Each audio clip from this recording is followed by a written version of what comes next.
It was an era of myths, an era filled with the destruction of great kingdoms, the turning to ash of silent forests of spirits, and the death of gods. But amidst all this chaos and horror, the name of the most feared man of that time became a symbol of boundless fear. He was nicknamed the Demon Lord. However, the Demon Lord believed that even such cruel acts were not enough to complete the long-awaited end of this war. He knew that even after such a great flow of blood, the confrontation would continue. His name was Arnos Voltigerd. He was in his castle of Deligade, the unyielding symbol of his power. In front of him stood a young hero named Canon, who asked in bewilderment why now, at this very moment, the Demon Lord had decided to reconcile. Arnos answered him calmly that yes, that was exactly what he wanted. Canon, still not believing his words, asked if he was willing to give his life for peace, because he, more than anyone else, was the one who was called the Demon Lord. Behind Canon's back stood Meltia, a mythical creature full of mysterious power, and the High Spirit Reno, carrying ancient magic.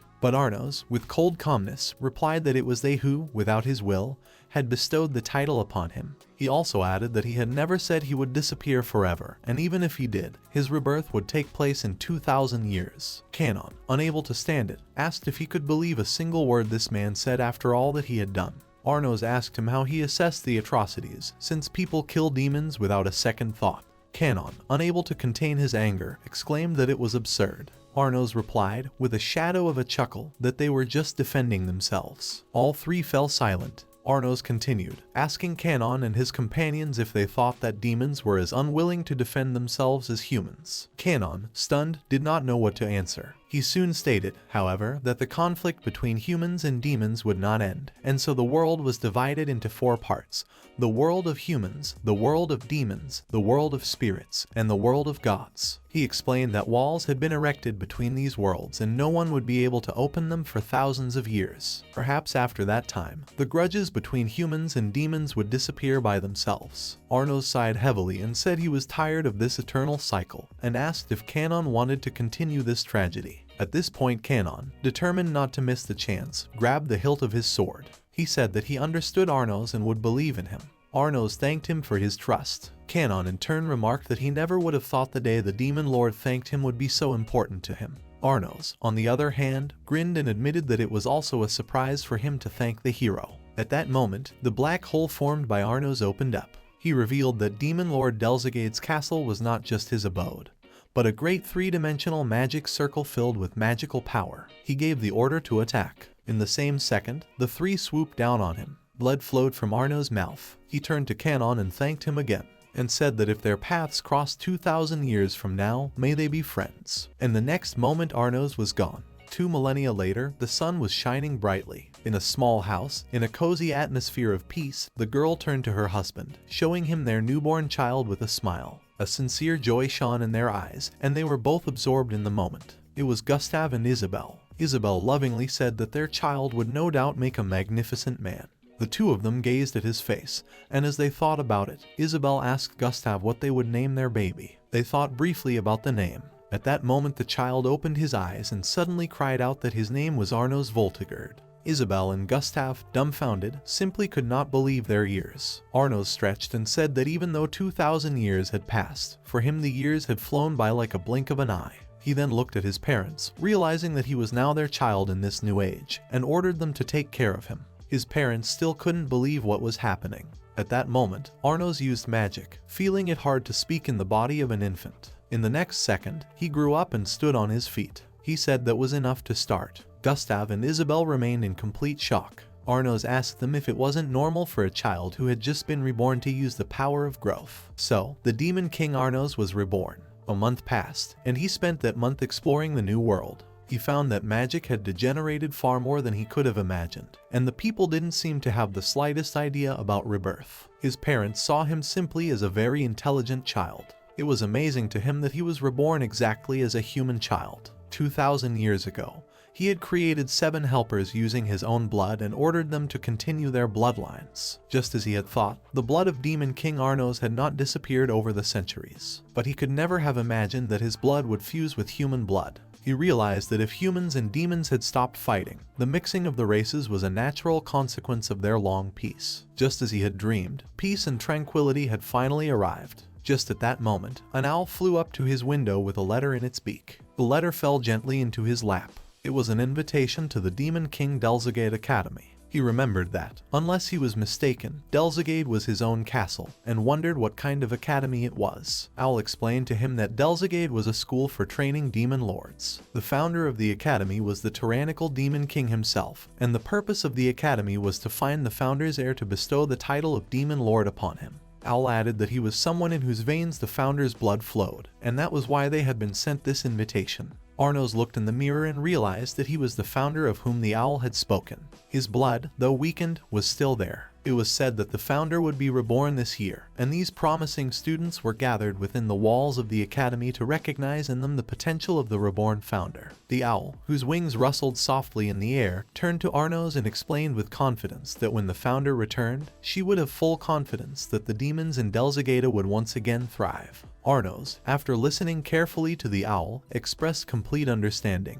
In other words, the Demon Lord Academy had been established specifically to find him as the true heir, and allow him to revive his power and rule. Arnos confirmed that he now understood the purpose of this invitation, and that by accepting it, he would become part of their plan. Owl, in her calming voice, assured him that they looked forward to his enrollment at the academy. Arnos, realizing that he shouldn't linger in this place, decided to use his magical growth skill. In that second, his body began to change. His growth accelerated and he transformed into a young man with exquisite facial features. These changes were not only external, but also internal. He felt strong and confident again. Arnos took hold of the doorknob, deciding that his appearance should now match his true nature. At this moment, Gustav and Isabel came down, wondering who stood before them, for he had his back to them. But when they recognized him, they spoke his name with amazement and awe. They realized that this was their own son, who had become an adult again without losing his essence. Arnos stood silently without looking back at them, staring forward with confidence. He informed his parents that he had received an invitation from the Demon Lord's Academy and, despite their misgivings,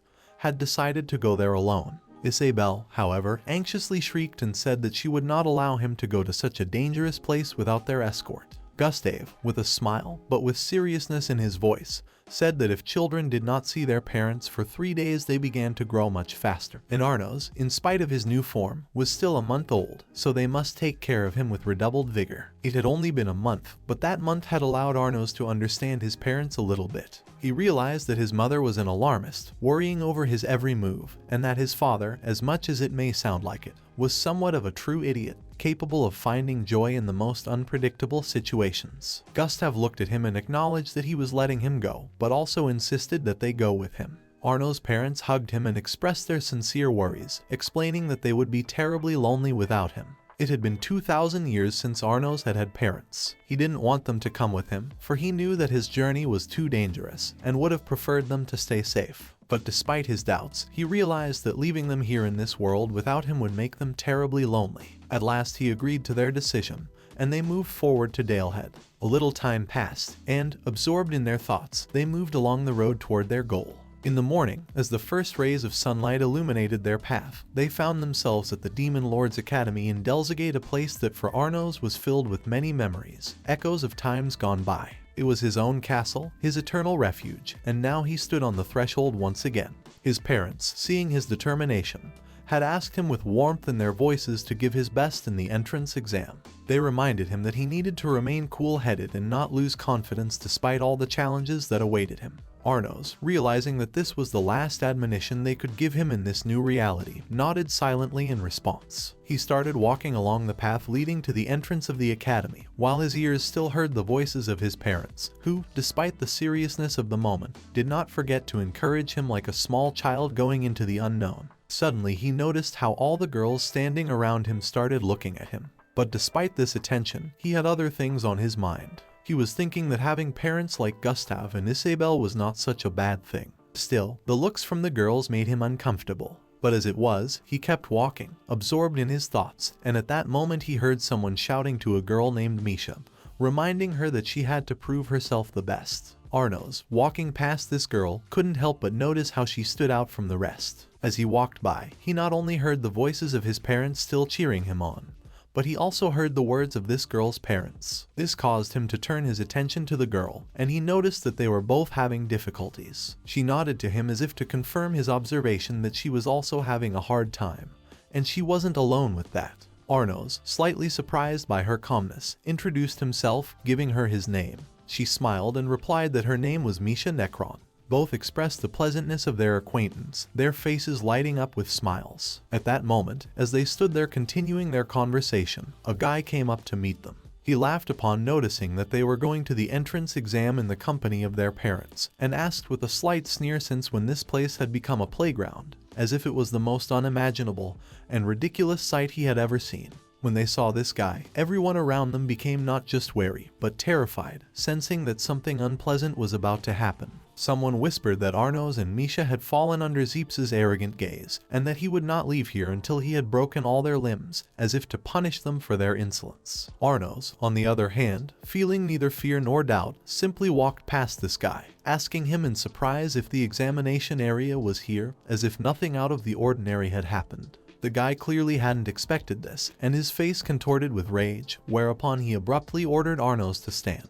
He told him on the fly that he would kill him, threatening him in the best tradition of arrogant fighters accustomed to power. Arnos, completely unaware of the threat, apologized and remarked with a cold, almost indifferent tone that there was so little magic in this guy that he could hardly notice it. The lad cringed in horror, not realizing how such a thing was possible, at what he had just said. He asked Arnos if he was trying to insult him, for he was known as the Duke of Demons, and no one would dare to infringe on his name. He added that he, Zeps Endo, was one who forgave nothing. Arnos, without changing his attitude, calmly stated that he had never heard of the Duke of Demons. At this moment, Zeps couldn't contain his rage and used his magic to start creating complex magical runes around him, and then a black ball filled with dark energy appeared in his hand. He stated that if Arnos wanted to apologize for his words and behavior, now was the time. Otherwise, the consequences would be extremely serious. Arnos was stunned to see such magic. Zeps, on the other hand, looked at him proudly and wondered if he was surprised, for now he would have to beg for forgiveness if he wanted to avoid retribution. However, if Arnos licked his boots, he might forgive him. Then, turning his attention to Misha, Zeps shouted that he could easily burn that girl's face to the bone with his black demonic flame. He pointed at Misha as a victim and added that it would all be at his will. However, Arnos was still dumbfounded and didn't understand what kind of low-level magic this was. He looked at Zeps and saw how he had created 5 magic circles for the sake of one insignificant demonic flame, which showed how degraded magic had become since the days when he was Lord. He realized that Zeps was talking a lot, but in reality, his magic was weaker than playing with ordinary matches and was not a threat. In this era, where magic was greatly weakened, such actions seemed completely commonplace. Arnos realized that the likes of Zeps were to be expected in this world, but that still didn't lessen his surprise. In the next second, with a slight movement, he blew air on that flame, and it instantly disappeared. Zeps was dumbfounded and could not believe his eyes. Arnos, without hiding his mockery, asked him why he was so surprised, for he had only blown out the match light. Zeps shouted back that his demonic flame was not just a fire, it was much more than some insult. He added that if Arnos didn't stop his arrogance, he wouldn't leave here alive. But then something strange happened. Zeps suddenly realized he couldn't move. He was paralyzed, and his face contorted with fear and confusion. Arnos, scratching his head, said with mild surprise that he had not expected Zeps to succumb to the simple power of words, and that he was weak in the face of anti-magic abilities, which, as it turned out, were not enough for such an opponent. Zeps, still terrified, could not budge, and Arnos with a smile ordered him to go and lose himself for a while. Zeps still couldn't move and was literally sweating with fear, his face contorted with panic. Zeps was screaming that he shouldn't have said such horrible things to those he had just met, but his words were full of helplessness. People around him whispered to each other that this guy was unbelievable. He had just made Zeps apologize by dispelling his demonic flame that seemed so dangerous before. Everyone was shocked at how Arnos overcame the threat in the blink of an eye without making the slightest effort. Some even began to say that Arnos might become the dark horse of the new era of chaos. However, Arnos realized that their admiration was an exaggeration.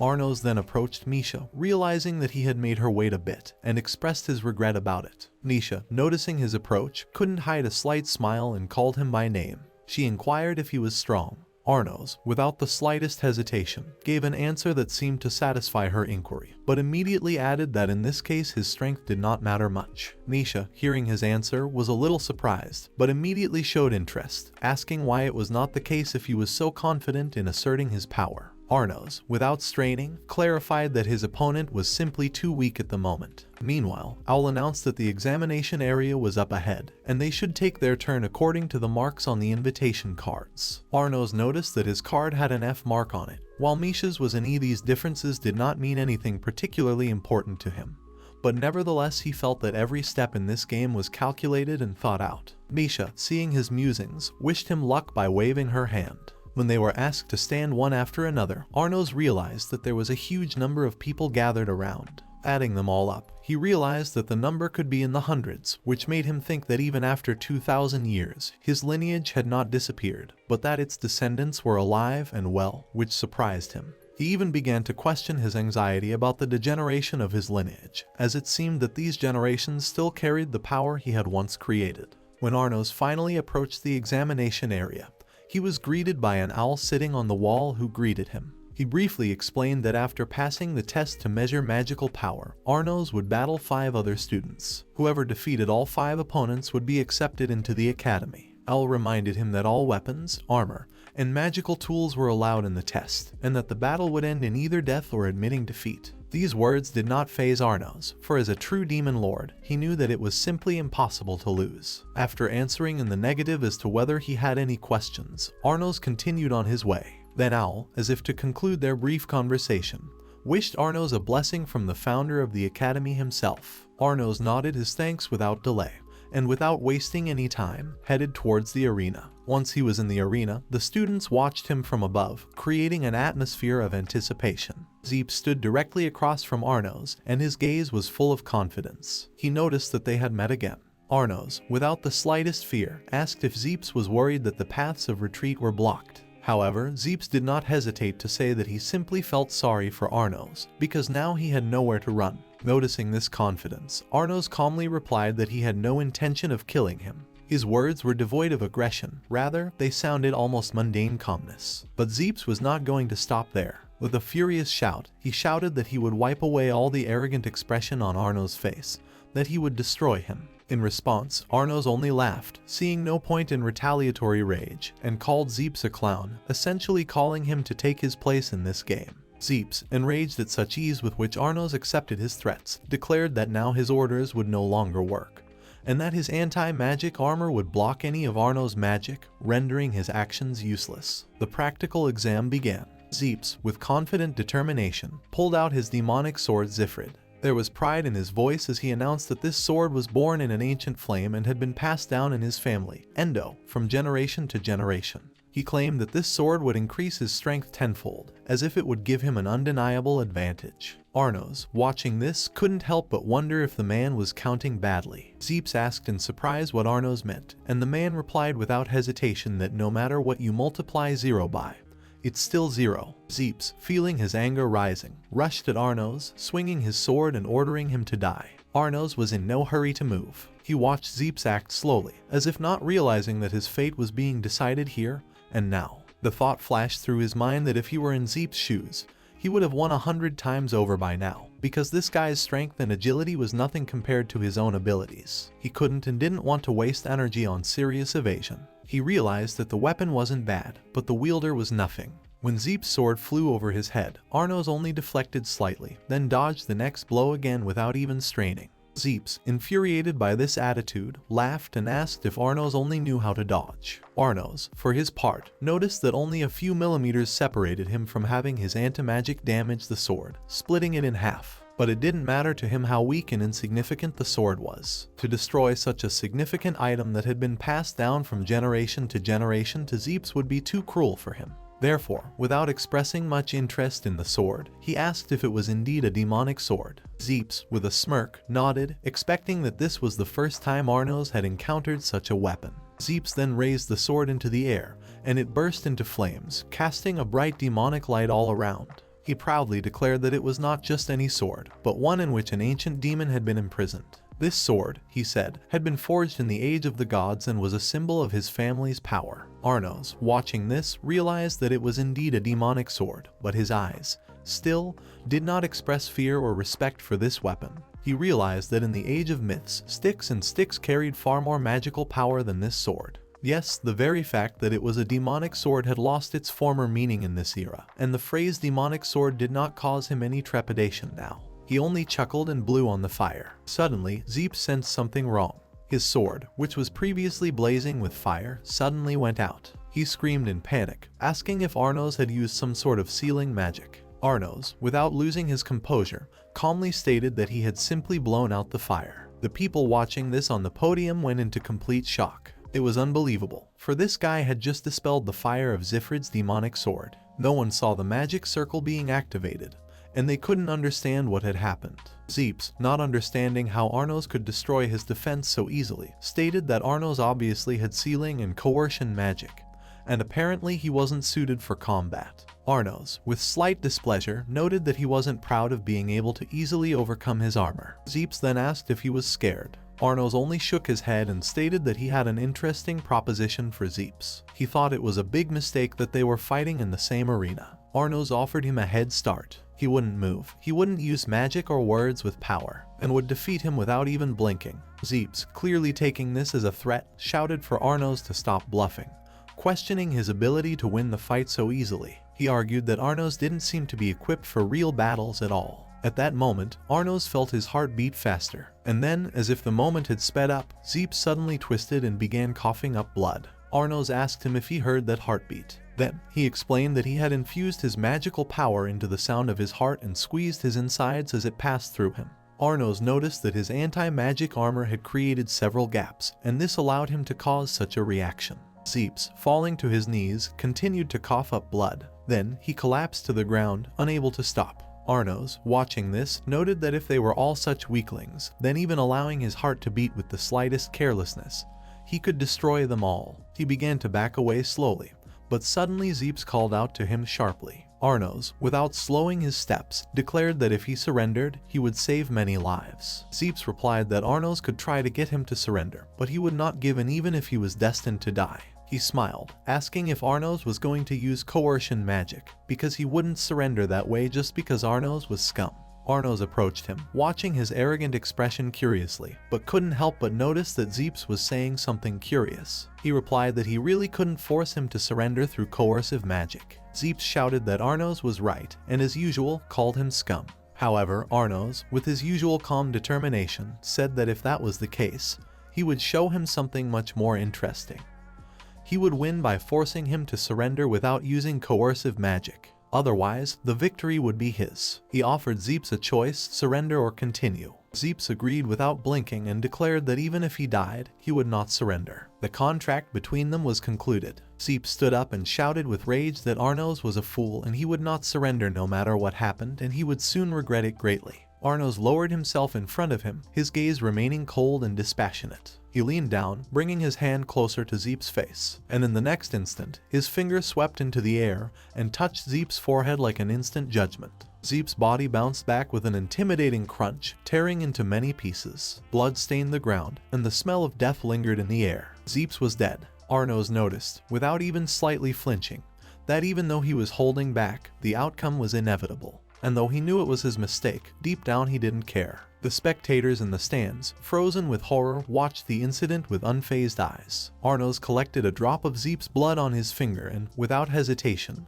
dripped it back in, using Ingal's revival magic. Instantly, as if by magic, Zeps' body began to regenerate, coming back together piece by piece. A few moments later, Zeps was sitting on the floor again, unable to comprehend what had happened to him. Everyone around him was dumbfounded. They didn't understand how it was possible. What kind of magic could bring him back to life? This magic violated all the laws of nature, and the spectators looked on in amazement at what was happening. Arnos, meanwhile, could not understand why they were so surprised, for if he had not used this magic, Zeps would still be dead. Arnos approached the recovered Zeps and, mockingly asking how it felt to die, inquired if he was going to surrender. Zeps, realizing what was happening, shouted back, calling him a fool, and asked who he thought would even surrender in such a situation. Without waiting for an answer, Arnos jabbed Zeps with his finger again and he flew backwards. Arnos, like a fearless judge, declared that he had killed him recklessly, but if he used Ingal's revival magic 3 seconds later, he could bring him back without any risks. This, they said, was the so-called 3-second rule. However, there was no approval around. Arnos realized that everyone present didn't understand his joke. The ridiculous 3-second rule was fine in the age of myths, but in this era, it was seen as something completely alien. The faces of the audience expressed more fear than laughter, and Arnos couldn't help but think about how meaningless his joke was in the eyes of others. Nevertheless, he revived Zeps, deciding that it would be best to just pretend that nothing had happened. He said hello to him and noticed that the man, despite everything, had once again promised not to give up even if he died. Arnos in turn grabbed him by the hair and asked him if Zeps had ever thought about the fact that he could die many times. Arnos then said he would ask him again if he was ready to surrender. Zeps, unable to stand it, screamed in terror, asking who he even was. Arnos pinned him to the ground with his foot and explained that Ingal magic, which allows for resurrection, has an interesting philosophy. A person revived in this way is still the same person they were before they died, though perhaps in the body and with the memories of someone who is already gone. He asked Zeps what he thought of this. Zeps, clenching his teeth, called him a bastard, asking how he could be so inhuman. Arnos, without answering, wondered if Zeps was curious to know that it had been a topic of fierce debate in his time. Moving even closer, Arnos asked if he wanted to experience death again. Zeps, seized with rage, began to shout, decrying the flippancy with which Arnos regarded the concept of death. However, Arnos, without much emotion, lifted him into the air, continuing to stare at him with fearless confidence. He knew that even if Zeps died, it would only be for a moment. Arnos didn't pay much attention to it. He noticed Zeps trying to fight for his life in utter desperation, for to him death was only a transient state. Soon he dropped him to the ground. As Arnos brought his fist closer to Zeps, the latter unexpectedly asked him to wait. Arnos, not thinking long, stopped his hand, realizing that his finger had just slipped. He apologized, but there was no regret in his voice, no regret that he was willing to take his life. Zeps, on the other hand, angrily called him a bastard, demanding that he stop. After all, he had told him to wait. Arnos, with a slight laugh, admitted his mistake, saying he had been careless. Zeps responded by saying that it was unlikely he could kill him by accident, even if he wanted to. Arnos realized that Zeps still had a lot of strength in him, despite his pathetic attempts. Then he leaned in, bringing his finger closer, once again giving Zeps a chance. But the man couldn't stand it, and again asked him to wait. Arnos, with interest in his voice, asked for an explanation. Zeps finally admitted that he had lost, and was giving up. Arnos couldn't help but remark how it all seemed like nothing more than a game, for he himself thought he could kill him at least 1,000 times. Zeps, startled and amazed, recoiled. Conversations were heard all around, and people began to wonder who this man, Arnos, was, and how come he was literally playing with Zeps like a small child. Arnos stood among them, and his heart was full of disappointment. 2,000 years had passed, and his kin had turned out to be so weak, deserving of his respect in no way. Yet, despite everything, he felt that his time had come. He knew that now they could all see who he really was, the returned Demon Lord. At this moment, he was officially declared the victor, Arnos Voltigerd, and the entire world was once again to learn of the return of the true Demon Lord. The Demon Lord, Arnos Voltigerd, was reborn after 2,000 years, and his thoughts were filled not only with memories of his former power,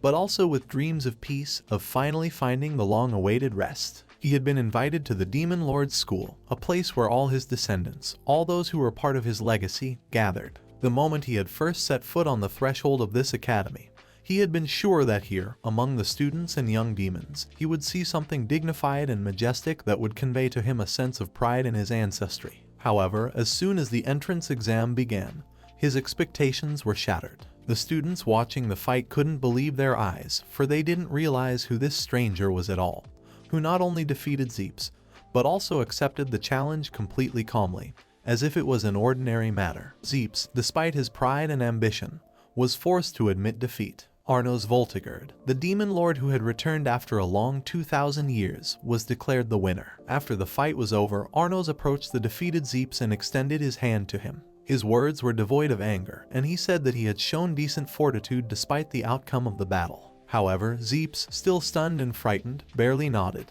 then abruptly pushed Arnos' hand away and jumped to his feet. With bulging eyes, he declared that he would never forgive him for this. His anger was overwhelming, and he promised that next time it would be different. However, in response, Arnos only looked at him calmly without showing the slightest bit of excitement. At this moment, Owl, who was watching the fight, announced a 10-minute break so that the students could recover. However, Arnos, completely calm, reported that it was not necessary. He was surprised by something else. Although he had just demonstrated his full power, no one seemed to notice it. Even when Arnos spoke to Misha, she didn't show any reaction. Arnos couldn't believe that such demonic powers didn't leave any traces in the minds of others. He wondered if all these people, despite their potential abilities, could not resist him. He was convinced that no matter how many there were, they still wouldn't be able to resist his might. Meanwhile, a shout came from the stands. It was Zeps shouting to his brother that Arnos had defeated him. He was angry and promised that next time it would be different. However, his brother, who was watching the whole scene, said that it was an absolute disgrace. In a fit of rage, he walked up to his brother and with an effort pushed him away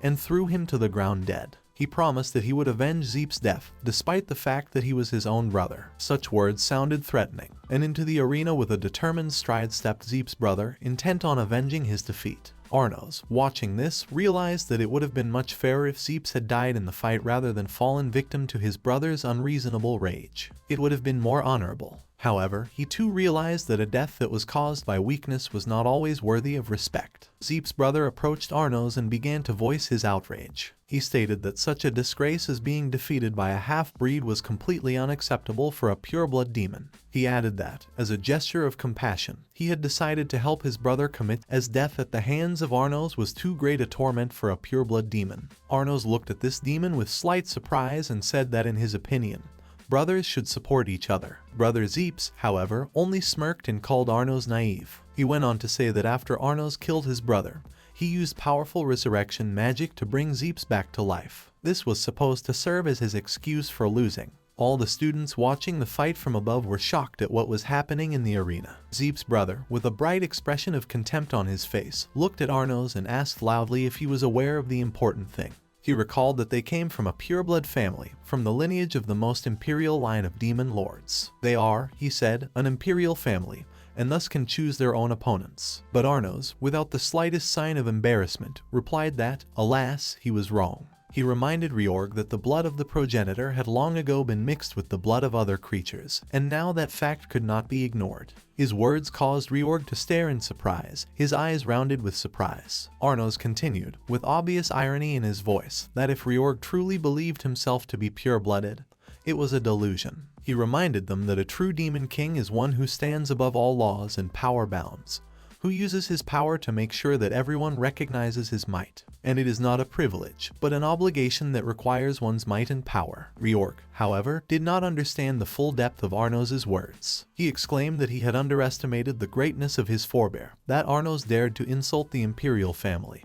and therefore, as the magician emperor, he was sentencing Arnos to death. Reorg's words reverberated in the air like a thunderclap. Arnos asked, leisurely, how Reorg could ignore his own achievements. After all, he had chosen this path himself. But the man was obviously too caught up in his own pride to understand the meaning of the words. With a smile, Arnos pointed to himself and said that, strange as it might sound, he himself was the progenitor, the one who was the greatest among demons. Reorg couldn't believe his ears and shouted that this was heresy. How dare this man call himself the founder, and how could he claim such insane things? Reorg demanded punishment, believing that Arnos deserved immediate death. At this point, several mages appeared in the arena and supported Reorg, adding threats and strength. Reorg stated that they would make it clear to Arnos how dangerous it was to mock the imperial family. But Arnos only laughed and asked them if they were sure such behavior would be acceptable during the entrance exam. Reorg tried to put him in a serious mood, assuring him that he would enjoy the exam that was about to begin.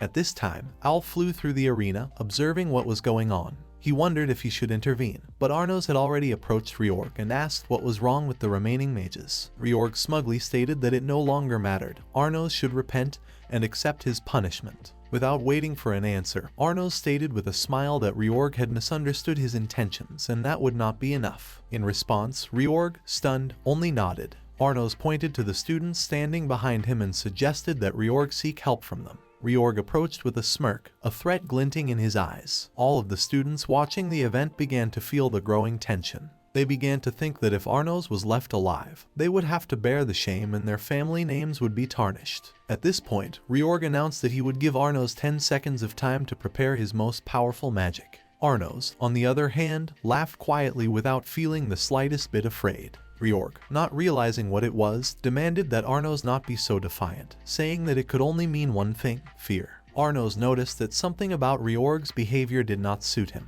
He still didn't understand where this guy got so much confidence from. With a smile, he motioned for Reorg to concentrate on his magic eye. Before Reorg realized what was happening, he was immediately overwhelmed by this magical flow, and he began to stagger, feeling his inner equilibrium being disturbed. But that was only the beginning. Suddenly, as if a wave of dark power had overwhelmed the entire arena, Arnos' magic began to spread throughout the students. Reorg, unable to comprehend what was happening, only noticed that he and the other students were engulfed by this force at the same time. He couldn't understand how this was possible, since Arnos was capable of attacking everyone at once. Arnos, with a confidence that left no doubt, announced that this was only a small part of his power, over which he was in complete control. Arnos only ordered them to die. A massive explosion erupted in the arena. A moment later, the entire area was engulfed in smoke. When the smoke cleared, only a few students remained conscious, but most were dead. Arnos looked on without a single emotion.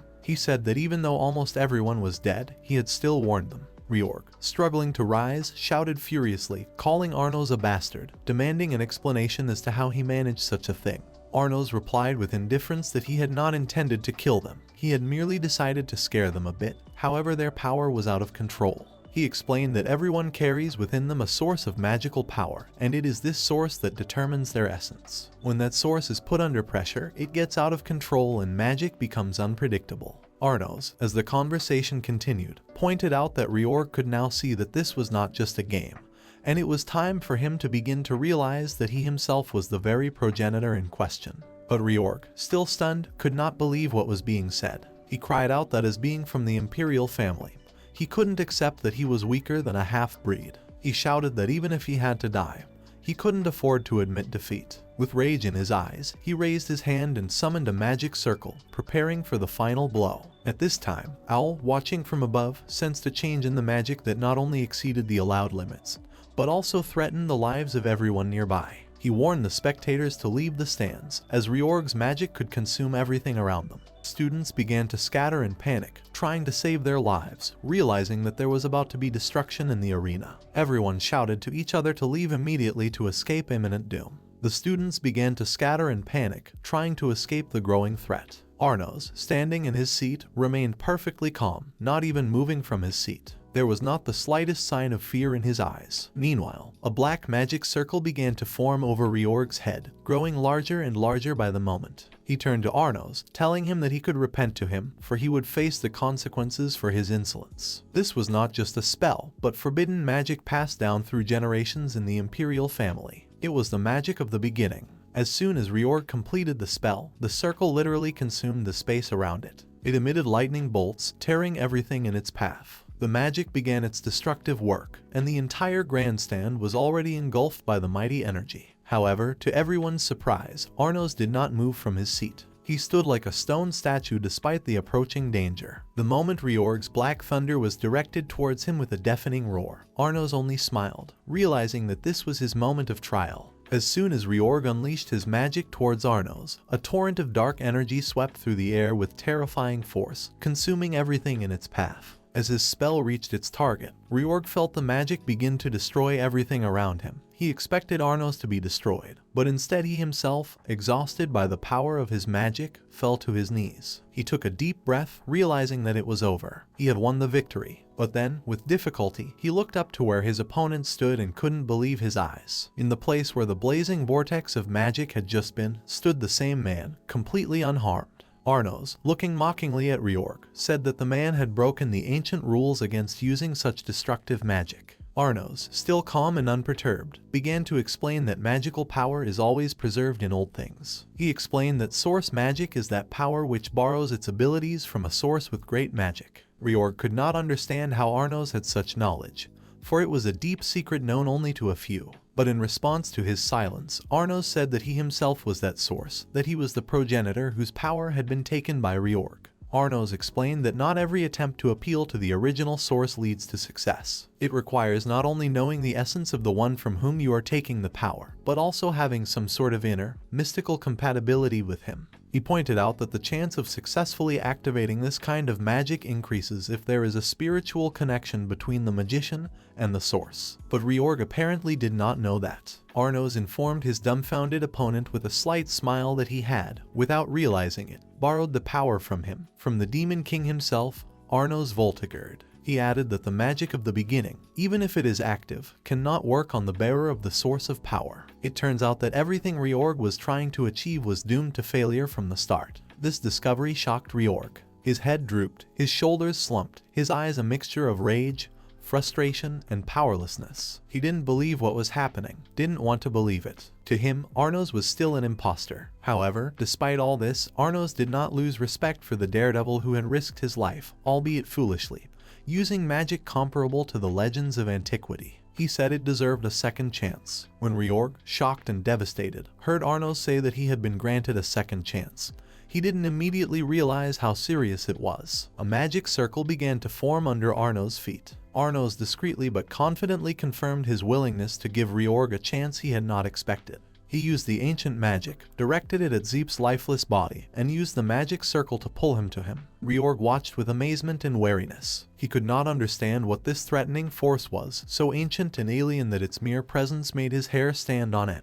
He did not recognize the magic Arnos used, nor could he recall seeing anything like it before. In the next instant, Zeps' dead body slowly began to rise. Zeps, who had been killed earlier, had come back to life, but in a different state. He was now a zombie, a creature infused with a magical power that brought the body back to motion, but stripped it of its former soul and awareness. Reorg was horrified. He couldn't believe his eyes, how a man could stay dead and move. Seeing his dead brother move, he screamed and called him a monster with shock. And in response, in an ominous and distorted voice, Zeps agreed with his definition. His body moved with a forced stiffness, as if each movement was painful. He cried out in unbearable pain and demanded an explanation from Reorg as to why he had killed him, for they were brothers. Reorg backed away in panic and ordered his brother to stay away. He activated his magic, directing a stream of thunder directly at the zombie, hoping to destroy that which went against nature itself. However, Zeps reached out to meet the attack, not only not collapsing, but resisting the blow. Reorg watched in amazement as the flames emanating from his brother's body were as powerful as his own thunder magic. Arnos explained what was happening. According to him, a person turned into a zombie gains the greatest magical power, which is compensation for the suffering caused by the wounds. He specified that the body of the dead person is filled with hatred, which becomes a source of power. It was this hatred that fueled the flames of Zeps. Zeps himself, in this disfigured state, barely audibly whispered that he wanted to kill his brother. His words were full of anger and pain. Arnos clarified that Zeps' main goal was now the destruction of his own brother, Reorg. Arnos continued to explain and reminded him that he had already given Reorg a chance, but he had not realized what was meant. Then Reorg, still not understanding what chance was meant, asked the question aloud. Arnos noted with irony that Reorg was taking an oversimplified view of the situation, missing the main point. Zeps, even as a zombie, was stronger than he was, which meant that Reorg's first step was to get rid of his arrogant view of his younger brother's weakness. He added that Reorg had to recognize his brother's equality, and unite with him in the fight against Arnos himself if he wanted to survive and gain strength. Reorg, however, was in a state of confusion. He did not understand what it all meant, and accused Arnos of madness, believing it to be a mockery. He could hardly believe that something so illogical was being demanded of him. Meanwhile, Zeps was suffering. His body continued to smolder with internal pain, but he was obsessed with one thing: the lust to kill his brother. Arnos, looking at them both, noted that despite all this, they were still brothers, and therefore bound to learn to get along. Reorg, being depressed, could not accept this statement. Arnos stared at Reorg and inwardly insisted that he should believe in the power of brotherly bonds, for there was something in their past, however brief, that united them as older and younger brother. Reorg, for his part, vexedly denied it, insisting that he had never noticed a single moment that could be called a manifestation of brotherly love. Nevertheless, Arnos remained adamant. In his mind, Reorg behaved like a capricious child, unable to take responsibility for his feelings and actions. Arnos insisted that he must set aside his hatred, right here, right now, in this place where their fate was being decided. The only way, he argued, was to show the bonds of brotherhood. or death would inevitably follow. He knew that the true power of those bonds could do the impossible, for even in ancient times, in the age of myths, brothers consumed by mutual affection had returned from the dead in the guise of zombies to protect those they loved. But now, in this era, the world has changed. The great demons of those times have weakened, and the art of magic has degenerated into an empty shell of ancient power. Arnos reminded Reorg that the only way to bring Zeps back to sanity was his voice, a name spoken aloud, filled with sincerity and warmth, only that could awaken the remnants of humanity in him. Reorg stared at his brother, as if trying to see something of his former self in his distorted zombie face. Arnos raised his voice, demanding that he call his brother by name, that he not renounce the bond that their kinship had once held. In that moment, overcoming his inner struggle, Reorg spoke Zeps' name, putting all the power he was capable of into it. As the magic emitted by Zeps pierced space and rushed towards Reorg, its power was undeniable. The impact was so crushing that Reorg's body was thrown backward, and he fell to the cold ground with a muffled groan. And at the same second an owl, the herald of the end of the ordeal, flew over the arena. It announced in an official tone that the competency test had been completed and Arnos Voltigerd was recognized as having passed. Now he was to head for the magic power meter. Arnos pondered, looking at the two brothers who had essentially destroyed each other but still survived. Zeps, though animated by magic, was rendered unconscious. He became a zombie and may have lost a part of himself. Even so, Arnos emphasized the importance of not forgetting each other. Nearby, on the wreckage of the battle, Reorg and Zeps sat sullenly, not exchanging a word. United by a common tragedy, they were silent. Arnos looked around and calmly stated that when they had regained their strength, they could fight again. But all they heard in response was a tired, almost whispered rebuke, calling him a monster and adding that they did not want to play him a second time. Meanwhile, Arnos had reached the magic power meter and noticed Misha standing nearby. He realized that she had also passed the entrance test. Misha calmly replied that she had successfully passed the test, calling it a true miracle. Arnos noted with a slight chuckle that defeating 5 opponents could not be the result of a miracle alone. He thought that Misha might be a far more interesting and powerful individual than those he had seen before, including Zeps and Reorg. Arnos wondered what would happen next. Misha explained that he would have to pass a practical test for final admission. All that remained was a measurement of magical power and a suitability test. Arnos looked around. He saw that all the students who had been standing in a jumble were now keeping a respectful distance from him. This reaction seemed strange to him, and he did not immediately understand the reason. Misha, noticing his confusion, explained that the others were frightened by his magic of the dead. For them it looked too sinister, too alien. Arnos was frankly surprised. In his eyes, there was nothing particularly frightening about his use of resurrection magic. He turned to Misha to ask if it really looked that terrifying.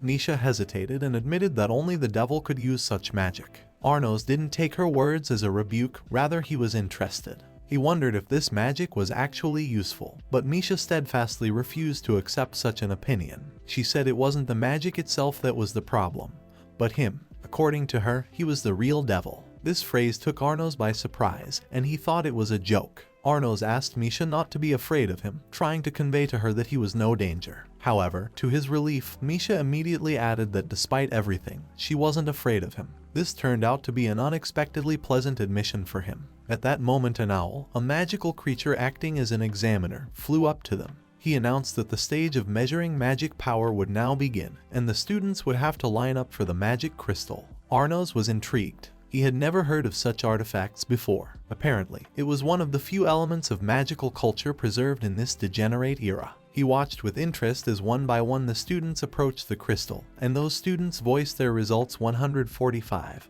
126, 98. Finally, it was Misha's turn.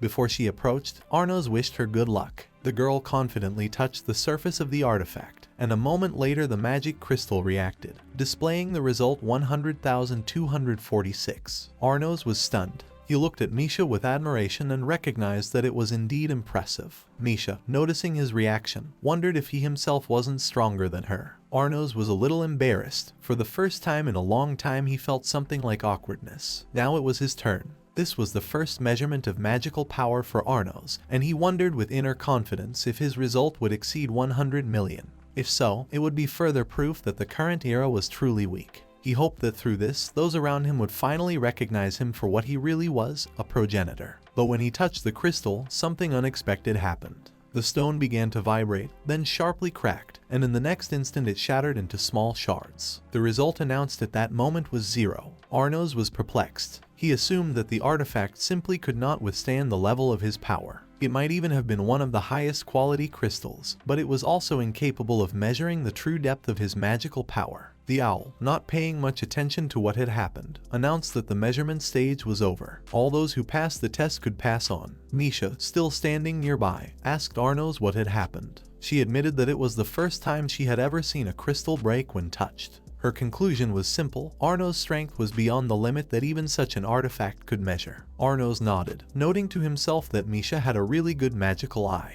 The device gave a 0, but only because it was not up to the task. Soon all the participants were led into a spacious hall where magic circles were drawn on the floor. Owl told each of the students to take their place in the center of the circle so that the test of abilities could begin. Arnos and Misha looked at each other, exchanged slight gestures of encouragement, and headed for their circles. As soon as Arnos was within the magic circle, it activated, enveloping his body in a soft but intense light. This test tested not only knowledge, but also intentions, hostility to the Demon King, level of understanding of his essence, and perception of ancient events. No one could lie or distort the truth, because the system read minds directly, forcing them to answer honestly. Arnos felt something enter his mind. It was a mental link, a way of reading his deepest thoughts and memories. The first question echoed through his mind out of the blue. The examiners claimed that the mere name of a demon king could instill terror. Arnos was asked if he really knew the full name of this legendary creature to name it. Without hesitation, he said his own name, with complete confidence, as if confirming his true identity. Then came the next question, and he was taken back to the age of myths. The test subject was reminded that a demon king in those days had used a powerful spell to create a fire cannon that had destroyed Deligade. The city burned, and with it, according to legend, many demons died. The reason for this seemingly senseless cruelty needed to be explained. Arnos, analyzing the situation, remembered that at that moment he was extremely tired. His strength was running low, and the endless battles with the hero cannon gave neither sleep nor rest. All his consciousness was focused only on the enemy, and on one such grueling day, he, not fully awake, mistakenly activated a spell. It wasn't cruelty, but nostalgia, fatigue, and loss of control. He noticed that the examiners were wrong. Despite the destruction, not a single demonic family had died. The flames raged, but it was all calculated. The question proved to be a trap, but he knew the truth. The next test dealt with the founder's religion and accusations of mass murder. The testee was asked if he thought such actions were acceptable. Arnos honestly admitted that he did not recall his teachings advocating violence. He preferred to avoid sacrifice unless absolutely necessary. His ideal was built on stability, not fear. Next, a complex case from antiquity was considered. It was supposed that demonic animosity was manifested in the weak daughter, while the strong son did not possess it. Both found themselves the bearers of a divine curse and were on the verge of death, and only the Holy Grail could lift this terrible burden from them. Arnos was to reveal how he understood the principles of the time. To him, the answer was obvious. When all the questions came to an end, Arnos left the testing circle and went outside. There he noticed a familiar figure. Arnos approached Misha, who was still standing on the street as if waiting for someone, and noticing this, he asked her with interest about the reason. Misha calmly replied that she was waiting. Surprised, he tried to figure out if she really meant him. Then Misha reminded him that he himself had said that they would see each other after the test, and that was what she had meant. Arnos, realizing that he had completely forgotten about his own promise, was slightly embarrassed and apologized, noting that all the tests for today were over, and now they had a chance to just talk. He realized that it would be extremely rude to leave her now after she had waited patiently. A genuine gratitude for her patience awoke inside him, so he suggested that she go to his house together, confident that his mother, as always, would throw a real feast in honor of the guests. Misha wondered if that was really possible, but after receiving Arnos's assurance and invitation, she agreed. He held out his hand to her, offering to take it. Misha, a little hesitantly, clarified if he was going to use the magic of flight. But Arnos assured her with a slight smile that everything was under control, and gestured for her to take his hand again. She obeyed, and at the same instant a powerful stream of air enveloped them. In a matter of seconds they were already on the ground, right in front of his house. Misha, who had not expected such speed and sensation, was amazed, and Arnos calmly explained that he had used the magic of displacement, an art that allowed them to instantly connect 2 points in space. He knew that in their time this spell was all but forgotten. No one else knew how to use it. Even in the distant times when magic had flourished, there were very few who had mastered this art. He was proud that he had developed and preserved the technique himself. Misha looked at him, and, as if trying to gather in her mind all the inconsistencies that seemed increasingly strange to her, said his name. Then, she cautiously questioned who he really was. Arnos, without losing confidence, said with a slight half-smile that he, the progenitor, was the Demon King himself. His face expressed neither pride nor defiance, more of a quiet determination. In response, she wanted to hear confirmation. What proof he had of his words. Then he replied that he was the proof. His magic power, unbelievable in volume. That's the main evidence. However, the people of this era's demonic eye had become too weak. They had lost the ability to see the true essence of things. They were more concerned with lineage, blood nobility, and outward signs of power, while in his era, the right to be called a demon king was only the one who could prove his superiority in battle and magic. Misha, after listening to him, recognized that his power was indeed incredible, and she too could not discern its limits, no matter how hard she tried. Arnos replied that in time she would figure it out for herself. He then asked if she wanted to come inside, and Misha agreed with a slight smile. They both raised their heads to the sky where the full moon shone above them, bright and beautiful. Misha looked up at the sky and noticed that it was as if the moon was peeking up at them, watching their story from above. She added that no matter how long the night lasted, her light would still shine on the earth, whether anyone wanted it to or not, because that is what she is meant to do. After Arnos Voltigerd, reborn after 2,000 years, passed the entrance exam to the King's Academy, he returned home, where his familiar surroundings awaited him. Along with him walked Misha, his new acquaintance from the academy. He pointed out the house to her, knowing that this would be her first glimpse of his home place. The sign hanging on the door said it was a blacksmith and appraisal shop called Sunwind. He told her that his father was a blacksmith and his mother appraised items, and that they had recently moved to Deligade, trying to find a new home and a new life after years of wandering. Then, he invited her in. When they entered the house, the first thing that greeted them was Arno's mother, Isabel. She was happy to see her son, and without wasting time, congratulated him on the completion of his exams, noting that this stage was probably not an easy one for him. Arnos, smiling, informed her that he had successfully passed the exam, and although he hadn't put much effort into passing it, he still felt satisfied and proud. His mother, looking at him with admiration, ran up and hugged him tightly. She exclaimed that it had only been a month and he was already a student of the academy, and that today they would celebrate the occasion with the whole family. Arnos couldn't help but feel a certain joy at his mother's attitude, though he realized that the exams were something much less important to him. He reflected that perhaps it was moments like this that made life special, to have a family that supported you, that shared your joy and excitement. After Isabel inquired what he would like to eat, Arnos thought for a moment and asked for some time. After a few minutes, he announced that his long-time favorite dish was mushroom gratin.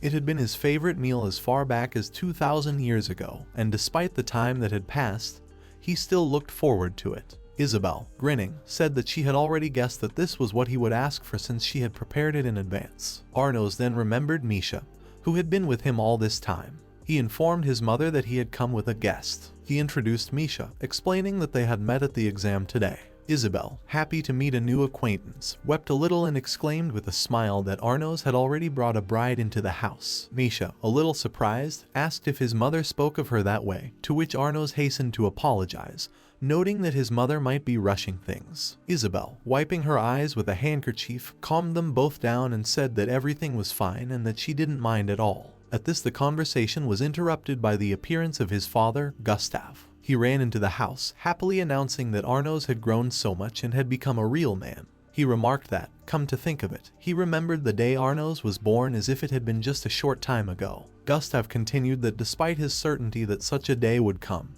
he had not expected it to happen so soon. For Arnos, such words were quite unexpected, for only a month ago he had just started his new life. But everything that was happening seemed natural, even despite such a short period of time. Gustav, without stopping his emotional remarks, joyfully announced that today they would celebrate the day. Isabel, his wife and Arno's mother, agreed with a smile, adding that they always had something special about holidays, and this day was no exception. Misha, standing nearby, couldn't help but notice that Arno's father was also the hurried type. Arnos blushed slightly and apologized for his family, realizing that their impulsiveness might have been a bit unexpected. Meanwhile, Gustav continued his task. He pushed Arnos to the side, offering to show Misha his room. But before they could get out, Gustav leaned over to his son and whispered something in his ear that made Arnos slightly surprised. Finding himself in this position, his father informed him that it would take about 2 hours to prepare dinner, and that even if they made a little noise, his mother wouldn't hear it. So they had every right to release a little restraint. Arnos was dumbfounded. His father, with a smile on his face, informed him that they had time, and that they could do whatever they wanted as long as the food was cooked. Gustav quickly pushed Arnos and Misha into his room and then closed the door, leaving the two of them alone. Arnos, a little confused, apologized to Misha, noting that he would be sure to sort out the misunderstanding about his parents' behavior later. Misha, smiling, admitted that she was used to such situations. She quickly came to terms with the unusual behavior of Arnos' parents. Arnos sighed, reflecting on how similar his and Misha's fathers really were. He couldn't help but notice how both men were eager to get things done quickly and without unnecessary delay. Misha, however, stated that the man she was living with was not her real father, but only her guardian. Arnos, surprised to hear this, couldn't help but ask what had happened to her real parents. Misha replied that they were just very busy. These words gave Arnos a strange feeling. He didn't know how to react to it properly. But apparently there are situations like this in life. Then Misha suddenly asked if Arnos had any brothers. He shook his head negatively, which alarmed her. Misha said, thoughtfully, that brothers should help each other, implying the conversations Arnos was having with Zeps and Reorg. Suddenly she remarked that he was kind. Arnos was surprised at those words, saying that it was the first time he had ever been told something like that. Misha inquired as to what he meant. Arnos, in turn, explained that he was always used to hearing many different things about himself. He was told that his existence was dangerous to society, that he had to die for the sake of the world, and that he was a demon and a devil, and asked what color blood this heretic had. Misha was dumbfounded and asked if he was being mocked. However, Arnos shook his head, stating that he was the cause of it himself. Misha was silent, not understanding, but then, sensing that he might be a bit lonely, went over to him and hugged him. Arnos wondered if she had probably misunderstood something. He still felt that a barrier of misunderstanding remained between them, but he was still grateful for her support.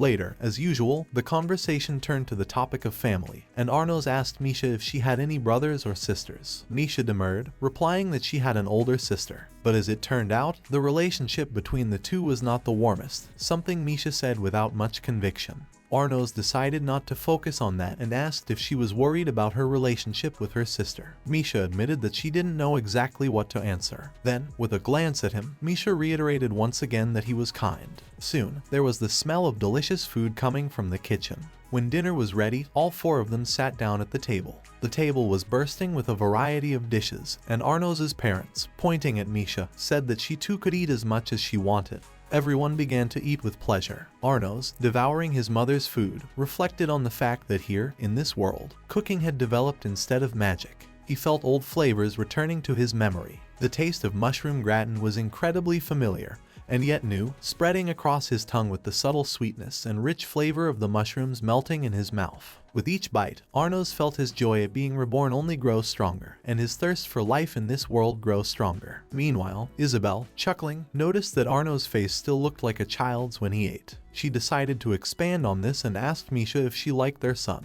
Arnos choked on his food, slightly embarrassed by such an unexpected question. Isabel noticed this and immediately turned to him, wondering if he was alright. He barely managed to reply that he was fine, but there was still an internal conflict raging in his head. It wasn't just a joke, but a question that seemed to shake his composure. He, the Demon King, had suddenly lost control. He even assumed that there was definitely some magic mixed in his mother's gratin. When Arnos thought about the fact that Isabel, his mother, appeared to be able to rival him in this era, it became clear to him that it was not surprising. His mother was not just the woman who had birthed him and cared for him, but an entity of such power and wisdom that her mighty spirit could easily rival the most powerful of demons. Isabel, on the other hand, not noticing her son's inner embarrassment, continued the conversation. She asked Misha what she liked about Arnos. Misha replied that she liked his kindness. Misha's words instantly confirmed Isabel's suspicions that her son was indeed different. Isabel grabbed Misha's hand tightly, stating that it was true, Arnos was really kind. She also told how at first he was going to go to Deligade alone, but after learning that they would be lonely without him, he took them with him. The conversation then smoothly turned to how Arnos and Misha had met, and which one of them had spoken first. Misha, a little embarrassed, admitted that Arnos was the first to speak. Isabel couldn't help but smile when she heard the answer, for she knew very well that her son had always been like that. When asked what he had said, Misha replied that Arnos had suggested that she go through all the hardships together. Isabel was delighted by such words and did not hide her surprise, saying that Arnos could charm any girl with such words. Arnos tried to regain control of the situation, deciding to clarify a few things, but his mother interrupted him and suddenly asked him if he wanted more mushrooms. Arnos, a little stunned, forgot what he wanted to say and exclaimed that of course he would, immediately forgetting his intention to intervene in the conversation. Isabel, noticing his embarrassment, turned to Gustav with a smile, noting that their son, despite his age, is already ready for marriage, which surprised her. Misha, hearing that Arnos was only a month old, was amazed. Isabel explained that Arnos had used a growth spell to speed up his development. This was a startling proof of his rebirth, for in the entire history of demonic families, there had never been a case of a 1-month-old child being able to use magic. However, even with this fact in hand, no one believed in his title of Demon King. With a smile on her face, Isabel looked at Misha and asked if the age difference alarmed her. Misha shook her head and Isabel added that actually having a young husband was fine too. Isabel looked at her son again with a gentle smile and remarked that he really did look like a cute baby. Misha couldn't take her eyes off Arnos either, which of course didn't go unnoticed. Arnos, sensing that look, was embarrassed and politely asked her not to look at him like that. Hearing his words, Isabel turned to her husband, Gustav, and asked with a chuckle if he had heard that he and Arnos were a very sweet couple. At these words, Arnos only shook his head dumbfoundedly, not knowing how to respond.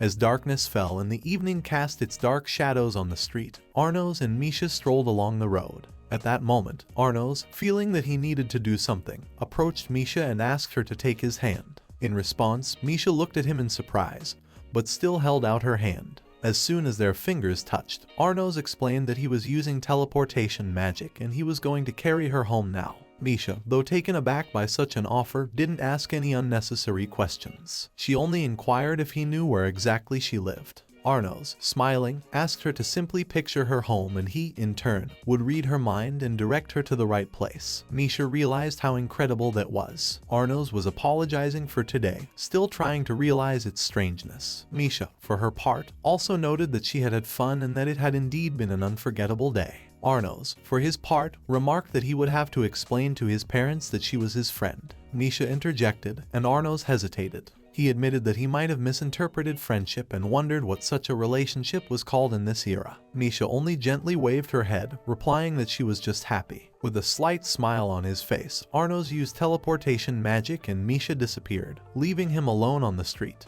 He told her goodbye that they would see each other at school soon. The next morning, as the light began to filter into his room, Arnos, dressed in his new uniform, stood at the mirror and felt a sense of excitement. Today was his first day at the academy. There was a storm of noise all around and students like him were beginning their journey at the academy as if they were welcoming a new stage in their lives. Arnos was surrounded by a multitude of students, each one looking around him with curiosity. His uniform was white in color, unlike the others who wore black. On top of that, there were different signs engraved on the school badges, and only his badge showed a cross. This caught the attention of many and Arnos noticed people looking back at him, which made him feel strangely uncomfortable. He hadn't felt this kind of attention during the entrance exam, and this new situation confused him a bit. Trying to figure out what was going on, he walked to the door of the second group's classroom, where all the students seemed to be scrutinizing him as well. As he entered the classroom, Arnos felt his gaze collide with each of the people present and realized that he was to study with them.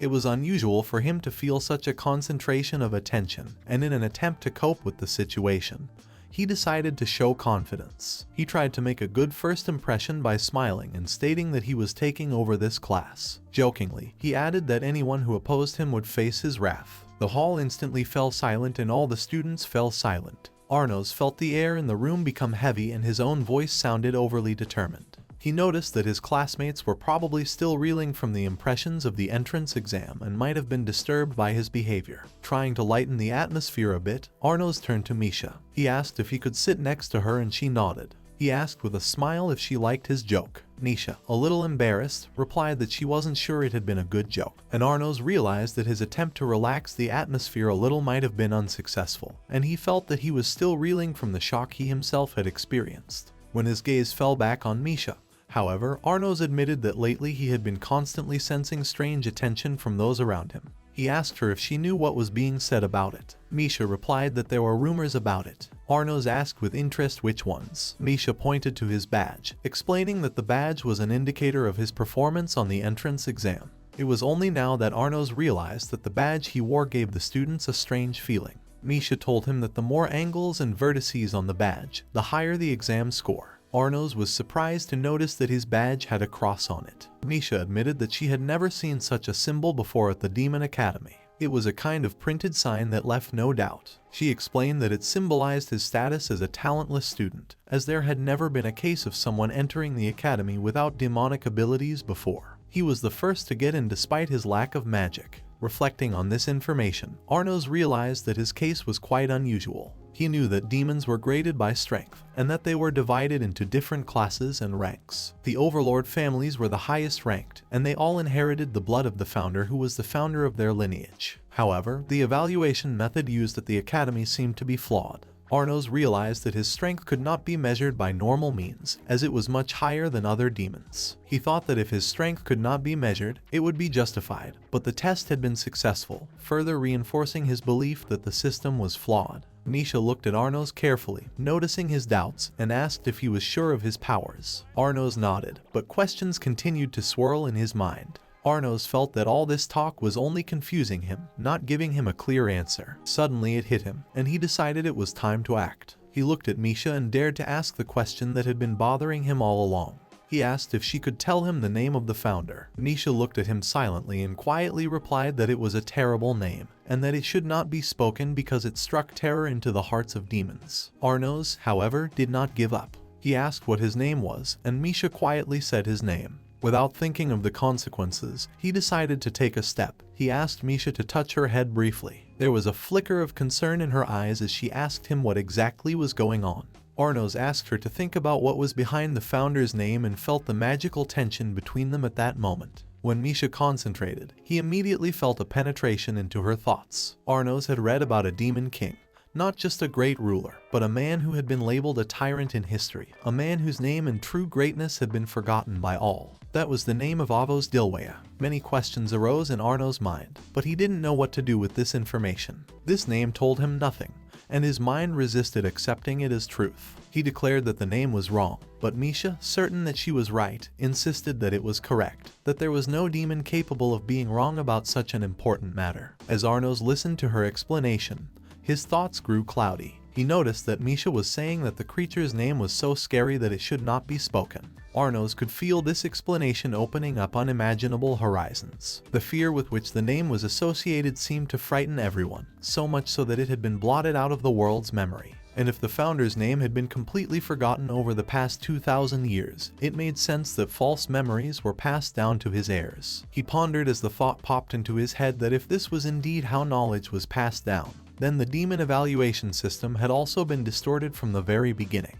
He couldn't help but wonder how such simple people were able to build such a system on false foundations. And that was when he looked at Misha again and asked another question, sincerely trying to understand how demonic abilities were determined in this world. Misha, without hesitation, explained that demons whose worldview is closest to that of the Tyrant King always get higher grades. Arnos listened carefully and then asked what this demon king was considered to be. Misha was quiet for a moment before cautiously explaining that he was considered both ruthless and merciful. Fighting for the demons, he would forget about himself. His cruel actions were always justified by his concern for others. He was not greedy or avaricious, and a great soul bursting with pain for others makes him who he is seen as in this society. Those words made Arnos freeze. He didn't know what to think of himself. In his mind, these characteristics were more like an ideal hero from some myth. He had the strange impression that all these qualities were too far from reality to be true. Arnos pondered that neither the image of the demon lord nor the mark of the dauntless were mere myths. After all, as he had already found out, everything related to his past was perceived quite differently than it really was. For most people it all seemed absurd and made up, and even the name of the demon king remained for them just a legend. Misha, sitting next to him, explained to him the badges the students wore and told him that the color of the uniform in the academy was of great importance. White uniforms symbolized students who didn't have pureblood demon blood, unlike those who wore black uniforms. These latter belonged to pureblood demonic families such as the Reorg, as well as the royal family,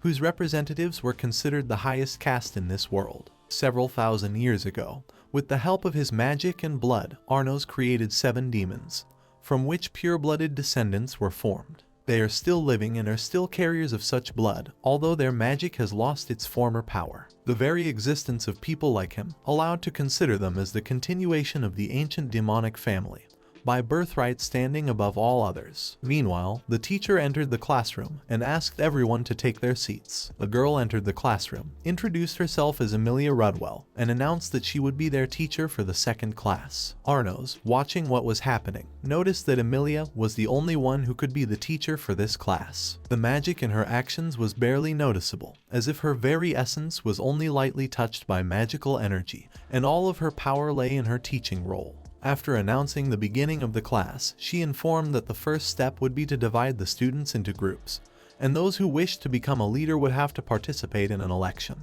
However, the condition for nomination was the candidate had to demonstrate the ability to use one spell. Amelia chose to demonstrate the Gezu spell that summoned a demonic army. She said that this spell would likely be new to most and explained that it was called Devil Army. This spell allowed the caster to become the lord of an army that obeyed him, sharing his immense power with him. Amelia also specified that only those who could draw the magic circle and use the spell correctly could be considered worthy leaders. Simply put, the one who would be the first to use the spell would become the head of their group, provided they demonstrated a high level of management and competence. She then allowed the students to nominate their candidates. Arnos was the only one to raise his hand, and he was noticed by everyone present. His unusual behavior caused surprise, and most thought he was not competent enough, not knowing that he was actually a demon lord. He was not offended by their bewilderment. After all, they were his descendants, and he realized that he had to prove his power by his own actions. Amelia, however, refused to allow him to run for office. When Arnos asked why, she explained that his form was white, which meant he was not a pure-blooded mage. Arnos disagreed with this explanation, stating that blood does not determine a mage's power, and dirty blood should not be inferior to purebloods. Amelia, a little wary, asked if this was a criticism of the royal family, because if a mudblood could surpass a pureblood, it would be clear proof that the purebloods had lost their supremacy. Arnos, on the other hand, calmly replied that if he could complete the task, there would be no more claims against him. After his words, Amelia allowed him to try. Arnos used magic and magical circles began to appear over his hand. He explained that it was the word Zekto, which makes a contract. Amelia was dumbfounded, as she had not expected him to activate this magic so quickly, and wondered when exactly he had done so. In ancient times its use was considered prudent, and the very fact that she hadn't noticed the preparation only confirmed her incompetence as a teacher. Arnos wondered if the royal family had developed a Gezu spell. Amelia nodded. He knew that would be her answer because this spell was created by him, but decided to remind her of her right. He informed her that he had found an error in this spell. Amelia objected, claiming that in 2,000 years no one had noticed a flaw in it. Arnos explained that it was at that moment, after his rebirth, that he had discovered the error, but had not had time to correct it. He changed the runes in the magic circle, and showed Amelia what the corrected version looked like. Arnos, pointing to the magic circle in front of Amelia, explained that this was now the completed version of the spell. In his opinion, as a teacher, she should have realized immediately that this spell was now much more advanced. He explained that by making a small change, or rather rewriting just one element, it was possible to increase its effectiveness by as much as 10%. Amelia, looking at the magic circle, noticed that its size had increased by 1.5 times, but she could not understand how this was possible. Arnos, seeing her bewilderment, corrected her, stating that the spell's effectiveness had actually doubled. He explained that the magic circle now utilized 2 additional sigils that enhanced the work of the main mechanism. These sigils act so that the result of the magic circle's work is doubled, and the spell becomes twice as powerful. Amelia was shocked. Even in her years of teaching, she had never encountered such a revelation. Arnos, for his part, made no secret of his confidence in his skill, saying that if he were to teach someone, perhaps he could take the teaching position in her place. Amelia, a little embarrassed by his bold suggestion, recognized his abilities and allowed him to run for election. She also said that he could return to his seat after he ran for office. The whole class was totally confused. They couldn't figure out who this guy was who, upon seeing the spell for the first time, instantly spotted a mistake in it and corrected it. And all this without any training, without any in-depth study of the basics of magic. It was simply impossible for most of them. And while some continued to consider him a talentless student, others began to wonder if this guy could really be something more than they had envisioned. After that, Emilia announced that they were starting the group assignment. All the students who had nominated themselves for the leadership role had to introduce themselves. And the first to begin was Sasha Chan's presentation. Standing up from her seat, she declared herself a witch of destruction belonging to the Necron bloodline. She proudly said that she was the heir to the bloodline of one of the 7 great demons, Ibis Necron. She asked everyone to memorize that name. Arnos watched her magic waves carefully. He noted that Sasha's magic was identical to Misha's. It couldn't have been a coincidence. He turned to Misha and noticed that Sasha had also claimed to be of the Necron bloodline. Misha replied that Sasha was her older sister, and although they were sisters, the relationship between them remained undefined, something she was unwilling to divulge. Arnos, paying attention to Sasha's clothing, noticed that she was wearing a black uniform. He couldn't help but ask who their shared parent was, father or mother. Misha, after hesitating slightly, explained that she and Sasha shared the same parents. Arnos then realized that Sasha must also be a pureblood. Misha quietly added that this was the way her family decided. Only one of the daughters who possessed pureblood magic could be considered an heir. This order was what caused Arnos to be perplexed. He did not understand why the roles in this family were so rigidly distributed. What was behind such a decision? At that time, it was Arnos' turn to introduce himself. Taking the floor, he stood up, realizing that everyone expected something grandiose from him and would listen to him with special interest. He introduced himself as the tyrant and demon king Arnos Voltigerd. He then added that the name of the demon king they knew was only a fake. Although they were unlikely to believe him now, he didn't blame them for that, for he knew that they hadn't realized the whole truth yet. He was sure that as time went on, they would realize who he really was and that they would have to get along with him. Everyone in the class fell into a dumbfounded silence, some even whispering, calling him untalented. Emilia coughed, trying to bring everyone back to the point. She asked the students to choose a leader from those who had nominated themselves. It was also added that the leader's choice could be changed at any time, and if the leader had no people left in the group, he or she would cease to be a leader. This revelation generated a lot of discussion among the students. Everyone started to talk over each other, deciding who to choose. Many votes were cast in favor of Sasha, because her fame as a witch of destruction and chaos gave her undoubted advantages. There were rumors that she was a reborn founder, which only added to her appeal as a leader. Arnos wasted no time in asking Misha to which generation of chaos her sister belonged. Misha remained silent, not wanting to delve into the matter. Arnos, in turn, said that if she wanted to choose her sister, let her go to her. However, Misha firmly replied that she would stay in his group. Arnos felt grateful to her. He realized that her support was very important to him. Misha looked at him, smiled, and said that they were friends. Arnos agreed with her. At that moment, they heard footsteps approaching their table. It was Sasha. She asked if his name was Arnos Voltigerd. Arnos nodded. Sasha, smiling, remarked that it looked like he had at least one person in the group. Then her face turned sly and she grinned, declaring that this useless puppet had joined his team. She watched Arno's reaction carefully, enjoying the way his face began to change expressions. The question she uttered sounded almost like a taunt. She was really wondering what he was going to do now. Sasha was sure that Arnos probably didn't realize who he was really dealing with, and that he wasn't ready for what she was about to reveal. She stated that he probably doesn't even realize it, but this girl next to him is neither demon nor human. Moreover, she has no human existence whatsoever. She explained that this girl, unlike all the others, is devoid of life, soul, and will. Sasha, with a disdainful look, turned to Misha as if she regarded her as something insignificant, not worthy of attention. She calmly and confidently stated that she was just a doll, devoid of her own will, which moved only thanks to magic. Sasha smirked, her eyes glittering with a mysterious sparkle, and she explained that Misha was neither demon nor human. She was something else entirely, without life, without a soul, and without pain. She was just a doll that moved thanks to magic, an empty shell incapable of emotion. Arnos had been told that she and Misha shared the same parents, but he couldn't understand how that was possible. How she could be a magic doll and still have the same blood. Arnos didn't understand how she could be a magic doll but with the same blood, and he wondered about that. Sasha looked at him in surprise, her eyebrows raised. Arnos, tilting his head slightly, stated that if she truly believed that the magic doll had no soul or life, it showed that her understanding of magic was very limited. He said that she needed to expand her worldview, to look deeper, to realize that magic was far more complex than she realized. Sasha was taken aback by his audacity, but she quickly came to her senses and replied with a cold stare that if he continued to stay around that little cursed doll, terrible things could happen.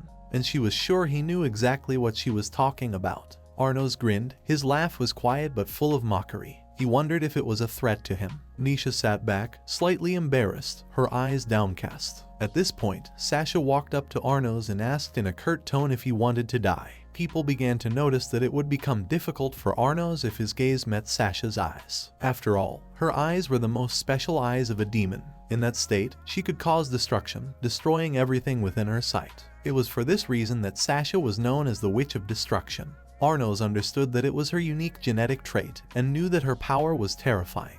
Considering that both Misha and Sasha both possessed similar abilities, it seemed that House Necron just happened to specialize in eye magic. However, at this point, Sasha was completely confused. She couldn't understand what was happening. It couldn't be true. She looked directly into Arnos' eyes, but his gaze didn't have the usual effect. Nothing was happening, and she didn't know what was wrong. Arnos, with a slight sarcasm in his voice, asked if she was already bored with this game of staring. Suddenly, Sasha realized that he too had the eyes of a demon. It was impossible. Arnos, seeing her dumbfounded expression, asked if she thought he wouldn't be able to counter her. He continued that those eyes were the true eyes of a demon of destruction, and perhaps she should study them better. Sasha was dumbfounded. She couldn't look away, and yet nothing was happening. Not a single object in the classroom was damaged. Sasha still seemed unharmed. This time, however, something clenched in her chest and her heart fluttered with incomprehension. Arnos realized that he had made her heart freeze with his power. His gaze was so powerful that even Sasha felt the impact. Everyone around them couldn't believe their eyes, for Arnos was perfectly fine, despite the fact that he had just met Sasha's gaze. It was incredible. After all, Sasha had such special demon eyes that anyone who was affected by them would literally pass out or suffer terrible consequences. Some even said that he was once struck by Sasha's eyes and couldn't recover for a year without waking up, as if his magic of destruction was simply burning the life out of him. No one could understand how this was possible, for Arnos was in his white form, and his magic was not impressive at first glance. But at that moment, Arnos realized something important. He began to realize that now he could probably let her go. He walked over to Sasha and, gently stroking her head, mockingly asked how much longer she was going to stay in that half-asleep state. He explained that he had merely destroyed the surface layer of her heart to let her shake and pull herself together. Sasha didn't understand who this man was, how he could act so calmly, what made him think he could speak to her like that. Arnos added with a smile that he had already introduced himself to her. And then, noticing her strength, which, as it turned out, was not so weak, he offered her to join his team. It was unexpected. Sasha, not hiding her displeasure, replied that she was the leader of her team and was not going to leave it. Arnos, in turn, said that she could leave her team and that if she joined his team, she and Misha could get along. Sasha said disdainfully that she had never thought of that doll as her sister, and with those words she turned around and walked away, leaving him with a slight perplexity. Arnos looked at Misha and apologetically said that he didn't mean to make her uncomfortable. However, Misha replied with a slight smile that there was no reason to apologize. Sasha is a good girl, and if anyone is to blame, it's herself. Despite all the nicknames and taunts against Sasha, Misha couldn't believe that her sister was bad. Arnos, not hiding his curiosity, asked what exactly Sasha meant by the word doll. Misha looked at him with slight doubt and, questioning whether she should answer, held back. Arnos realized that Misha didn't want to broach the subject, but was sure that despite everything, they would still be friends. He clarified that he didn't mind, but he was just curious to know more. At this point, Emilia announced that the lesson on Jesu continued and they would have a battle test between the teams in a week. Everything Arnos had been taught he already knew, and this lesson seemed extremely boring to him. Time passed, and after a while, when Misha was standing next to the sleeping Arnos, she was called out. It was Sasha. She came over and asked if Misha could tell her anything about what was going on. Arnos was asleep. The lessons were too boring for him. Misha, a little hesitantly, asked if she could wake him up, but Sasha said it was fine. Sasha then suddenly asked Misha who Arnos was to her. Misha, smiling slightly, replied that he was her friend. Sasha noticed that Misha was lucky, as being Arnos' friend seemed to be quite an accomplishment. And just as they were looking at each other, Arnos opened his eyes and asked Sasha what she wanted. Sasha was startled and bounced sharply to the side, her heart pounding frantically. She screamed, asking Arnos not to wake up so suddenly. His awakening came as a complete surprise to her. Arnos, with faint curiosity, asked if she could tell if he was awake by the flow of his magical power. Sasha couldn't hold back the baleful glare that rushed toward him like lightning. Arnos was well aware that her demon eyes reacted naturally to changes in her emotional state, and that she had no control over the process. In that context, her eyes, though destructive, were extraordinarily beautiful, and it was probably a reflection of her powerful talent. He noted this to himself, but said nothing aloud. Suddenly, Sasha suggested that he have a contest. Arnos looked at her in surprise, not sure what she was talking about. He asked if she wanted to fight him. Sasha, without a shadow of doubt, explained that in a week's time there would be a fight between the teams, and she offered conditions. The loser would have to fulfill any wish of the winner. Arnos was interested and stated that it sounded very curious. Sasha, with cold certainty, said that if he won, she would resign as leader of her team and join his. Arnos asked with mild interest what would happen if she won. Sasha touched her finger to his nose and, gazing into him, declared that in that case she would have him. She would make him cut all ties with Misha and become hers alone, leaving him no freedom of choice. She would keep him under complete control, not allowing even a word of rebellion. Then Sasha added that Misha knows perfectly well that everything she has belongs to her. She's not going to share anything with anyone, even if it's friends or anyone else. Eventually, Arnos will become her toy, a fun toy, and she will even feel sorry for him. Arnos, though he didn't know the complexity of her relationship with her sister, noticed that Sasha had shown a lot of courage in calling him her plaything so confidently. He calmly replied that he didn't mind, because in any case he would be the winner. Sasha started to back away, ignoring him, and stated that she had just been caught off guard earlier, so he should get ready. Arnos looked back at Misha and, with a slight smile, said that they could make up for it if they were on the same team. Misha, with a sly expression on her face, asked if he was in fact inviting Sasha. Arnos remarked that it was probably none of his business, but added with relief that he would be glad if they could work something out together. Misha, smiling, thanked him. Arnos then suggested that she do her best in the combat test, assuming that Misha wanted to mend her relationship with Sasha. However, he realized that things wouldn't be that easy with Sasha, but he knew they would work it out in the end somehow.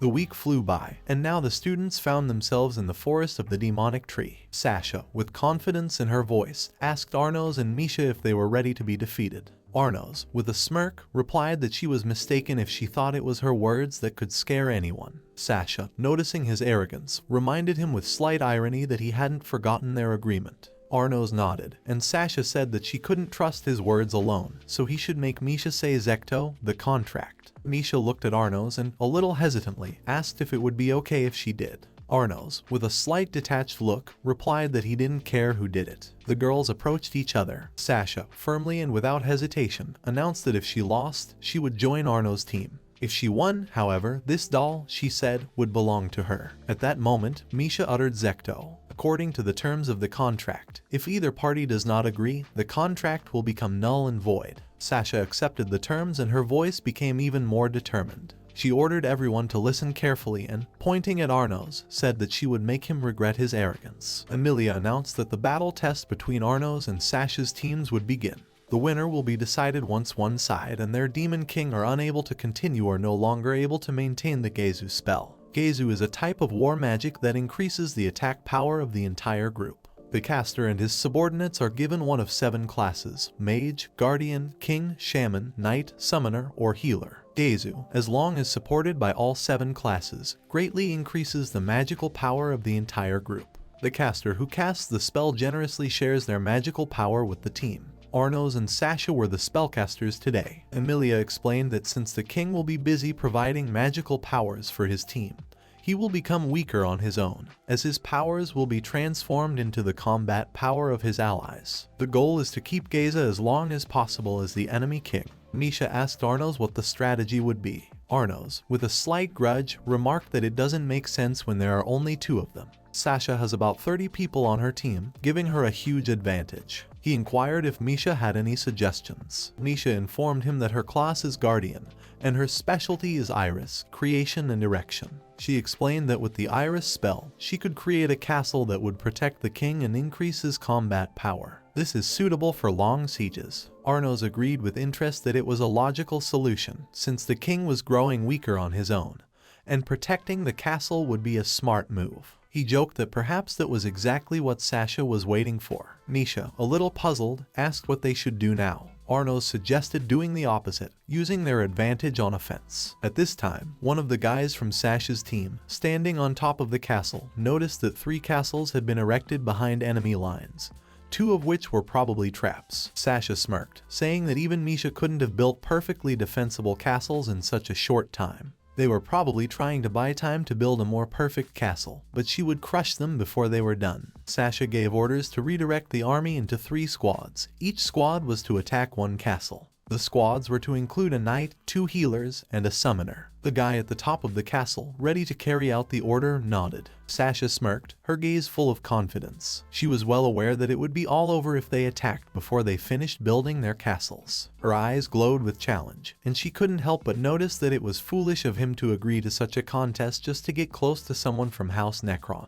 A thought flashed through Sasha's mind. She wished he would at least try to protect his friends instead of playing them like pawns. He, the self-proclaimed Demon King, didn't know that real power lay in more than just magic. At that moment, her musings were interrupted by a sharp alarm. The guy standing on the tower shouted, summoning Sasha. She immediately went up to him, asking what was the matter. The lad, with a face full of fear and bewilderment, reported that the king of the other team, Arnos Voltigerd, had suddenly appeared in front of the castle. He was indeed heading towards the walls of their fortifications. Sasha was dumbfounded and couldn't understand how such a thing was possible. The boy clarified that he himself did not know how he ended up here, but he could only assume that Arnos had used some spell unknown to them. Sasha couldn't believe what she was hearing. A lost teleportation spell that allowed one to travel great distances in an instant. This could not be. But despite her doubts, she reacted calmly and said that everything was under control, for the king alone would not be able to break through the defenses. Even if he did make it to the walls, he still wouldn't stand a chance. She ordered to show him that he was wrong, confusing strategy with recklessness. Arnos, observing the situation, calmly asked if that was true. Several of the guys on Sasha's team were at a loss, not understanding how this was possible, or why they were hearing his voice in their telepathic channel. In a panic, they began ordering the others to find out the cause faster, assuming that their channel had been intercepted. Arnos explained that the reason was due to the construction of their magic circle. It was so weak and low in quality that it ended up intercepting their channel of communication without difficulty. Sasha screamed in rage. She found it hard to believe what was happening. It was impossible. After all, the encryption they were using was so sophisticated that it was up to the strictest national standards. And so, Arnos had taken it and simply cracked it. After that, she decided that none of that mattered anymore. She declared that despite the intercepted channel, Arnos still wouldn't even be able to get through the first floor of the castle they had built, protected by 7 guards. He wouldn't even make it to the very walls. Arnos, after hearing about the 7 guards, noticed that their defenses seemed to be quite good, and there were probably many traps and fortifications set there to increase the defenses inside the castle. He touched the wall and felt its lightness, which immediately caught his attention. Sasha couldn't believe her eyes. She stated that it was impossible, because they had put so many protective and anti-magic spells on the castle that no mage could destroy it so easily. Arnos noticed that she clearly didn't know about battles, because she only focused on magical attacks. At that moment, his fingers, with a slight force, entered the castle wall and it began to crack and break into pieces. Sasha was terrified. Everything around her began to shake as if from a powerful earthquake, and she could not believe what was happening. Arnos, not paying attention to her reaction, with cold blood ordered everyone to memorize this moment. He said that next time, if they wanted to build castles, they should make them heavier, with much stronger walls. He lifted the castle straight up with his power, demonstrating the magnitude of it. Sasha, stunned that a defenseless king could have such power, didn't even try to contain her surprise. She couldn't believe the power he had just demonstrated. Arnos finally stated that it was true that when Gezu was used, the strength was divided between different classes, but in their case, the difference in strength was too great to ignore. At that moment, a real tornado appeared in the air right above the castle. Everyone inside started flying, grabbing onto tables and chairs, trying to stay in place. No one realized what this monster was, but their eyes went wide with terror. It didn't just lift the lock, it also spun it around like a marionette in the hands of a master. Arnos realized that although they had put so much into the anti-magic defenses, they had completely forgotten to consider the possibility of physical destruction.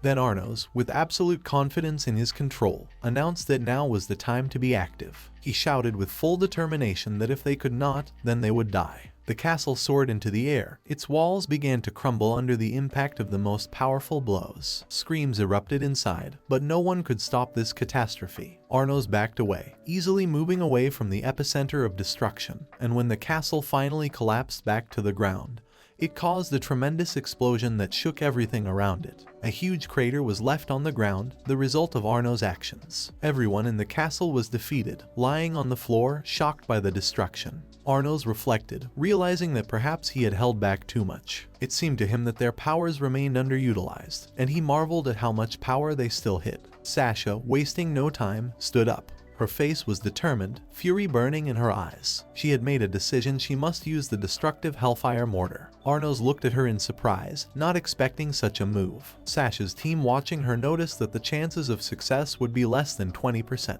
If they couldn't control the spell, the castle would fall to pieces, and then it would be over. But Sasha wasn't about to lose her courage. She declared with determination that now was the time to understand the strength of their opponent. And it didn't matter that Arnos was a half-breed. What mattered was that he was a monster throwing castles and magic around. Sasha reminded the team that if they didn't use the highest fire-type magic, they couldn't win. She ordered everyone to use their strongest spells, activating all the power the spellcasters had ever read, and to show Arnos all the pride of the royal family members. The entire team stood up and nodded in agreement without hesitation. Arnos, watching this, noted that Sasha did have charisma, and although she had not yet reached full mastery, it would be foolish to make her an enemy. At that moment, the castle descended to the ground again, returning to normal. Arnos, while not surprised by this turn of events, realized that unlike primordial magic, which allows the caster to gain power but comes with huge risks, Giga Graz could only be used after years of study and practice. It would be impossible for Sasha's level of magic to use this spell alone.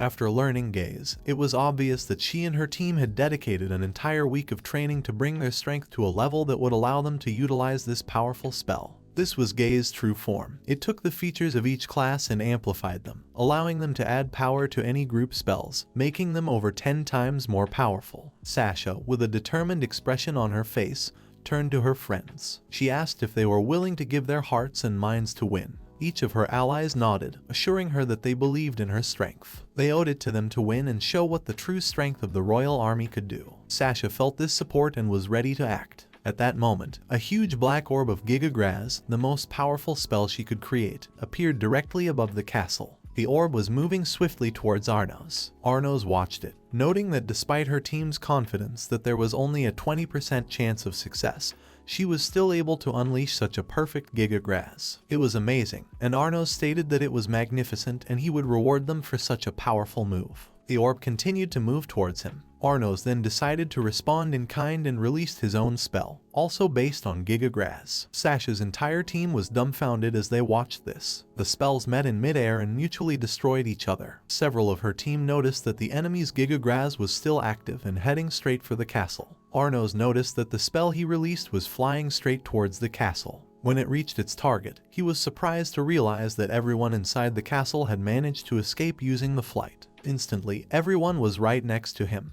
Arnos praised them for their quick and accurate reactions, saying that they had made the right choice in leaving the castle. Sasha stood silent, shocked. She couldn't believe that he was capable of using Giga Graz alone. Arnos, however, was calm. He calmly stated that she should have taken a closer look at his technique since he hadn't used Giga Graz. Sasha was dumbfounded. Arnos continued, explaining that it was Greg's spell, not Giga Graz's. He knew that if you lined up the spell according to the powers, you would get Giga Graz, then Gryad, Grezd, Guskum, and finally Grega. Everyone present couldn't believe that Arnos had destroyed Sasha's Giga Graz with the weakest fire spell. It was impossible. Someone from Sasha's team remarked that there must be some secret. Arnos explained with a smirk that the secret was the difference in their magical powers. He emphasized that he was in a completely different league in that regard. Sasha stood in front of him, on her knees, her face expressing a mixture of rage and frustration. Arnos looked at her and asked if she remembered her promise. He held out his hand to her and remarked that she had great potential. He offered her to become one of his subordinates. His gaze was full of confidence and her demonic eyes caught his attention. Sasha screamed for him to die, but Arnos calmly replied that he was refusing. She then asked in desperation to kill her, but Arnos again refused. He said she was too stubborn and ordered her to forget everything and become his subordinate. Sasha, head down, replied that she would never forget the humiliation. She vowed that one day she would be stronger and would definitely kill him. Arnos, still holding his hand, said that if he could die at the will of men, he would have done so long ago, 2,000 years ago. Sasha, with a chuckle, called him a strange half-breed. Then she took his hand and stood up. Sasha admitted that she didn't think she could overpower him with her current level of strength, and that she couldn't disobey their contract. She emphasized that it was only a contract, and she couldn't remember ever giving her heart to him. Arnos smirked and said that he was relying on her. Sasha was slightly embarrassed, but then, after thinking for a moment, asked if he had invited her for the sake of that girl, Misha. Arnos replied with a slight smirk that he probably did, because Misha really wanted to be friends with her. Sasha let go of his hand, as if losing interest. Arnos added that there was another reason. Sasha was interested and asked what it was. Arnos explained that the reason was her eyes. He admitted that her magical eyes were truly beautiful. At this point, her face turned red and she turned away, trying to hide her embarrassment. Arnos, with placating confidence, declared that he would prove the truth to her, and added that he had never met such beautiful demonic eyes. Not even in the mythical age had he encountered magic with such purity and serenity. He was sure that those eyes were not just a consequence of her power, but also of her talent, although her magic had not yet been fully unleashed. Sasha was bitterly silent despite his words. Arnos looked at her and asked if she was listening to him. Sasha snapped back to reality,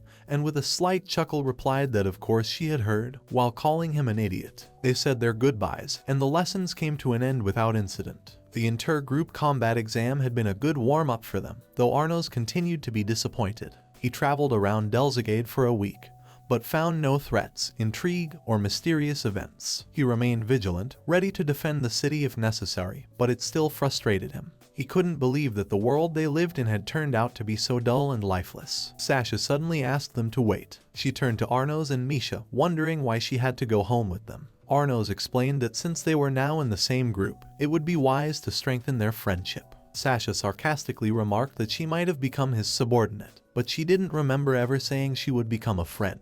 With those words, she wished them a good day. Misha and Arnos were watching her in silence when Arnos suddenly recalled that during an intergroup combat exam he had suddenly appeared right in front of her castle. He added that he could show her the spell he had used. Sasha froze, then stopped and turned to him. She replied that she was using Zept. Arnos, noticing her determination, said she could do as she wished. Arnos held out his hand, motioning for Sasha to come with him. Sasha was surprised by this gesture. She hadn't expected him to offer her to walk with him in such a manner. Arnos, wasting no time, remarked that it would be much easier if she experienced it herself. After all, she had always obediently held his hand before, and perhaps she should have shown a little more initiative this time. Sasha shouted, expressing her displeasure. Arnos calmly replied that if she didn't take his hand, he wouldn't be able to demonstrate to her the spell he was about to use. Sasha, despite her annoyance, reluctantly looked at his outstretched hand. In the next second, she carefully extended her hand after all, deciding not to cause any unnecessary trouble. Arnos then passed his hand to Misha and asked Sasha to take her hand. This was already becoming a real challenge for Sasha. She felt her anger flaring up, and she tried several times in her mind to find a reason not to. But turning away, she gave in and reached out to Misha, though her anger was still boiling inside. Misha only touched her hand with her fingers, but Arnos, not satisfied, ordered them to hold hands tighter. All three now stood in a circle, forming a closed shape. Arnos insistently told them to hold on tighter. Sasha, a little confused by the situation, still made an effort and grabbed Misha's hand with more strength. She asked if this was the only way for Arnos to use his spell. Misha nodded in response, confirming her suspicions. Arnos noticed their exchange of glances with Misha and looked over to her with a slight smile. Sasha, seeing this, felt slightly annoyed and asked why they were looking at each other. Arnos glanced at her, noticing her wariness, and asked if she wanted to join their little discussion. Sasha stammered at his words, but tried to hide it under a stern expression. Arnos, unable to stop smiling, expressed his understanding that Sasha had a hard time looking people in the eye because of her demonic eyes of destruction.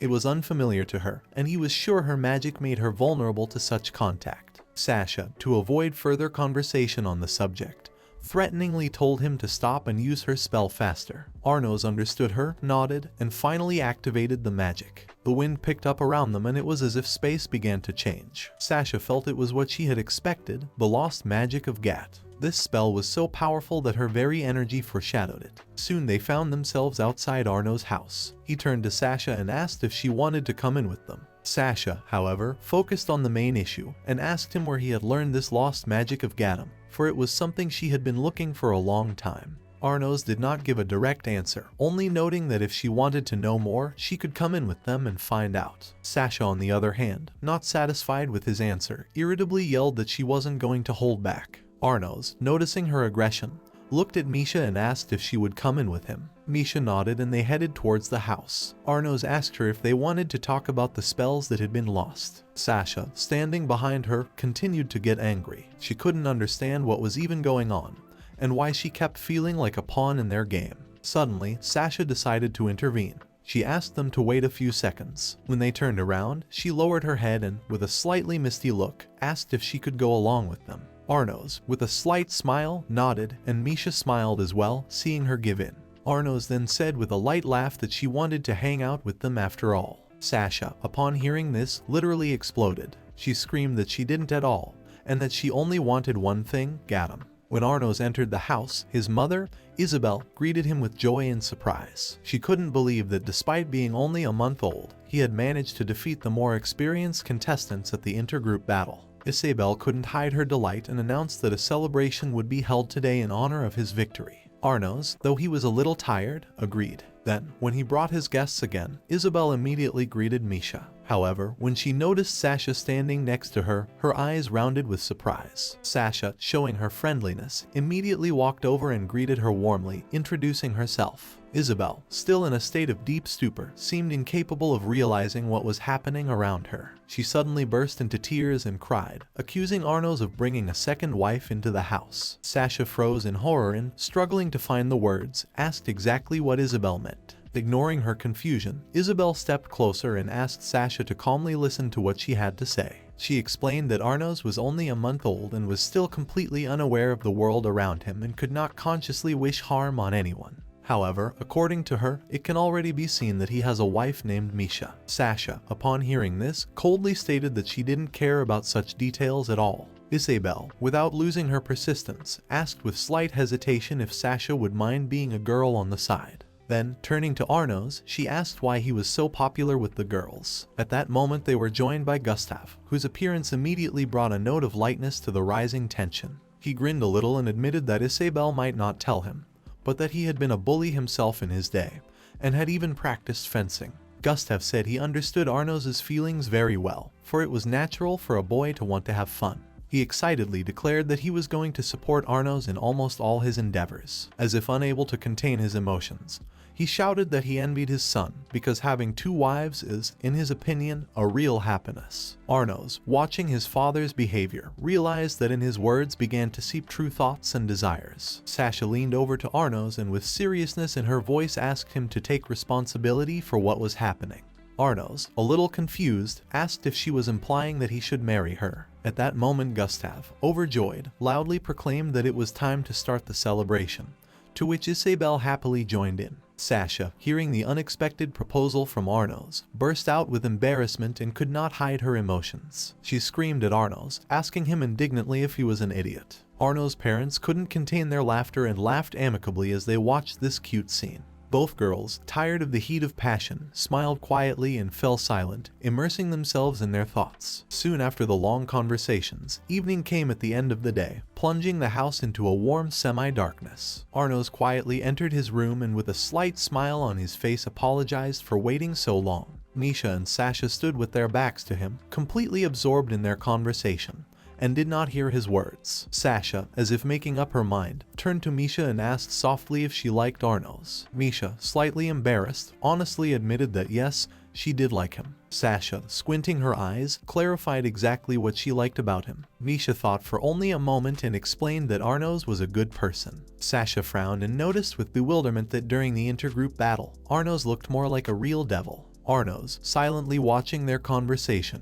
thought to himself that with Misha, on the contrary, he was quite nice. Misha, catching Sasha's mood, suddenly asked timidly what about Sasha herself. She wanted to know if she liked Arnos. Sasha, as if frightened by the question itself, shouted that no way, and it was completely impossible. but after a moment she added that Arnos was the only one who could look her in the eye without fear. Sasha noted with a sad chuckle that there was definitely something wrong with him, for he was capable of calling her cursed demonic eyes beautiful, eager to destroy anything they fell upon. She smiled, warmly for the first time, and admitted that she had never before met someone with eyes like hers. Sasha looked at Misha carefully, and both girls fell into a heavy silence. Then Sasha suddenly noticed that Misha was also able to look into her eyes without fear. Sasha quietly asked if Misha remembered how, as a child, she had been unable to control her power and had been imprisoned in a magical dungeon. She added sadly that at that time no one had dared to even look at her except Misha. Misha admitted with a slight sadness in her voice that she remembered everything perfectly.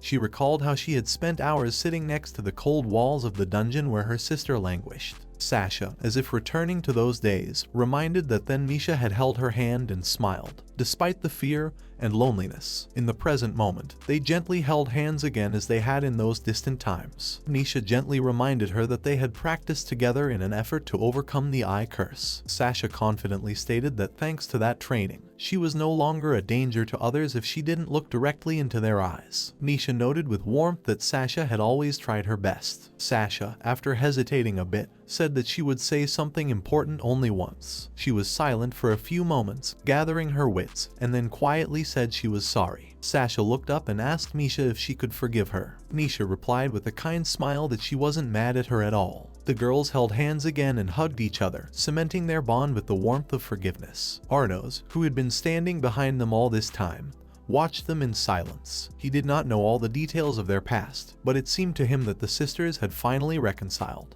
He reflected that at such an age feelings often raged like a storm, leading to quarrels even over trifles. Arnos raised his voice, apologizing once more for the wait, and offered to walk them home. A little later, the three of them were walking down a quiet street, lit by the dim light of street lamps. Sasha wanted to ask him a question, but before she could finish, Arnos immediately said that of course he knew everything. Sasha frowned and argued that she hadn't even had a chance to say anything yet. Arnos explained with a slight chuckle that for him there was nothing he didn't know. Sasha, sighing, recognized that Arnos probably did know what was going on. She said that the Demon Lord was supposed to be reborn just this year. According to her, their instructor tomorrow would be Ibis Necron, one of the 7 oldest demonic emperors. Arnos admitted, to his surprise, that this was something he didn't know. Sasha exclaimed that it would have been better if he had said it right away. Arnos wondered, for the 7 oldest demonic emperors had always piqued his interest. He questioned what exactly their current role meant. Sasha, slightly surprised at his ignorance, remarked that it was no wonder he had been labeled non-conforming. She told him that 2,000 years ago, the founder had created the first 7 servants, powerful lords,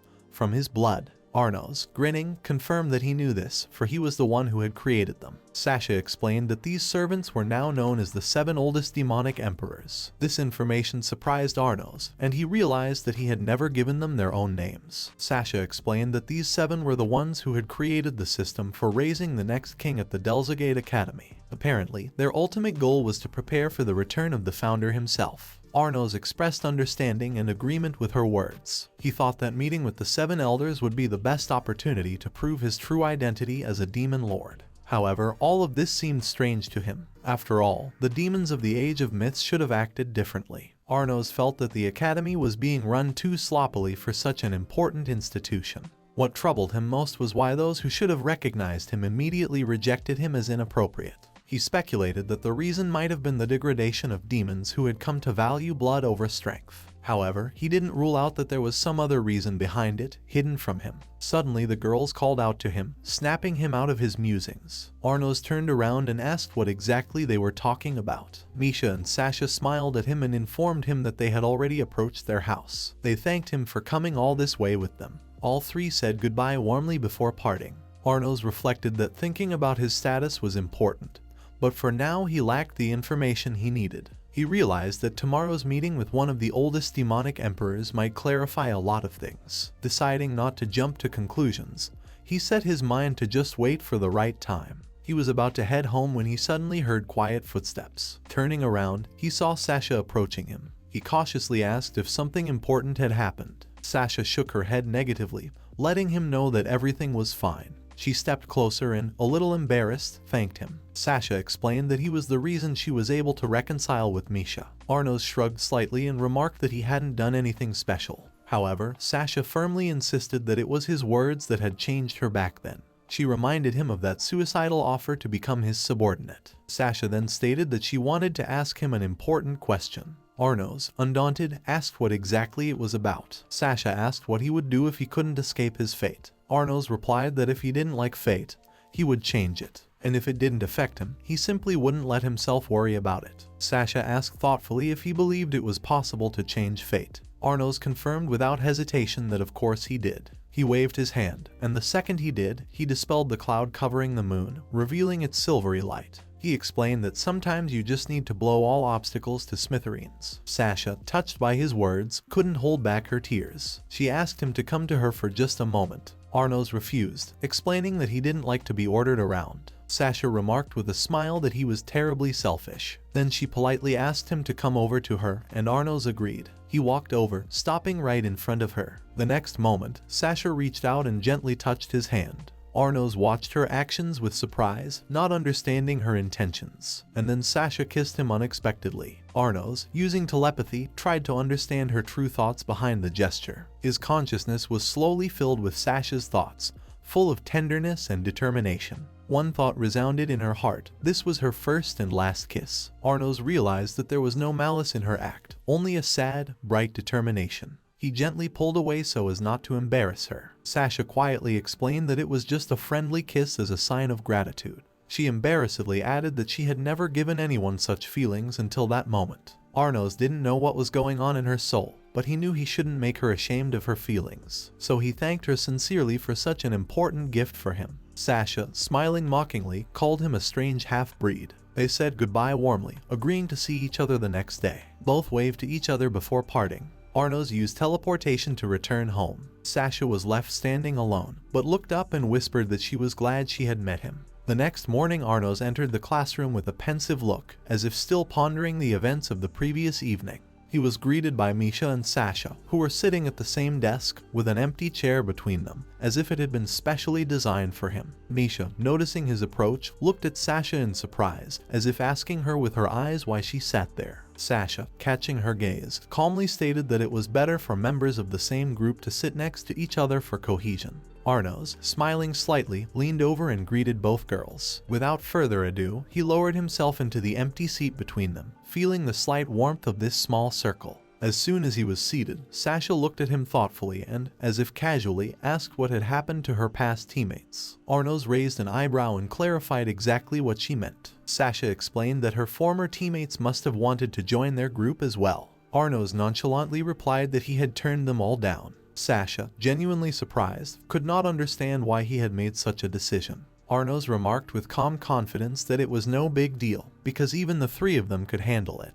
And to be honest, he was capable of winning alone. Sasha, without hiding the irony, reminded him that a minimum of 5 members in a team was required to participate in an inter-class combat exam. She also added that the interclass combat exam would already require 7 members. Arnos, slightly surprised, realized that even his strength wouldn't help if he simply couldn't participate due to the lack of people. He didn't seem concerned, however, and stated that they still had time to think it over. Sasha shook her head, noticing that he was being too carefree about the situation. At that moment, Emilia, their strict teacher, asked all the students to take their seats. Ibis Necron solemnly entered the classroom, surrounded by an aura of ancient power and cold majesty. All the students stared at him in amazement and awe, realizing who fate had brought to their class. Emilia announced that today they would have a special class dedicated to great magic. She announced that Ibis Necron, one of the 7 oldest demonic emperors, would be helping them understand the secrets of the magical arts more deeply. Emilia asked everyone to listen to him carefully, as if it were a sacred ceremony. She singled out Arnos Voltigerd, on whom her gaze lingered a little longer than on the others. She sternly asked him to refrain from disrespectful behavior, clearly alluding to his past antics. Arnos only smiled slightly in response, not at all offended by her remark. He thought about how amusing it was to see that Emilia had seen fit to warn him separately, as if he didn't know how to behave in society. Without further ado, Arnos rose from his seat and stated that she need not worry, for he already knew everything. He waved carelessly at Ibis as if he were an old acquaintance and remarked that he hadn't seen him in a long time. Emilia stared at him in utter confusion, not believing her eyes. She screamed, indignantly asking how he dared to address Ibis Necron in such a rude and familiar manner. The entire class immediately began to whisper, excitedly discussing what was happening.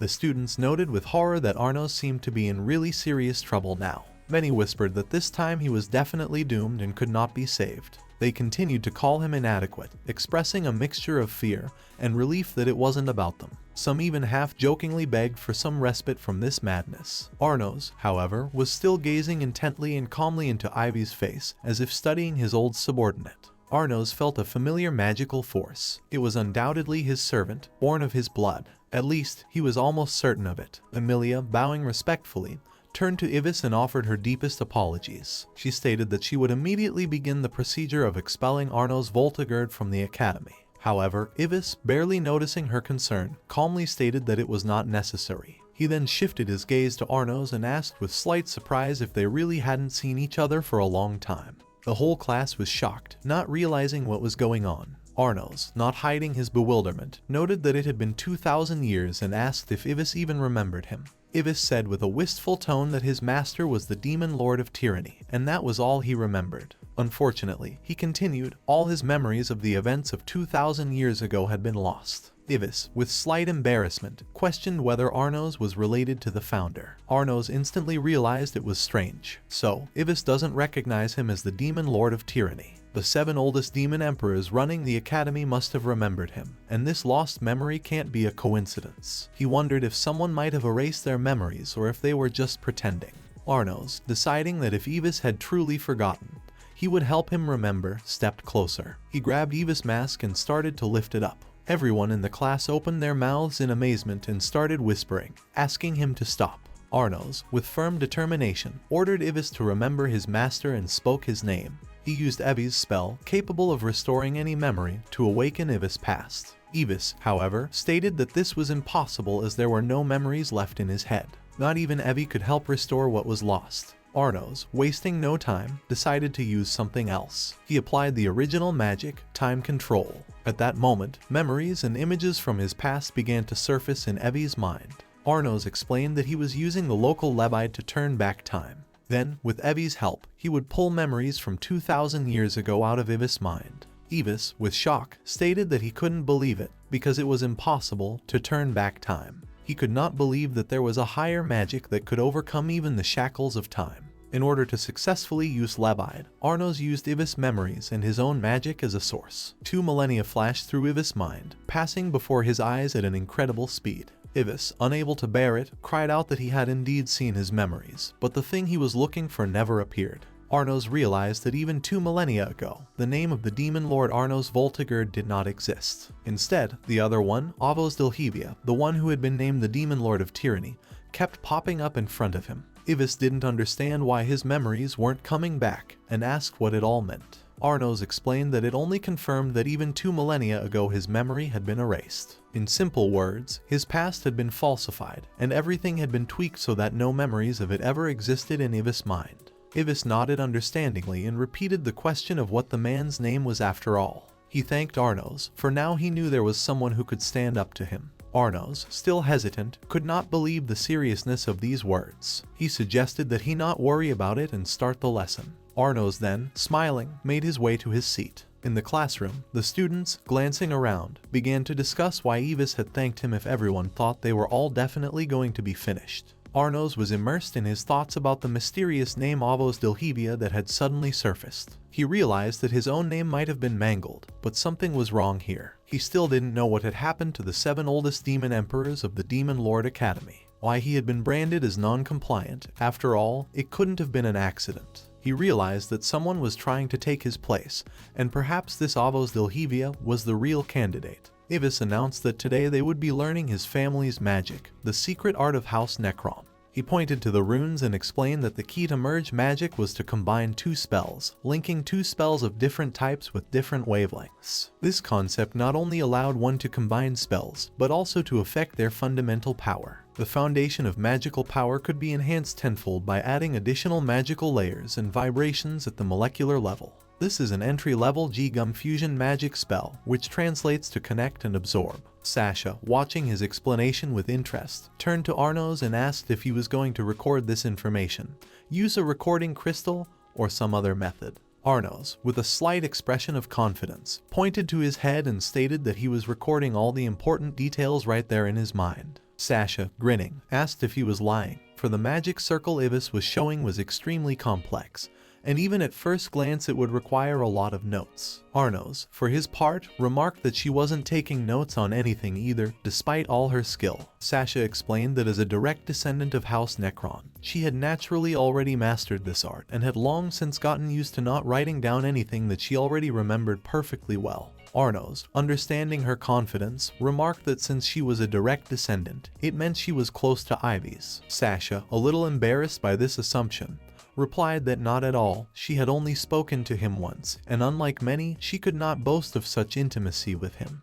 The 7 elder demonic emperors, she continued, were on a completely different level compared to her, and she was more of an observer than one of their equals. Then, as if hesitating, she asked if Arnos had actually memorized all of this, because it had taken her a whole month to understand. Arnos replied with a carefree smile that if it took her a month, he usually only had a second for such things. He added, with a slight challenge in his voice, that if she doubted his ability, she could prove it to him. At this point, Ivis, noticing the interest, asked if anyone had any questions. Arnos raised his hand and expressed his desire to say something. Ivis invited him to stand up and continue. Arnos scrutinized the magic circle and noticed that there was a fatal flaw in its design that could have led to catastrophic consequences. Everyone in the class was stunned by his words and stared at him with an expression of utter amazement. Whispers began to be heard. Everyone thought that now Arnos would definitely get into trouble, because this time the situation was much more serious than with Emilia. Ivis, without changing his facial expression, calmly asked what it was about the flaw that Arnos had noticed. Arnos, without wasting time, explained that by taking this magic circle as a basis, Ivis could indeed fuse magic and amplify it dozens of times. But, alas, this fusion will not last long. The magic will not withstand prolonged exposure and will disappear. All the students, realizing the seriousness of the situation, grabbed their heads, not believing that Arnos was able to identify this problem so easily. Ivis looked at him in surprise and said that he was impressed with how Arnos was able to recognize the flaw at a glance. Everyone around him whispered, amazed at his words. Ivis explained that fusion magic, despite its immense power, actually has a very short duration. But if you look closely at the essence of this magic, you will find that it has an amazing ability to transform. Arnos smiled, feeling everything around him begin to converge in the direction he wanted. This was to be expected from a servant with his own blood running through his veins. His demonic eyes had no trouble seeing what Arnos was getting at. Arnos agreed with him, confidently stating that by looking into the essence of this magic, he had found the fundamental magic circle for true fusion magic. Ivis, somewhat puzzled, asked if Arnos claimed to be able to improve the design of this magic circle. Arnos replied with confidence that it would not be difficult. Ivis, with slight disbelief, asked him if he realized that he himself had spent over 1,000 years to perfect this magic circle. Sasha, alarmed by the development, called out to Arnos to stop. Arnos, ignoring her concern, asked what she was so worried about. After all, it was only a lesson. Sasha, holding back her emotions, stated that she wasn't really worried, she was just unsure if it was safe. Arnos, grinning, ordered her to just watch. He walked over to the magic circle and altered it, making significant adjustments to its structure. Ivis, studying the changes, could not believe his eyes, for the duration of the fusion had increased significantly, and now the magic would last several hundred times longer. Ivis, finally realizing what had happened, stated that he had not expected that anyone could have studied fusion magic before him. Arnos stated with a slight smile that this was Ivis' success after all, as it was the first time he had seen this magic circle, and without his research it would not have been possible. Ivis, slightly shocked, asked Arnos if he claimed that he had fully understood fusion magic the first time he saw it, and had improved it in such a short time. Arnos replied with a slight chuckle that it was a small thing, and added that another 1,000 years and Ivis himself would have noticed the flaw.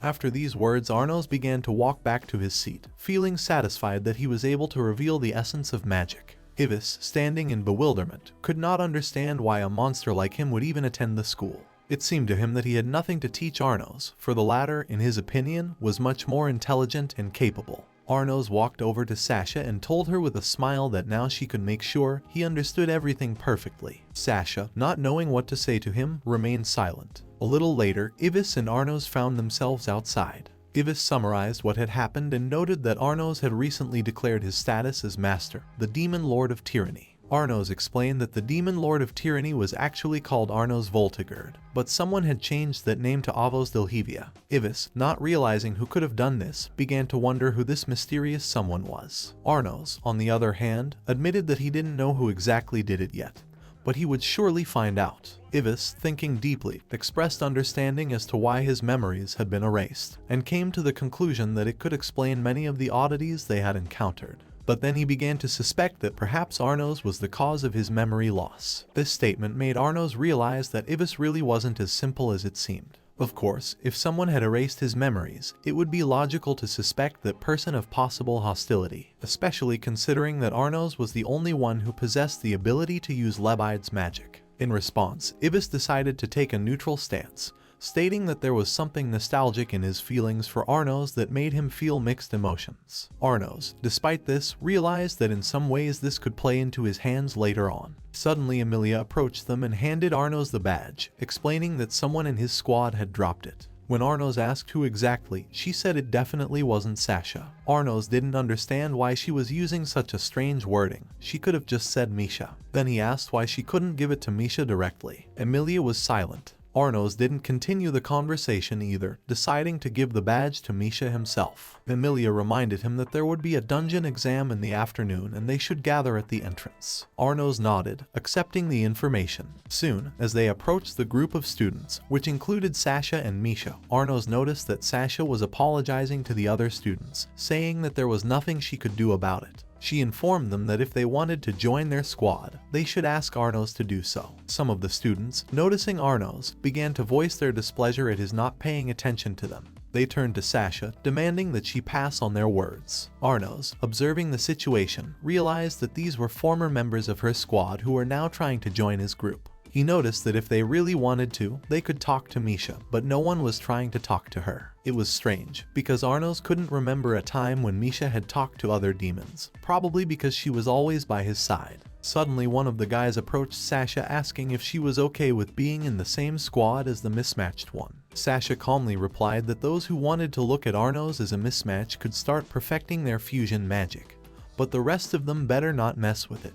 The other students looked at her in surprise and she motioned for the speaker to disappear. Approaching Sasha, Arnos noticed how she deftly refused them, acting like a subordinate, which he thought was quite effective. Sasha lowered her gaze and asked him to shut up, adding that these students were just annoying her. Arnos then walked over to Misha and handed her the badge, explaining that she had dropped it. Misha thanked him and asked if he had come for them. Arnos didn't understand what she was talking about, but it soon became clear. After lunch, the dungeon exam began.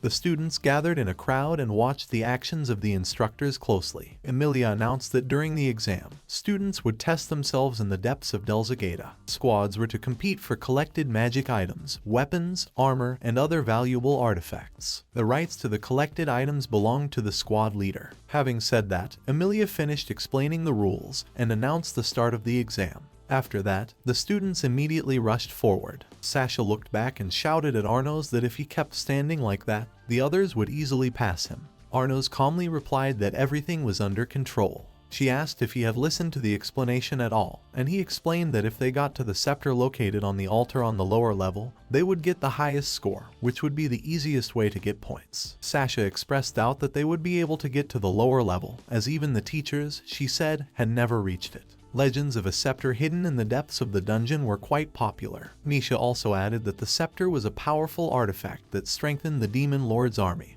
and that it was said to have been made by the founder himself. Arnos confirmed without hesitation that the scepter existed, to which Sasha expressed surprise and asked how he knew that. He explained that it was in fact his castle. Sasha remarked that she had heard that magical beasts were specially driven into the dungeon for exams. They walked past the dead goblins whose footprints were on the ground, noticing that the previous groups of students had handled them. Sasha couldn't figure out if it was even normal for them to stroll so leisurely. Soon they came to one of the entrances, and Arnos said they needed to turn right. Misha seemed about to ask something, and Arnos looked back at her. Then Misha whispered, wondering what she would get for Sasha's birthday, which would be tomorrow. Arnos looked at Sasha and asked what she would like right now. Sasha, without hesitation, stated that she wanted to get first place in this exam. That seemed like too boring an answer, and Arnos stated that he could give her first place. Misha added that she wanted to gift something that Sasha would never forget. Arnos was surprised and asked if she wouldn't be happy with any gift she gave her, since it would be more important for her to make up with her. Misha hesitated and offered to give her a gift of clothes. Arnos nodded and explained that there was something worthwhile in the treasury on the lower level, and if it was still there,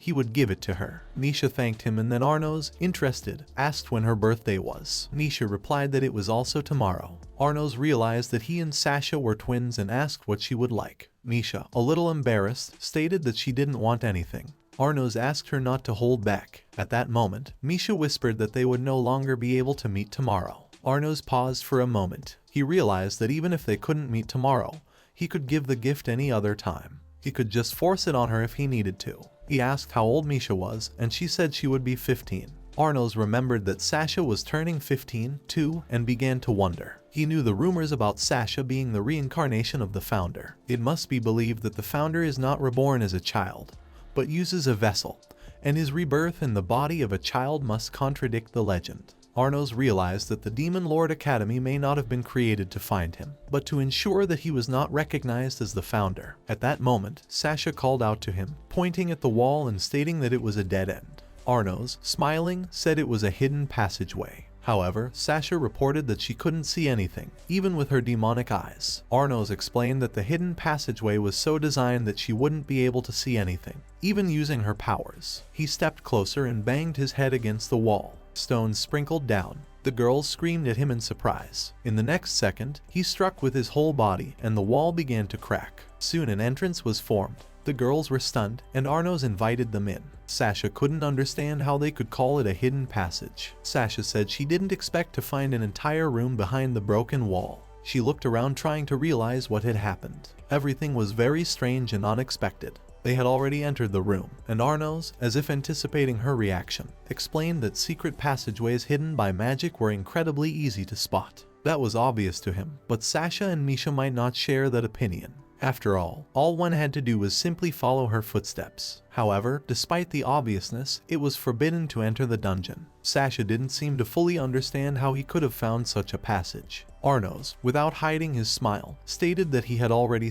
made it himself. Sasha noticed that Arnos was again avoiding direct answers, but as usual, she didn't insist. She decided that if he didn't want to talk, then so be it. Arnos, however, realized that she probably wouldn't believe what he was saying. Arnos then turned to Misha, asking if they were going, for this room clearly had a connection to the lower level of the dungeon. Misha, a little hesitantly, nodded, and everyone continued walking down the long corridor. However, the girls soon stopped when they heard a familiar sound, the rustle of sunlight entering the room. When they stepped into the space, Sasha was surprised to notice that they had gotten to a place where everything was daylit. Arnos had explained that the arrangement here was such that sunlight was absorbed in the afternoon and moonlight at night. It was a deliberate decision, for light and magic effects were used to enhance the natural magic circles. It was all related to House Necron's secret art of fusion magic, which actively utilized the forces of nature for its own purposes. Sasha quickly guessed that this room played an important role in the magical process, and was used as a catalyst for magic. As Arnos watched their reactions, he noticed that both Misha and Sasha understood at a glance what this room was for. But Arnos felt a strange feeling. Something was wrong. Something in this room had changed over these 2,000 years. The sunlight was falling in a different place, and that immediately caught his attention. He couldn't understand why, but something told him that someone might have made changes to its structure in order to use it for magical purposes. Sasha, noticing his thoughtfulness, asked what was wrong. Arnos replied that perhaps he was just imagining things. He decided not to divulge his thoughts and suggested they move on, though his inner restlessness did not disappear. They came to a door that led to the next room, a temple with an altar. Misha looked at the door and explained that it had powerful protective magic on it, and even spells like Gigagraz would not be able to destroy it. Sasha, of course, asked how they could get in then if the magic didn't work on such defenses. Arnos, smiling again, reminded her that they shouldn't think so narrowly. By absorbing magical energy, they would be at a dead end trying to destroy the defenses. He pushed the door forward without any difficulty and stepped inside. Arnos explained that instead they should just open the door without using magic. The girls stood dumbfounded, not understanding how this was possible. Arnos explained that they just needed to use force to do it, not magic. Sasha continued to wonder. She couldn't understand what was wrong with his body that he could do such things. Arnos explained that it was the result of daily training. Sasha realized that she was no match for his strength. As they stepped inside, their eyes immediately fell on what stood before them. It was a scepter. Arnos said confidently that they would definitely get the highest score because they had this magical artifact in front of them. Sasha asked curiously if she could touch the scepter. Arnos nodded, and Sasha walked over to him. She immediately thanked him. At that moment, Arnos, without moving away from the scepter, turned to Misha and beckoned her over to him. He pointed to a treasure trove that held many weapons, armor, and clothing. Arnos suggested that she choose something that would suit Sasha. Misha walked over to the cloak and without hesitation declared that it was the one she wanted. Arnos explained that it was the vestment of an immortal bird, sewn from the down of the sacred phoenix bird. It is said that the one who wears it receives the blessing of the flame, granting immortality. However, on the other hand, this cloak has the power to burn those unworthy of wearing it to the ground. Arnos looked at her and realized that she understood. And as expected, Misha has excellent demonic eyes. He stated that in that case he would give her cloak, and Misha immediately hugged him. After that, they walked over to a strange chest. Arnos explained that it was a ring of pitcher ice and spoke of its legendary properties. Its coldness was said to be able to cover all 7 seas, consuming the world with each of its touches, covering it with lily ice. Magical items, like their users, are attracted to each other, and the ring of pitcher ice clearly appealed to Misha. Arnos asked if she wanted it. Misha replied that the cloak was enough for her and, embracing him, walked out of the treasure room. Arnos took the ring and put it in his pocket and followed her. When they returned, they were met by Sasha, who immediately asked where they had been, as she was worried. Arnos apologized, saying it was his fault, and asked if she had been lonely. However, Sasha shouted that she wasn't talking about lonely, she was just worried. Arnos then looked at Misha and realized that a good idea would be to give the cloak to Sasha. Misha walked over to Sasha and handed it to her. She reminded her that tomorrow would be her birthday. The girls looked at each other and tears glistened in both of their eyes. Sasha cried, saying that she hadn't prepared any present for her. Misha, in turn, said she didn't need anything. Sasha thanked Misha, assuring her that she would treasure the cloak for the rest of her life. At that moment, Arnos noticed that the demonic eyes of destruction had reappeared on Sasha. It was strange. If her emotions were driven by happiness, those eyes would have appeared at the mention of her birthday. However, he realized that something was wrong. Sasha seemed to be thinking of something else while looking at the immortal bird's cloak, which heightened her emotions. Arnos hesitated, pondering what Sasha might have been thinking. The next minute she didn't hesitate to try on the cloak. Arnos had said he would turn away to give Sasha a chance to change, but she insisted that he leave the room. It was a direct order, and Arnos felt her taking control again. Realizing that she wanted to control the situation, he left the room, even though he knew it was just another step in her manipulation. He stood in the hallway, feeling strangely insecure. Misha walked over to him and looked at his expression and told him that she had been able to make Sasha happy. Arnos nodded and noted that this was indeed good news, but added that Misha had done it on her own, and he should not be credited for her choice. Misha, for her part, did not hide her joy and said that today was the happiest day of her life. Arnos grinned, noticing that she was clearly exaggerating. After she thanked him, she closed the door, leaving him alone with his thoughts. Arnos sensed something strange about the situation. It had been about 10 minutes, but he still hadn't managed to figure out how long it would take Sasha to change. He knocked on the door, not knowing what else to do in this position. Sasha and Misha were clearly not going to leave the room, and he decided that it might not be worth staying here wasting time. He stood up and opened the door, hoping to at least get an answer to his question. But as soon as he entered, his expectations were broken. He saw a bloody body on the floor, and standing next to it was Sasha, calmly watching as he entered. She smiled and said that he was finally out. Arnos, shocked, looked at Misha's body with a dagger stuck in her chest. Sasha noticed how obediently Arnos did what she asked him to do. He, not understanding what it was about, asked her what exactly she meant. In response, Sasha laughed, calling him an idiot. She stated with a chuckle that it was so easy for him to fall into her trap.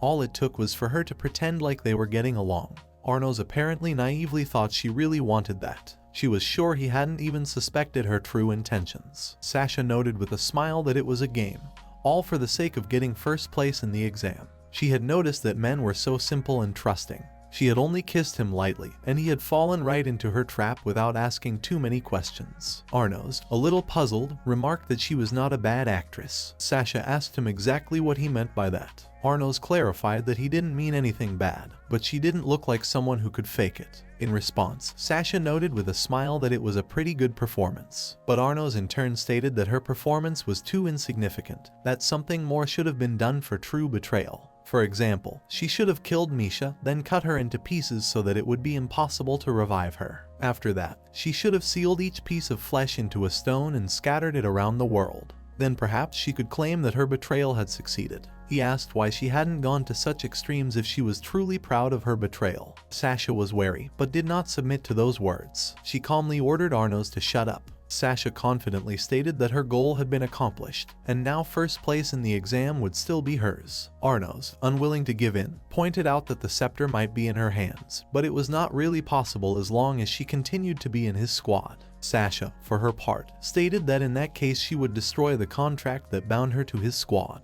Arnos realized that this contract was now null and void, but it was still impossible to break it without the consent of both parties. That was intriguing. Sasha, hearing his remark, wondered if he was mad, for if he left Misha in such a state, she would simply die. Arnos grinned and remarked that she didn't seem to like the fact that he didn't want to interfere. Sasha answered him with a chuckle that Misha was created just so she could use her as she saw fit. Afterward, however, she could throw her away like a dirty rag. She called MANHWA a magic doll, pathetic and helpless. Her gaze settled on MANHWA's lying on the floor, and she asked if her toy was still alive. Arnos noticed that Sasha said this with such an emotional outpouring of words that it was immediately apparent. Sasha continued the conversation and said that since it was over, she was going to tell Misha the truth. She told how she had always acted like a good girl, always believing, no matter how many times she had been deceived. Arnos, watching, noticed that her demonic eyes of destruction never appeared, even though the situation seemed destined to cause such a reaction. Sasha, for her part, screamed that it had always disgusted her, and Arnos was surprised to note that her demonic eyes didn't appear at all. He finally asked her what was this truth she spoke of.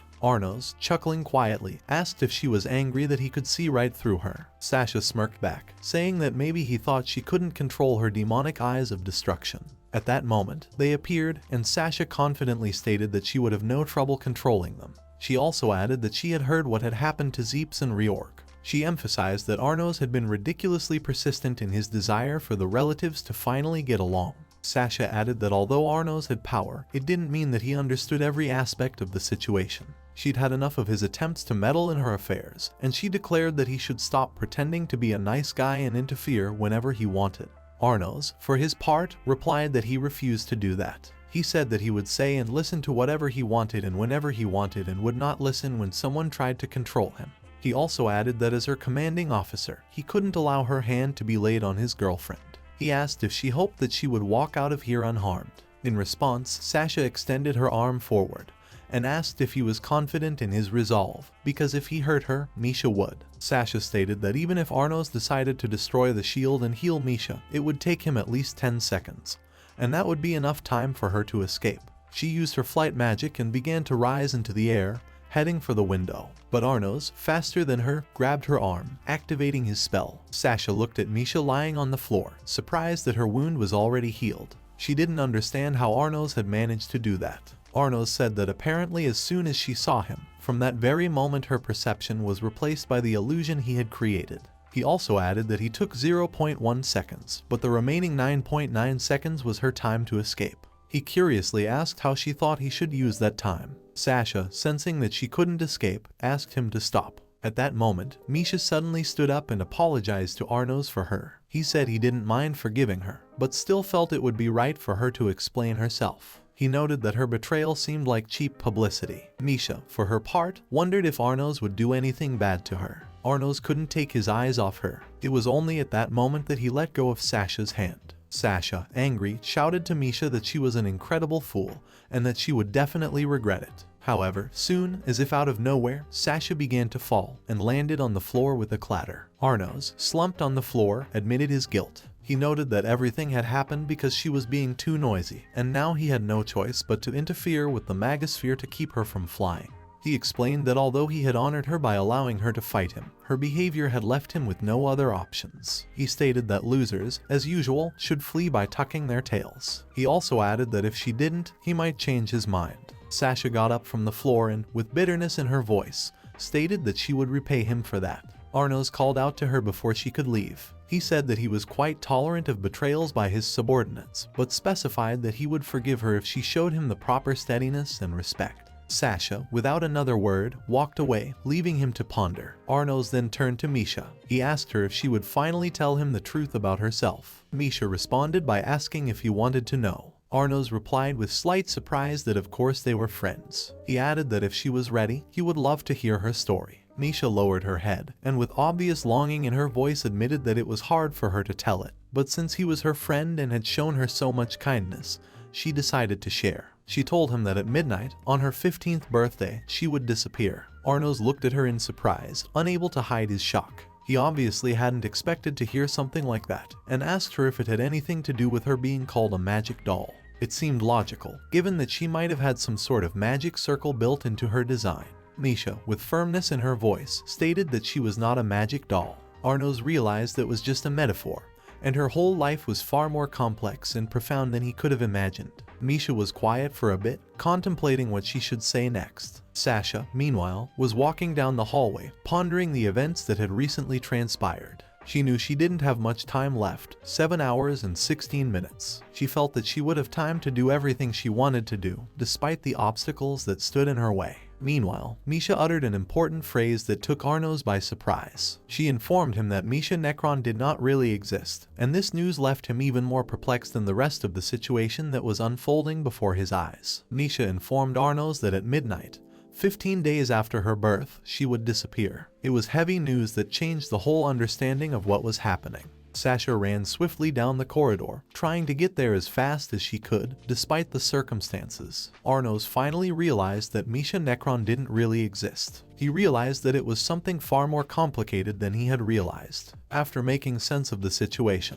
it became clear to him that the whole thing involved deep magic and manipulation. In fact, she was originally Sasha. Misha, feeling his doubts confirmed, asked how Arnos knew the truth. Arnos explained that it was virtually impossible to cancel the contract unilaterally. However, Sasha had managed to do so without being penalized. In the case that she and Sasha were a single being, the desire of at least one of them would be enough to cancel the contract. It was something like canceling a contract that had been made with himself. He wondered if it might all have something to do with Daruga, the magic of separating soul and body, or something similar that would allow two parts of one whole to exist. The body and everything connected to the original would eventually return to its original state. He questioned if this was the body of Ibis Necron's hands. Misha, stunned by this conclusion, couldn't believe Arnos had guessed. He explained that Daruga was not a simple spell. The chance of this spell being successful was very low if it was not used on an embryo. After all, both of their veins had the blood of Ibis Necron flowing in them, and perhaps Ibis had a good reason for using this spell. He assumed that Ibis had used Daruga along with fusion magic. While fusion magic was known for its drawback, its effects were temporary.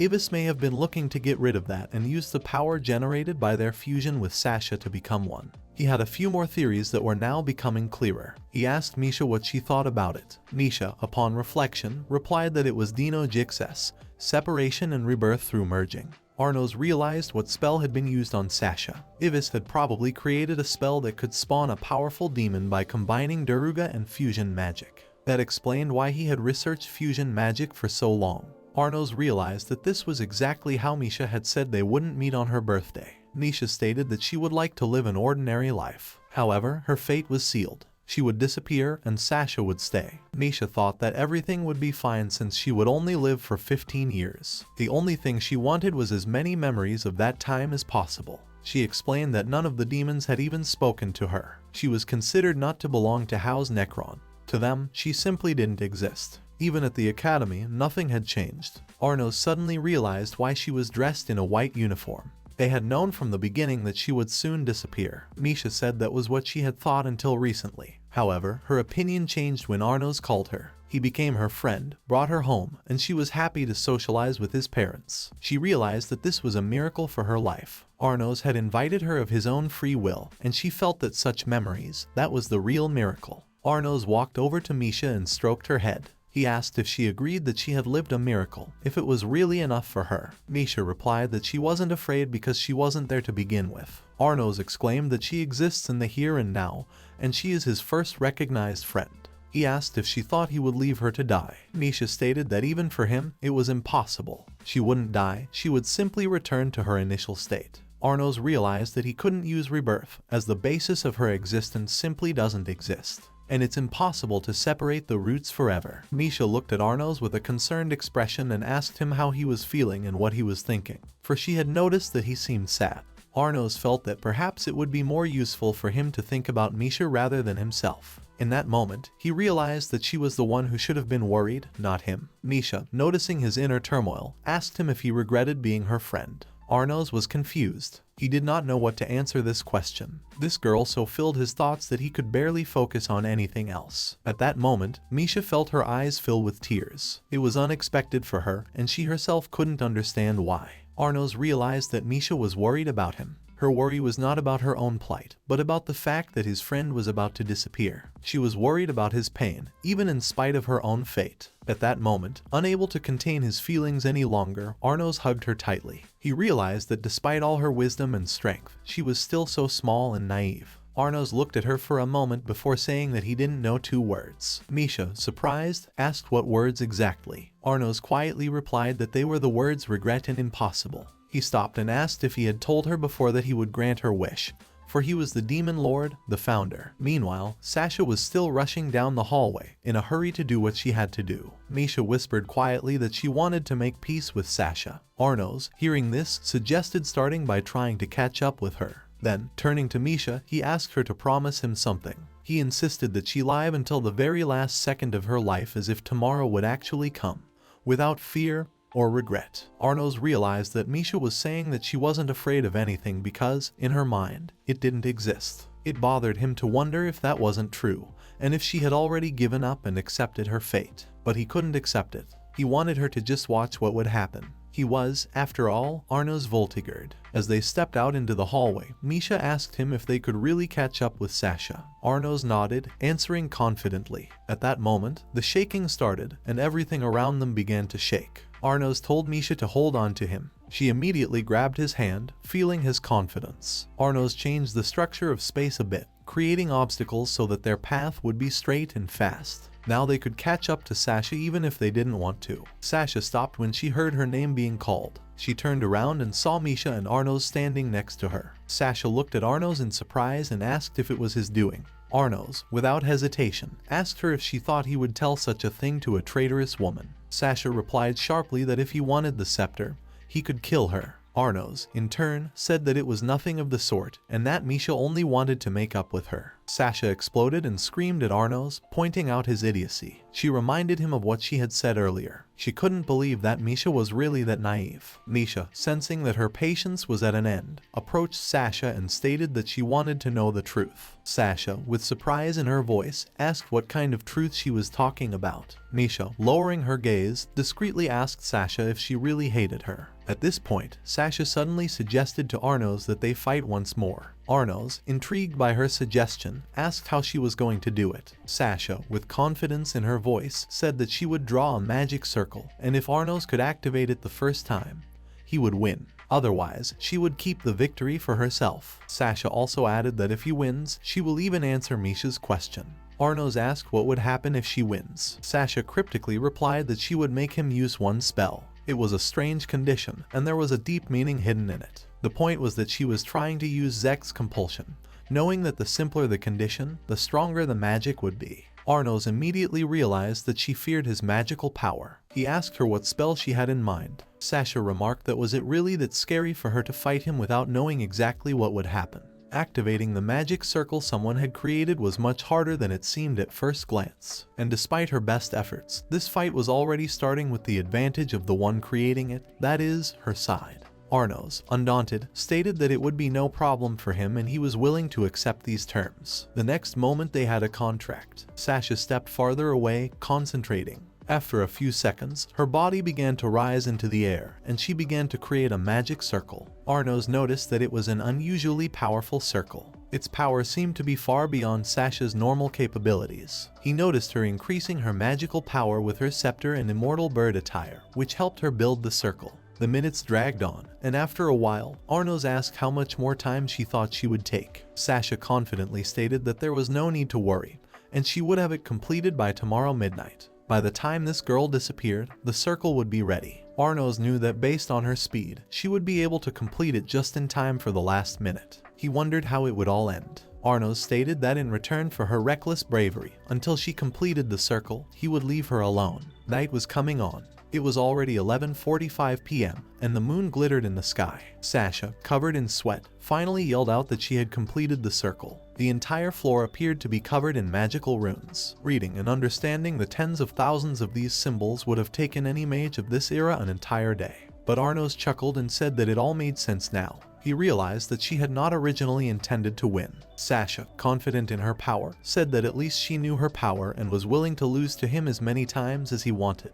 But to fate, she wasn't going to lose. Her goal was to get him to activate that huge magic circle. Arnos noticed that she had thought of everything down to the smallest detail. If he lost, she would still make him activate the circle. She would definitely achieve her goal. Arnos asked what the circle was and what its name was. Sasha, proudly, explained that it was Zex's, the synchronization of origins. She had invented this spell herself. Arnos realized that it was very powerful and complex, as it synchronizes long magical waves of targets. Then also transcending the origins of the first, they become as if they were one person. But despite all that, her power wouldn't be enough to activate it all the way. This spell was of the level of Giga Grass. Zex's target was Sasha herself, and everything was set up so that her and Misha's waves would synchronize. Arnos asked her to demonstrate her soul's resolve. They both stood in the center of the circle, ready for the final step. Arnos activated it, and the circle disappeared, leaving behind only a magical trace. He calmly declared that he had won.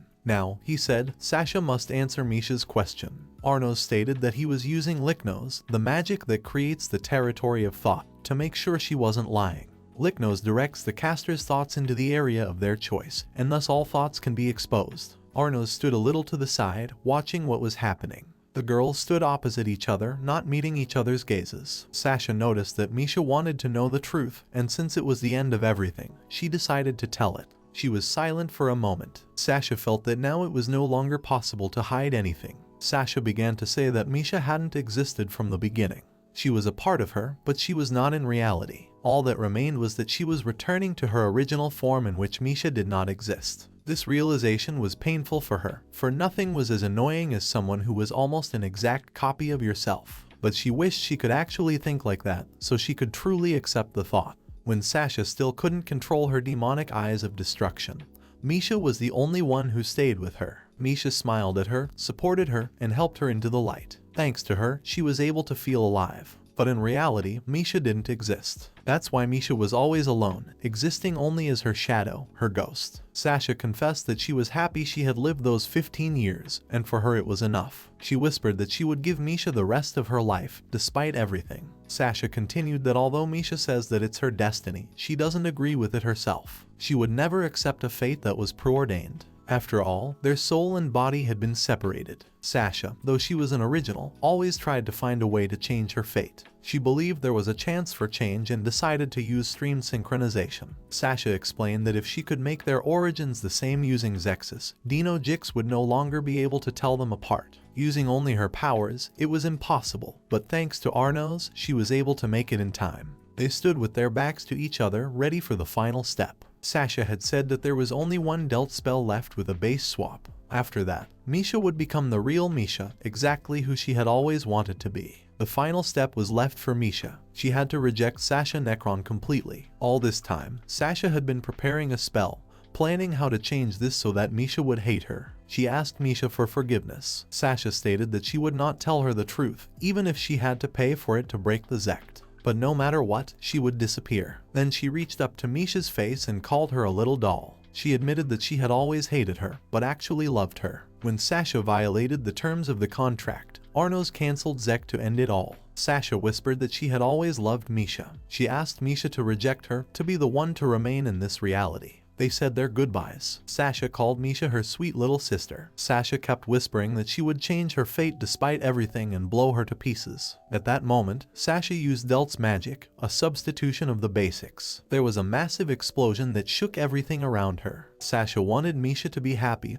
despite what was happening. She mentally said goodbye to her, knowing that this was her last moment to be with her. Arnos watched as Sasha said goodbye to Misha. However, contrary to all expectations, nothing happened. They were still standing across from each other. Sasha couldn't believe it. After all, she had spent so much time preparing. She diligently prepared the plan, trying to make everything flawless, to make everything go as planned, not to make a single mistake. But despite all these efforts, everything failed. Sasha didn't understand why. Misha, noticing her confusion, asked what the spell was and remarked that Sasha couldn't lie. Misha stated that she didn't know why she lied, but she loved her clumsiness, her sincerity, and everything else about her. Sasha was dumbfounded by such words. Arnos, watching what was happening, realized that Sasha had made one important miscalculation. The fact that Misha loves her sister much more than Sasha expected played a role. Sasha loves her sister too much, and it made her acting unconvincing. Misha saw this real affection, and that is what made her believe that Sasha was lying. Sasha, realizing her mistake, said she was a fool and that she had treated her sister terribly. She begged Misha to hate her and reject her, otherwise she could not be saved. Misha calmed her down, saying that she wasn't worried, because she didn't exist in the first place. Sasha screamed that it didn't matter because she wanted to protect her, as she was her dear and beloved little sister. Misha, without saying a word, hugged Sasha and told her that she would always be there for her and that she wasn't going anywhere. Misha then looked back at Arnos and said that they had made up. Arnos, noticing this, said that Sasha was lucky and asked if Misha had any more requests. Misha replied that she had no more regrets. She admitted that she thought they'd never make up again, but a miracle had happened twice in her life. Arnos asked what she was talking about. Arnos, noticing her words, smiled and said that the real miracle was happening right this moment, because he had used the skill of gaze, the Demon Lord's army. Arnos ordered Sasha to stand up. He stated that it was too early to give up. Sasha, not understanding, asked if he could erase her instead of Misha. Arnos, with a smile, replied that if it was a choice between can and can't, of course he could. Sasha asked him to erase her because she had lived a full life. Arnos, thinking about it, remarked that the question was actually similar to a task they had discussed in an aptitude assessment. The question dealt with a situation in which there was a girl with great strength but unsuitable for the role of Demon Lord, and a boy, weak but extremely capable. Both have been struck by a deadly divine curse. The grail that can destroy the curse can only heal one. Arnos answered the question himself, stating that both of them should be helped in such a situation. Sasha, hearing the answer, was confused. She couldn't understand how it was possible, for in her opinion such a choice would be impossible, and it made no sense to think about it. Nevertheless, she remained on her feet, assuming that Arnos, as always, would find a way to bypass common sense and solve the problem differently than was customary. But his answer turned out to be simple and straightforward. Arnos explained that the reason for this was that they had originally been one, and all they needed to do was return to that state of being together. Sasha, still not understanding how that could be possible, asked how they could accomplish such a plan. Arnos went on to explain that it was possible to change the past. This idea dumbfounded the girls, for it seemed unbelievable. Arnos continued to explain that it was destiny for a couple with separated roots to merge back into one. He suggested they think about whether it wouldn't be nice to have another set of roots. Sasha didn't immediately understand what he meant and asked what he was talking about. Then Arnos explained that basically, they needed to create another copy of each of them. For example, there is a second version of Sasha, but with half of her roots. This copy would also be destined to merge with the main entity. Arnos asked which of the two copies the real Sasha would merge with. Sasha, pondering, said she didn't know because their roots were the same, so she would merge with either herself or Misha. Arnos confirmed that that was correct. He added that if the two Sashas merge, the real Sasha will regain her full set of roots. Arnos further noted that it is now possible to imagine the existence of a second Misha. If this second Misha merged with the real Misha, she too would gain full roots. This meant that there would no longer be a need to worry about one of them disappearing. Sasha agreed that if they each had another copy, it could work, but she couldn't see where they could come from. Arnos explained that he seemed to be saying that he could reverse time. That way, they could take roots from the past and connect them to the present. The girls were dumbfounded.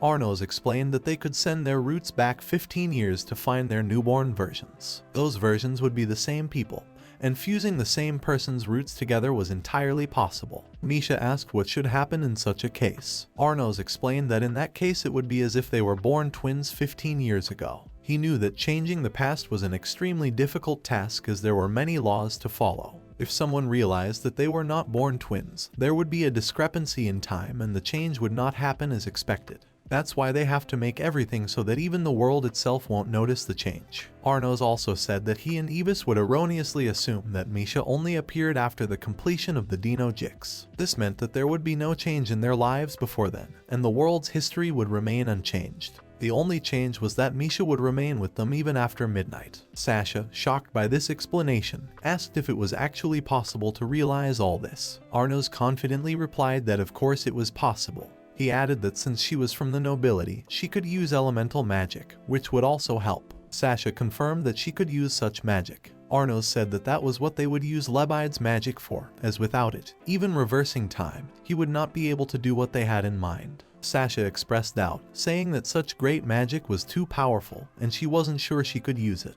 Arnos explained that this was the reason he used Gaze. With this spell, he was able to bind their roots and could now transfer his magical power to them, supporting them as he used the spell. Arnos ordered the girls to leave the spell and the magical power on him. He explained that their task was to use their demonic eyes. They could use them to find their roots. He noted that they needed to map out two origins. First, their own roots, the ones from when they were born, when they were both still in their mother's belly. These are the roots Lebide uses to pinpoint the exact point in time to which they need to rewind. Secondly, this source has been linked to the original magic from which Lebide draws her power. And that source is Arnos himself, the Demon Lord, the founder. He explained that he was this founder, and they should realize that. For Lebide's magic to work, they must have faith in his true nature. Without that faith, the magic simply would not work. The girls were silent, pondering what they had said. Misha, having gathered her strength, declared that she would believe. Sasha, though doubtful, said that if there was even the slightest chance of success,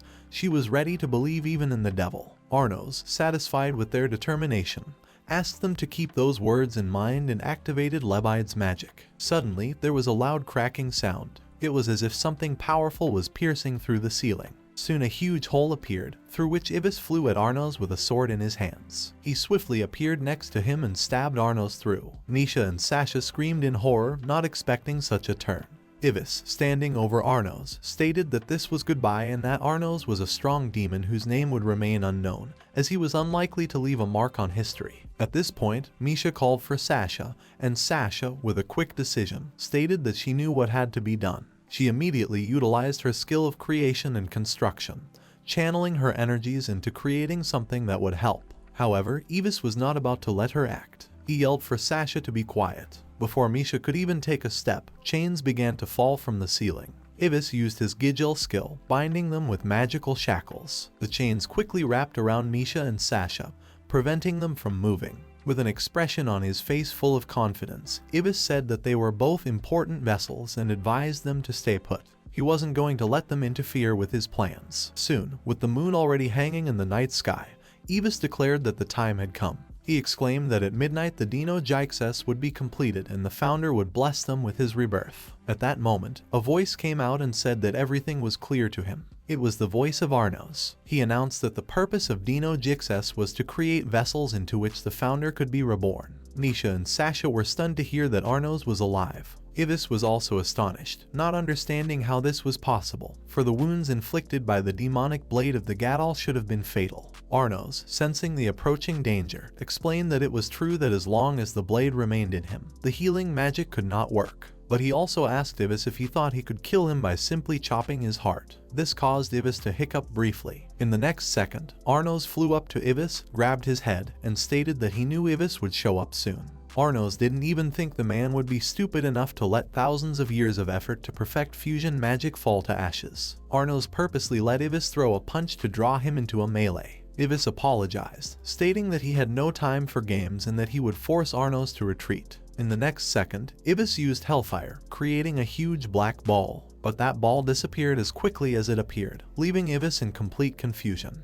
He couldn't understand what had happened, what caused his attack to disappear. Arnos stated with a slight chuckle that he had expected nothing less from the demon of the Age of Myths. Ivis was a pretty tough opponent, but it wasn't enough to stop Arnos. Arnos then drew his sword, reminding Ivis that he himself had claimed that the wounds inflicted by this demonic blade were incurable. In the next second, Arnos swung his sword. It flew straight towards Ivis. The sword slammed into him with force, pinning him against the wall. Arnos surveyed the situation and realized that everything had gone as it should. Although Ivis wasn't dead, he was badly injured and couldn't continue fighting anytime soon. Arnos then walked over to the girls, freed them from their magical chains and asked if they were injured. The girls, still stunned by what was happening, answered in the negative. Arnos, wasting no time, said that there were only 15 seconds left until midnight, and that was enough time to complete what he had planned. He emphasized that it was time for the final step and told them to have faith in him. The most important part was starting right now. There were only 6 seconds left when they all stood in the circle of magic. Time was rapidly slipping away. There were only a few seconds left. Every moment was becoming important. Arnos could feel the seconds pulling away from the bigger picture, and it was creating tension.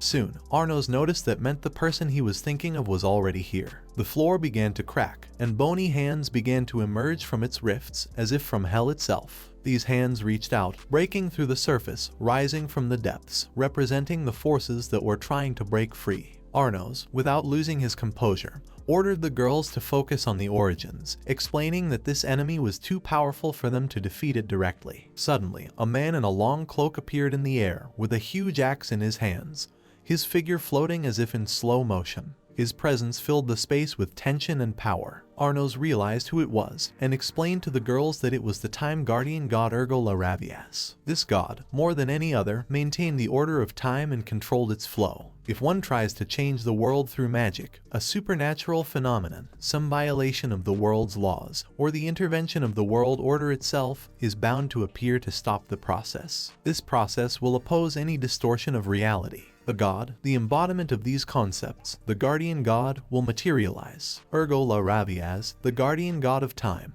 makes his intervention, reversing time, destroying the source of the disturbance, the one who tries to undermine the foundations of the world. In other words, he is targeted by a spellcaster using Lebide to control and distort time. The guardian god pronounced that there would be no forgiveness for one who dared to interfere with the flow of time. Arnos, with his characteristic calmness, stated that he would greatly appreciate it if the god would turn a blind eye to his actions. He added that he was nothing more than one single demon, and his goal, the salvation of the demon, not the destruction of order. However, God reiterated his words again, that there would be no forgiveness for those who interfered, and divine punishment awaited him. Arnos, without losing his composure, chuckled and said that 2,000 years had passed, but God was still as cowardly as ever. He continued that perhaps this is God's domain and he will not allow anyone but the gods to create miracles. Arnos expressed his displeasure that the rules by which God rules this world are unfair. He apologized for his words, but stated that he had no intention of obeying those rules. God repeated his words about punishment for interfering with the flow of time,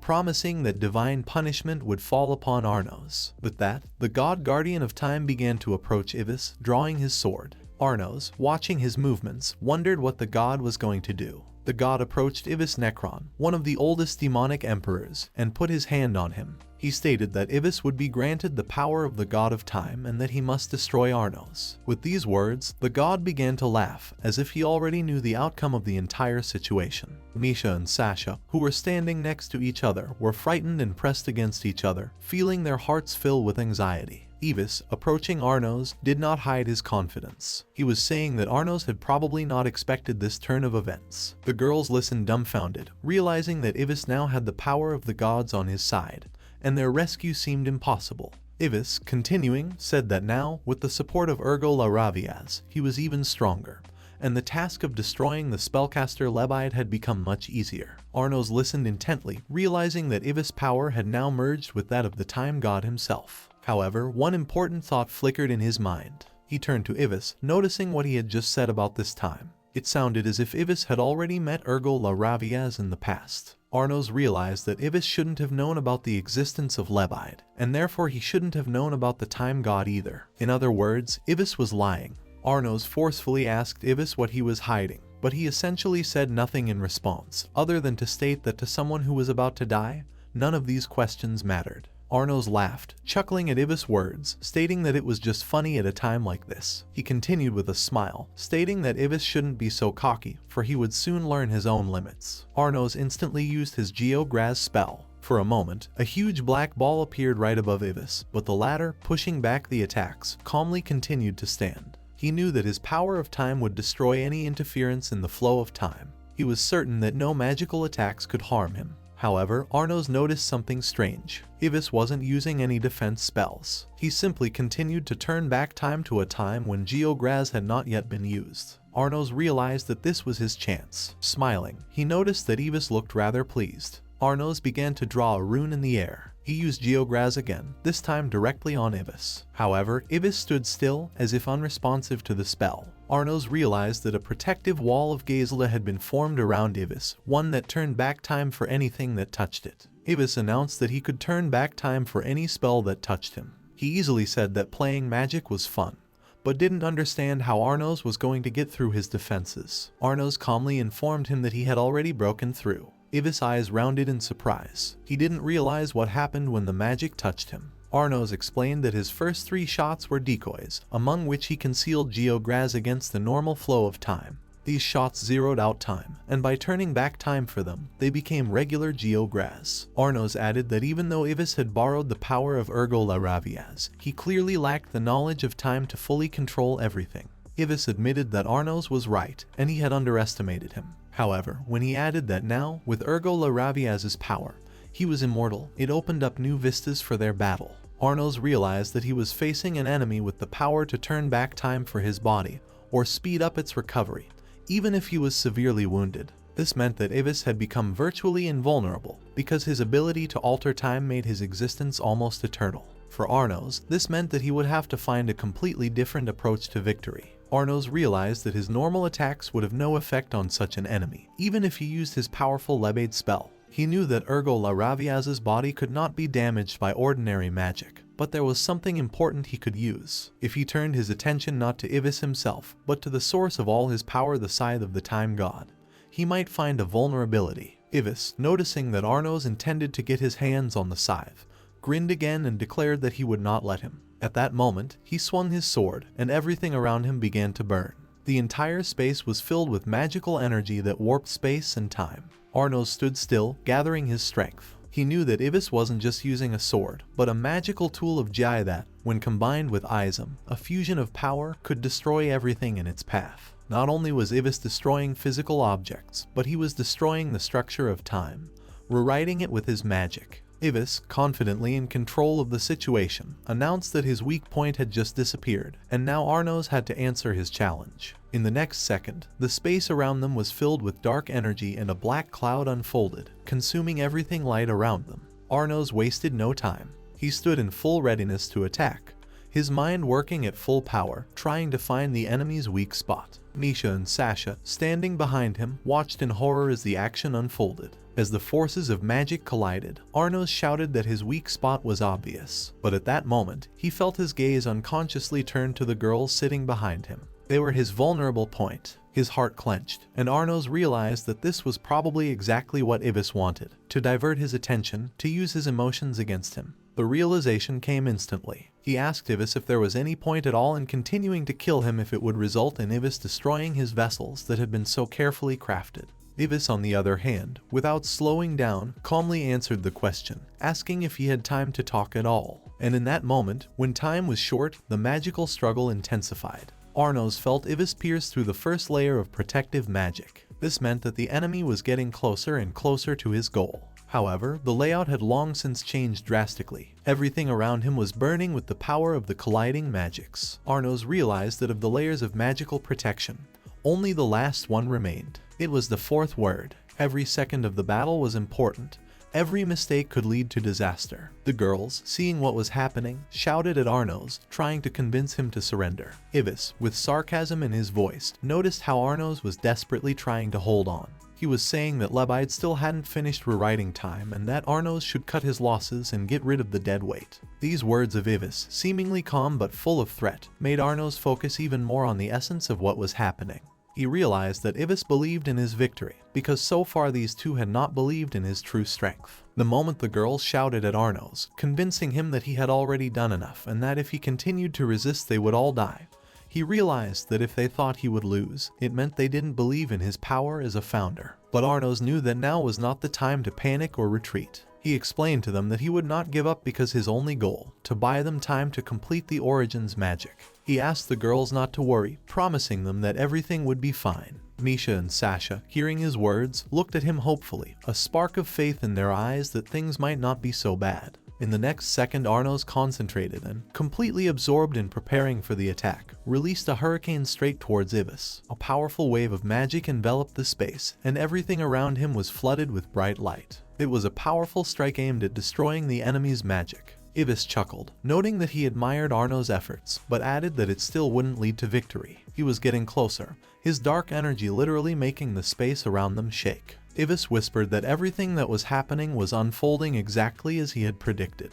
He claimed that Arnos was protecting the girls until the very end, and that was exactly what he had predicted in advance. As he approached, Ibis stabbed Arnos with his sword. It was the scythe of the god of time, thus distorting the time of Arnos' very body. With surprise, Ibis noted that Arnos didn't seem to have used his defense magic. The moment the demonic force attacked his body seemed fatal. Time seemed like an eternity, but to Arnos, every moment was like a flash. A billion years, 10 billion years, they all flew by in an instant. Even with the demon lord's body, which seemed like it could exist forever, there was an end coming. Arnos felt that even he could face the fact that his existence would eventually come to an end. This realization was hard, but inevitable. The girls looked at him without taking their eyes off him, waiting to see what would happen next. Ibis began to laugh. His laugh was cold and full of confidence. He looked at Arnos, his eyes filled with contempt, and he asked if he realized what had just happened. He called him a foolish founder. Ibis stated that now that he had become immortal, he could no longer change his fate.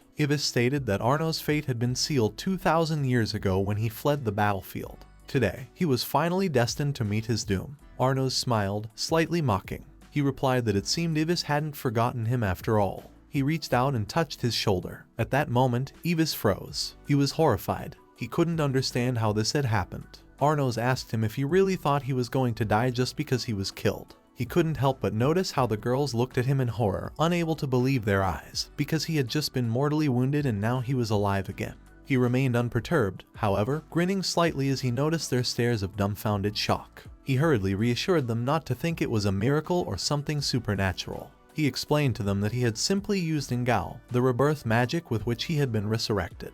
Ibis was not prepared for Arnos being so powerful that he could effortlessly use magic without losing blood. Arnos, confident in his power, did not waste a moment in doubt. He created a protective dome around them in the blink of an eye to stop any further attempts by Ibis to interfere in their fight. Ibis, not resigned to defeat, launched his next attack. He began to summon the arrows of time, the greatest weapon to freeze the space around him, to stop time and interrupt the course of events. His spell was to stop motion, and he commanded these arrows to freeze not only Arnos, but anyone who dared invade the sacred domain of time. Meanwhile, not only did Arnos not slow his step, but he did not react to Ibis' magic. He kept moving forward, even as Ibis waited confidently that his magic must have affected the passage of time. Ibis, dumbfounded, could not understand how this was possible. He turned his gaze to Arnos and wondered if the latter thought he could deal with him by simply stopping time. And then Arnos looked straight into Ibis' eyes. It was the moment of truth. Arnos' gaze was full of power and confidence, and in those eyes Ibis realized that before him stood not just a mage, but a creature with demonic eyes, capable of destroying any magic. Ibis realized that Arnos was using an ability called Gaze, a power that far exceeded that of the gods. Even magic that seemed indestructible was nothing to him. Then Arnos, seeing Ibis' confusion, asked if he realized where they were and what was going on. He hinted that Ibis had challenged more than just the Magister. He had challenged the Demon Lord himself. This was his home, his castle, which was now revealing its true nature. Around the castle wall, magical hieroglyphics began to spread. They glittered in the air. Their magic was so powerful that it seemed alive. The Demon Lord's castle had become not just a shelter, but a powerful magical tool, part of Arnos' collection. It was not just a castle, it was a huge three-dimensional magic circle that was designed to amplify the power of its owner and destroy any external threats. With every word spoken, with every movement, Arnos summoned the powers of this castle, preparing it for a great battle. He knew that in order to complete this battle, He needed help, so he began to summon Arnos. Arnos stood staring into space, where black spots blurred around him like dark clouds that absorbed the light. Concentrating, he turned to Ibis and pronounced that this phenomenon was fate. At that moment, the black spots began to thicken as if absorbing the light, and without wasting any time, a sword formed, which Arnos calmly took in his hand. He told Ibis that his body, now the receptacle of Ergo Laraviaz's powers, was designed to remain unchanging and immortal. To maintain that, he needed to control time. Ibis, for his part, exclaimed that he now possessed the powers of God. He declared that he himself had become God, that he was now the embodiment of divine providence and was eternal. He confidently asserted that the past could not be changed, fate could not be beaten, and miracles were simply part of the God's plan. He was not just a man, but the embodiment of power, and therefore two little demons could not be granted such a blessing. Arnos did not hesitate to remind Ives that Sasha had once said that she would tear fate apart, and then Misha, with confidence in his voice, added that the miracle had already happened twice. He said this with such determination that those who followed him did not doubt his words or allow themselves the slightest doubt. Ibis, unable to stand it, shouted, asking if Arnos still believed he was the demon lord, and called him a foolish founder, saying that no one would believe his words. Following this, Ibis lunged at Arnos, but the latter remained standing still, feeling neither fear nor excitement. Calmly but firmly, Arnos asked what truly defines a demon lord: power, title, authority, position. Ibis replied that it was all of these, but Arnos stated with certainty that none of that was true. A true demon lord is his own essence. Even if the arrows of fate or providence flew at his followers, he would destroy them. And that was the true meaning of being a demon lord. Arnos then turned to Sasha and Misha. He told Sasha that if she wanted it, he would destroy fate, and Misha, if he believed in a miracle, would make it a reality. He asked them to simply follow him and not to make wishes or pray, for anything impossible and unbelievable that came their way, he would destroy. The girls, embracing each other, said his name quietly. At that moment, Arnos noticed Sasha's demonic eyes, in which burned the fury of destruction. Sasha whispered that she wanted to defeat her destiny. She wanted to save her little sister. Sasha felt that she had already lived enough, but even so, she couldn't say that she didn't regret what she had done. She still wanted to understand what love was. She kept telling herself that it was inevitable. Sasha immersed herself in memories of the moment she met Arnos. She clearly remembered him calling her demonic eyes beautiful. Those words, which seemed so simple, were strong enough to cause her to laugh, but she held back. As she remembered his words about destroying fate, she realized how easily and confidently he said them. Those words filled her with strength, gave her a courage she had never felt before. Sasha gave him her first and only kiss, believing there would be no more regrets. However, despite the certainty, deep down she had doubts. Was it really true? She would love to see their love blossom. Misha, on the other hand, was young, only 15 years old. She was not afraid, for, in fact, she did not exist. But when Arnos reached out to her and spoke her name, it changed her perception. Every time he called her name, she felt her chest fill with warmth, the word she was actually alive. Her soul was filled with joy, and for a moment she forgot her falseness. The miracle had already happened twice in her life, and she had no regrets about the past events. But if the miracle were to happen a third time, Misha would wish for a birthday present. She whispered a plea for help. She begged Arnos to save her. Misha searched for salvation, for she could not believe that there was a fate in which only one of them could be. At this point, Ibis declared that their efforts were futile, for he was invulnerable. Arnos only smiled and offered to test that theory. With a wave of his sword, he announced that they would test this test with Arnos. The magic rushed towards Ibis, but Ibis shouted that it was pointless. The body controlling time was itself a divine providence, and nothing could affect its power. But in the next moment, one of Ibis' arms fell to the ground and his bones scattered. Ibis couldn't understand what was happening. He tried to create runes for healing, but they didn't work. His arm was not recovering. Arnos smiled and said it was funny, calling him an invulnerable creature. He then continued to strike, each time amplified with magical energy. He wasn't just doing damage, he was literally destroying the reality around him, shattering the essence of the world itself. With each blow, Arnos felt the providence of this world, its laws and foundations, become more fragile and vulnerable. Ibis, standing before him, could not understand what was happening. He could not understand how Arnos' sword, which he had handled with his powers, could pierce his defenses and inflict wounds even as time was stopped. Ibis was powerless, as he could not heal himself even by trying to reverse the passage of time. Arnos pronounced that he would now give Ibis a parting gift for the afterlife, the destructive sword of Arnos, a founding sword that was capable of destroying any creation, including the universe itself. Arnos explained that providence, fate, miracles, all of it is nothing. Everything falls before him, vanishing as if it never existed. Ivis, still believing in his invulnerability, tried to fly away, using his flight magic, but Arnos was faster. He held out his hand and said that now Ivis could no longer pretend to forget him. He would instill real fear into his skull. Arnos' words were full of confidence. He was a demon lord. Ivis couldn't resist his power. The next moment was instantaneous. Arnos struck a decisive blow, his sword piercing through Ivis. Ivis tried to whisper something. His last words were full of shock and bewilderment. He called Arnos a blasphemer and a heretic, not understanding how he had defeated Providence and destroyed his invulnerability. Ivis tried to resist, but his bones began to crumble, and his body disintegrated into pieces scattered on the ground. As Ivis disappeared, Arnos stood amidst his ashes, feeling neither joy nor bitterness. Arnos stood in front of Ivis' scythe, which had fallen to the ground. Everything that was happening was so incredible that the girls watching could not believe their eyes. In their eyes it looked like a nightmare, but Arnos, as if not noticing their horror, walked over to the scythe and picked it up. It was the moment when he held it for the first time as he had never held it before, completely intact, in his hands. He realized that he had been right when he sensed that something was wrong with the flow of magic, that Ivis was more than just his opponent, and his death was not final. Arnos walked over to Ivis' body and, using Ingal's revival magic, began trying to bring him back to life. At that moment, Ivis began to rise again. Arnos immediately realized that if he had truly destroyed Ivis' roots, it would be impossible to revive him even with Ingal's help. He was sure that he had destroyed Ivis' demonic and divine roots, but there were still other roots in Ivis' body. This meant that before merging with Ergo La Raviaz, his body was already a fusion of two origins, two forces that, despite his attempts at destruction, still influenced his existence. Ivis, falling to his knees before Arnos, humbly admitted that it was he, the real Ivis Necron.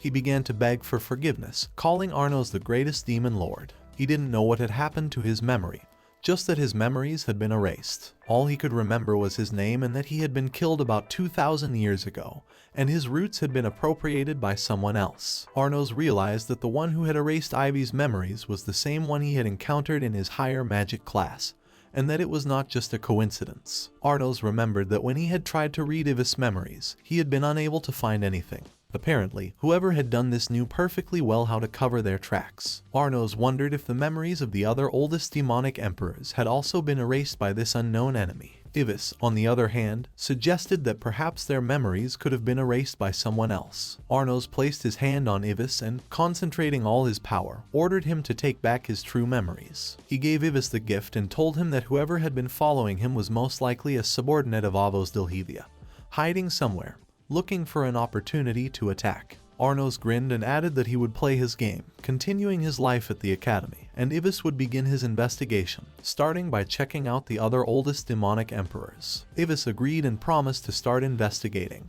In the next second, Arnos used time-altering magic. Misha, looking up, noticed a strange light spilling from the ceiling. It was a light that didn't look like moonlight at all. She realized it was the morning sun. Arnos nodded back as if to confirm her thoughts. He said, as he had said before, nothing was impossible. And so, in the next second, the sisters, Sasha and Misha, embraced, feeling a deep sense of relief. Sasha, crying, apologized for her cruel words and confessed that she loved Misha very much. Misha, with a smile, replied that she loved her very much too. The girls continued to embrace, their bodies brimming with emotion and relief, as if they were in a single flow of feelings. Arnos approached them and stared silently, watching their closeness until they noticed his presence. Their eyes reflected a moment of understanding, and they, almost in sync, called his name. Arnos, unable to bear the sight, laughed and turned away, as if he couldn't believe what was happening. Sasha, with bright irritation in her voice, shouted, asking why he was laughing. Arnos knew that the magic of the origins had done its work.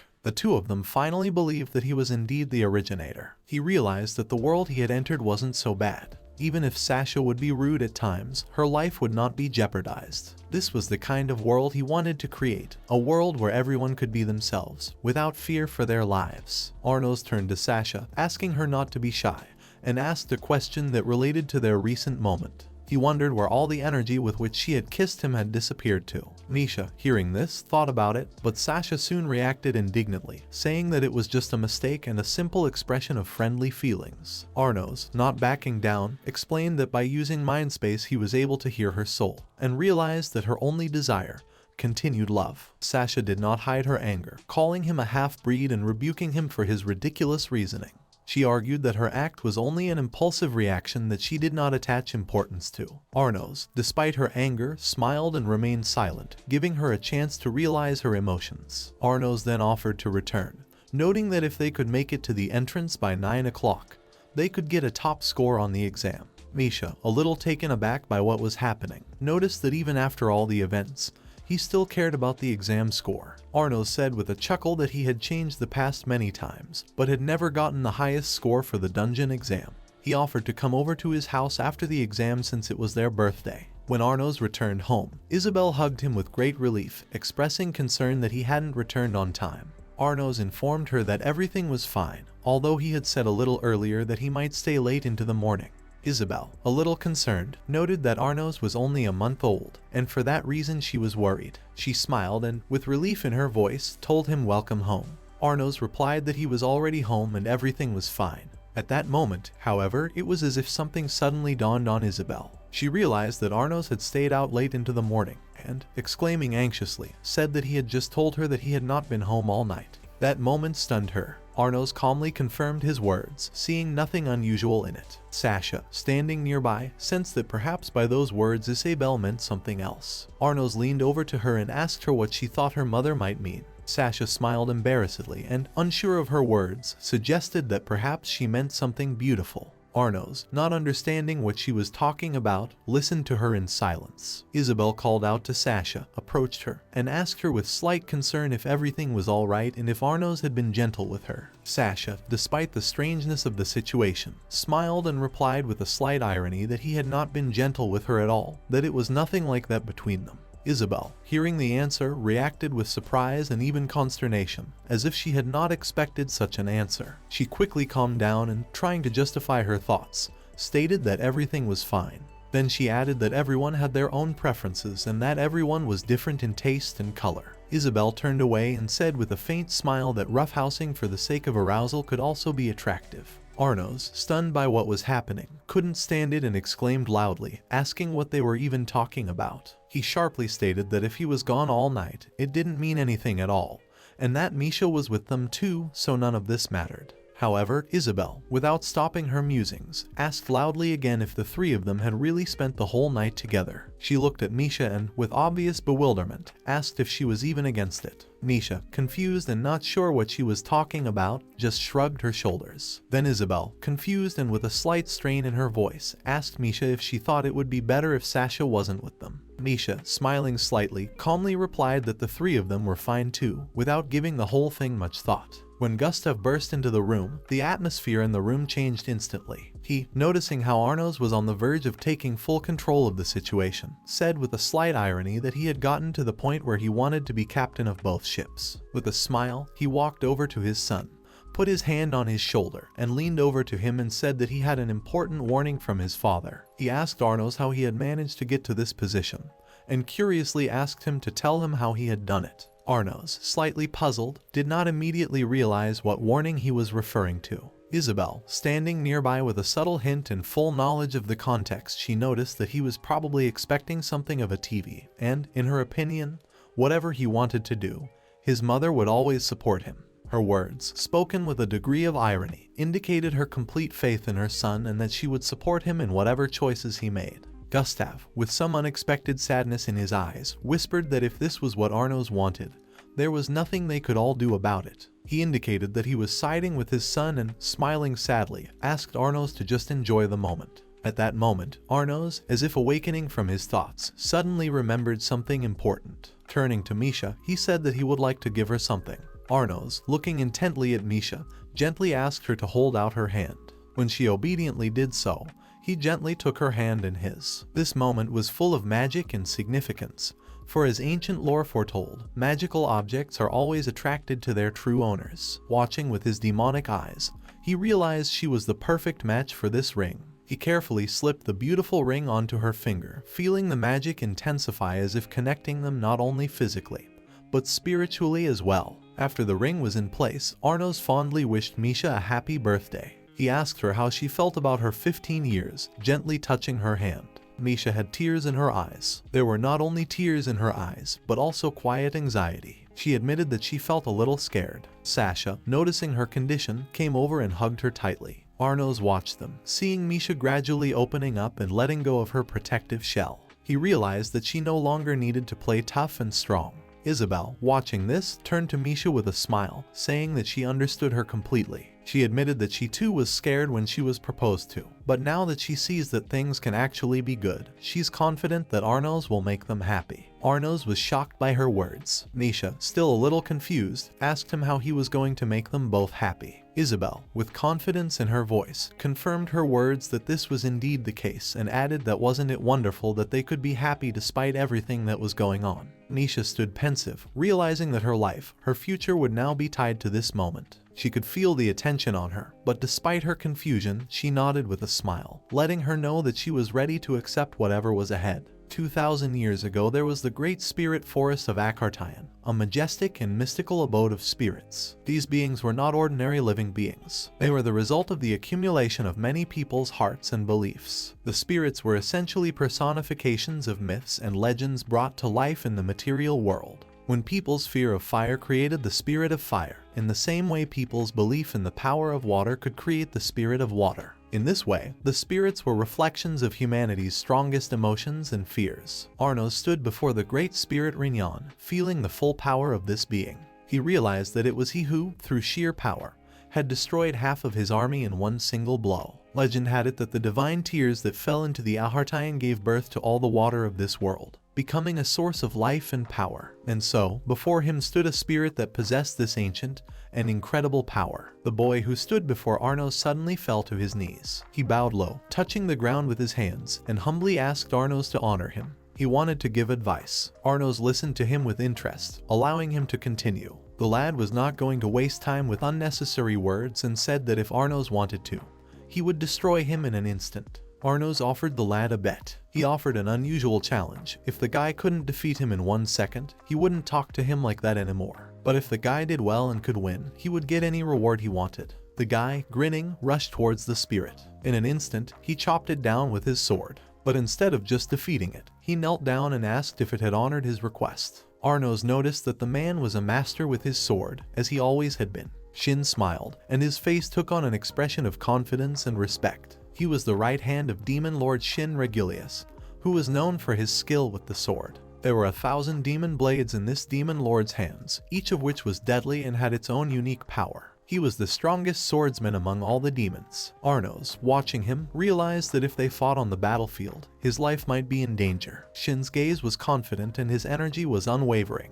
Shin noticed that Arnos was too humble if he thought he himself could match him. Wielding 1,000 swords, Shin was far stronger than any opponent. Arnos, with a chuckle, asked what if it was just a sword competition. Shin replied with genuine respect that he could scratch him, but nothing more. Arnos asked the question again, this time more seriously, clarifying that he was the Demon Lord's right hand, and if Shin couldn't take even one hand off him, it would be a great defeat. Shin, still on his knees, looked at Arnos seriously. He knew that if he even jokingly raised a sword against his master, it would be his death sentence. Shin was so loyal that he couldn't even think of rebelling against Arnos. Arnos noticed that he had lost the bet. He approached Shin and asked him what he wanted as a reward for his victory. Shin, standing in front of Arnos, expressed his sincere desire to be allowed to be reborn.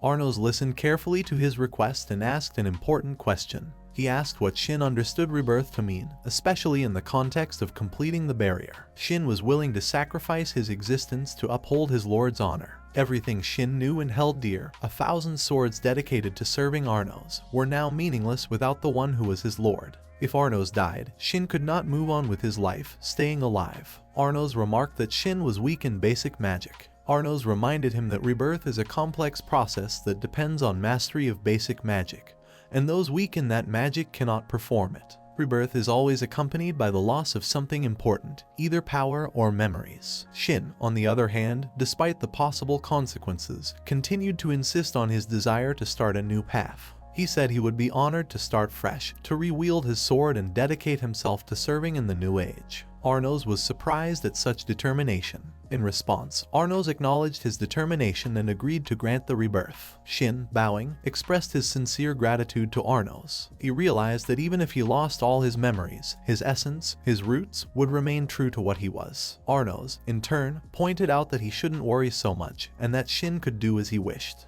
He touched his shoulder, and in that moment, the air around them sparked. The moment the air around them swirled, the hero Canon atmosphere appeared. Shin, who had been watching, noticed that Canon gave him both respect and bewilderment at the same time. He knew that Arnos had destroyed one of Canon's roots as recently as yesterday, and this was no mere event. For the average person, a root was the only source of their power, but Canon was an exception. He possessed 7 roots, which gave him the unique ability to regain lost powers as long as at least one root remained alive. This made him nearly invulnerable, especially to the likes of Arnos, even despite his basic magic. Arnos, however, was confident in his powers. He calmly informed him that he would deal with Canon, not giving much thought to his power or ability to regenerate. He also ordered Shin to immediately go after the Great Spirit Reno, entrusting him with an important task. Shin did not hesitate to obey and was ready to carry out the instructions as always with utmost precision. At that moment, Arnos called out to Shin before he could leave. He stated that if there was ever an era of peace,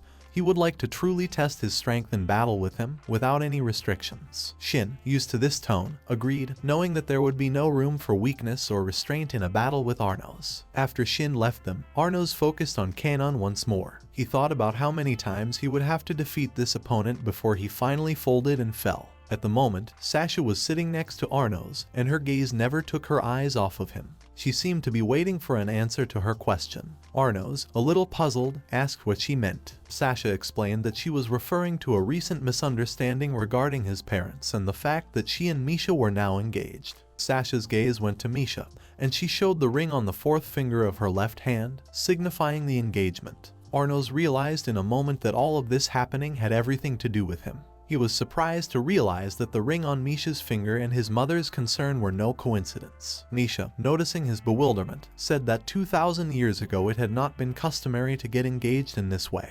Arnos thought for a moment and replied that in those times, engagements were made through a contract. It was a serious matter, providing certainty and preventing betrayal. Sasha, noticing his answers, expressed doubt that there was any hint of feeling in it. Arnos felt a slight unease, but didn't go into details. Sasha, however, suddenly became thoughtful. She looked at him carefully and finally noticed that Arnos didn't have a girl he liked. Arnos looked at her in surprise. Sasha shyly asked him to say something. Arnos admitted that he didn't expect to ever be asked such questions. Arnos, a little embarrassed, said that now that peace was finally established, he could think about things like love. He leaned over to Sasha and asked why she was so interested in the matter, since it was a rather personal matter. Sasha, not knowing how best to express her thoughts, tried to add that she was just genuinely interested.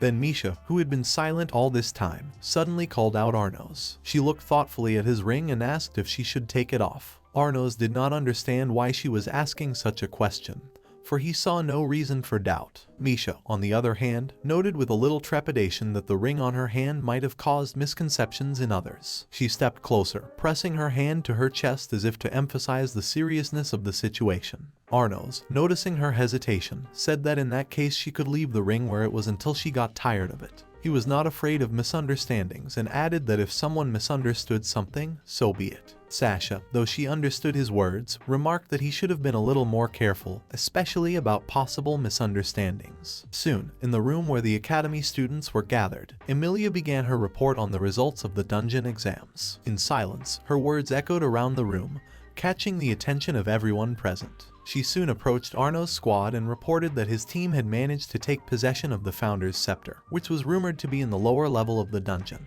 However, she added, unfortunately the staff was stolen before it could be appraised. Emilia explained that for the time being, the academy was focusing all of its efforts on finding the culprit. Until that person was found, she was forced to assign only 70 points to Arno's squad. This announcement caused a storm of discontent among some students. Sasha, unable to contain her emotions, jumped to her feet, unable to accept such a decision. She immediately expressed her outrage, questioning Emilia and pointing out that the academy itself had allowed the scepter to be stolen. Sasha asked for an explanation as to why, despite the successes of Arno's team, they could not be rewarded at the highest level if the culprits had not yet been found. Emilia, for her part, tried to explain that she understood her feelings, but decisions were made with all possible factors in mind. Sasha didn't stop, and her indignation only grew. At the same time, whispers among the students in the room began to be heard. Some of them doubted the honesty of the grades, while others pointed out that the scepter had been tampered with and said that the squad members themselves might have been involved in the theft. The whispers grew louder, and the opinion that Arnos and his squad were not as outstanding mages as they tried to portray them began to spread among the students. While Arnos' magic was indeed impressive, no one could understand how he, with his not-so-great background, could stand out so much. Some noted with dismay that Madame Sasha was in the squad with him, and it surprised them even more. In the eyes of those around her, her actions were losing their former clarity. Sasha, noticing that the conversations behind her back were becoming more and more annoying, stood up and abruptly announced that she would tell them one important thing. Her words literally hung in the air. She warned indignantly that Arnos had committed no foul deeds, despite everything they tried to attribute to him. She had no intention of tolerating accusations against him, whether it was because of his non-royal origins or a misperception of his power. Sasha challenged everyone to a frank conversation and stated that if anyone else doubted his right to succeed, let them say so directly. Looking into her eyes, Arnos, noticing that she was beginning to lose her composure, laughed quietly. He looked her over and noticed with a smile that she looked unusual. He asked her to calm down, though he didn't say anything offensive, for such looks could bring unnecessary trouble. He tried to contain her irritation by warning her that she shouldn't worry so much about some grade in a test. But Sasha couldn't calm down and took his words to heart. At some point she realized that her anger arose not so much because of the injustice, but because Arnos had really counted on the highest score. Arnos, in turn, noticed this and cheerfully called her a cute goose, which made Sasha even more resentful. Sasha, unable to stand the accusations and injustice, exclaimed that she too felt that the academy had made the wrong decision this time. This moment caught the attention of a girl standing nearby, which in turn led Arnos to ask who it was. Misha, without hesitation, quickly explained that it was Misha Elioroga. Misha, as usual, made no secret of her opinion and suddenly said loudly that Emilia seemed to have trained them in a multitude of possible outcomes. But in her opinion, if the founder's scepter had been brought by an apprentice in black, it would have been treated very differently. This rejoinder caused a wave of agreement among the disciples who wore the black uniform. Their voices overflowed with indignation. Some began to resent loudly, claiming that they were constantly being held as fools and their merits were not valued. It was obvious to them that just because Arnos and his troop did not belong to the royal bloodline, they were subjected to such humiliation. Emilia, as if trying to regain control of the situation, replied that the royal family had special privileges because its representatives were direct heirs of the founder's pure blood. That, she said, was what justified their special treatment. In response, she reminded that there was no union organization in the academy that could influence decisions, and that everyone should return to their seats and obey the rules. Reluctantly, Misha looked at Emilia with obvious displeasure and asked, with sarcasm in her voice, how she could claim that the royal family was always right. Misha added that there was a high possibility that the royal families had conspired to prevent white uniform bearers like Arnos from getting the highest score. This statement caused a storm of emotion among the students. Emilia attempted to refute the accusations, saying that a conspiracy of this magnitude was impossible. She tried to take the situation back into her own hands, stating that she would now start the lesson and had no intention of discussing the matter any further. The students, however, did not relent and began shouting at her again, demanding an explanation. And despite her attempts to quiet them, their outrage only increased. When Arnos raised his hand, there was a tense silence in the classroom. Emilia, wary of his actions, discreetly clarified what he wanted, while reminding him that the points for the founder's scepter were still undetermined until the culprit was found. In response, Arnos remarked without further explanation that meant he only needed to find the culprit. He announced that the matter could be quickly resolved as he had already cast tracking magic on the scepter. Emilia staggered back, realizing that Arnos had once again ruined all calculations. Rising from his seat, he slowly walked across the classroom, his confident footsteps echoing in the silence. All eyes turned toward him, sensing the impending tension. Arnos stopped in front of one of the students in whom he sensed at first glance that he was involved in the theft. The student tried to justify himself, loudly proclaiming his innocence and demanding proof. However, it was over in an instant. Arnos had pierced him through and through with his hand. Arnos stood over his defeated student and noted with cold certainty that he had clearly failed even basic anti-magic, allowing himself to be exposed in such a primitive manner. Without hesitation, he stepped his foot on the accused's head, pinning him finally to the floor, thereby showing his strength and intransigence to all present. For Arnos, there was no doubt that he was facing a thief who had dared to trespass on something that belonged to him. Emilia, who was watching, tried to keep the remnants of order in the classroom. She expressed her doubts as best she could that such a situation could be part of a conspiracy involving the royal family. Without missing a moment, Arnos stepped up close to Emilia. He made it clear that if someone really wanted to organize a theft, he would have handled it much more skillfully. Emilia was confused. Under the onslaught of his gaze, she found it difficult to even hold herself together. She froze in place, unable to answer. At this time, a strange change began to take place in the classroom. The students, who had recently been filled with fear and confusion, now began to whisper their impressions. Their gazes turned to Arnos were full of admiration. Many of the young men and women in the class began to heatedly discuss amongst themselves how impressive Arnos looked. His powerful aura, perfect white form, impeccable confidence and strength drew attention to him, turning him into an object of admiration. Amidst the whispers, there were admissions of envy for the very student who was on the floor,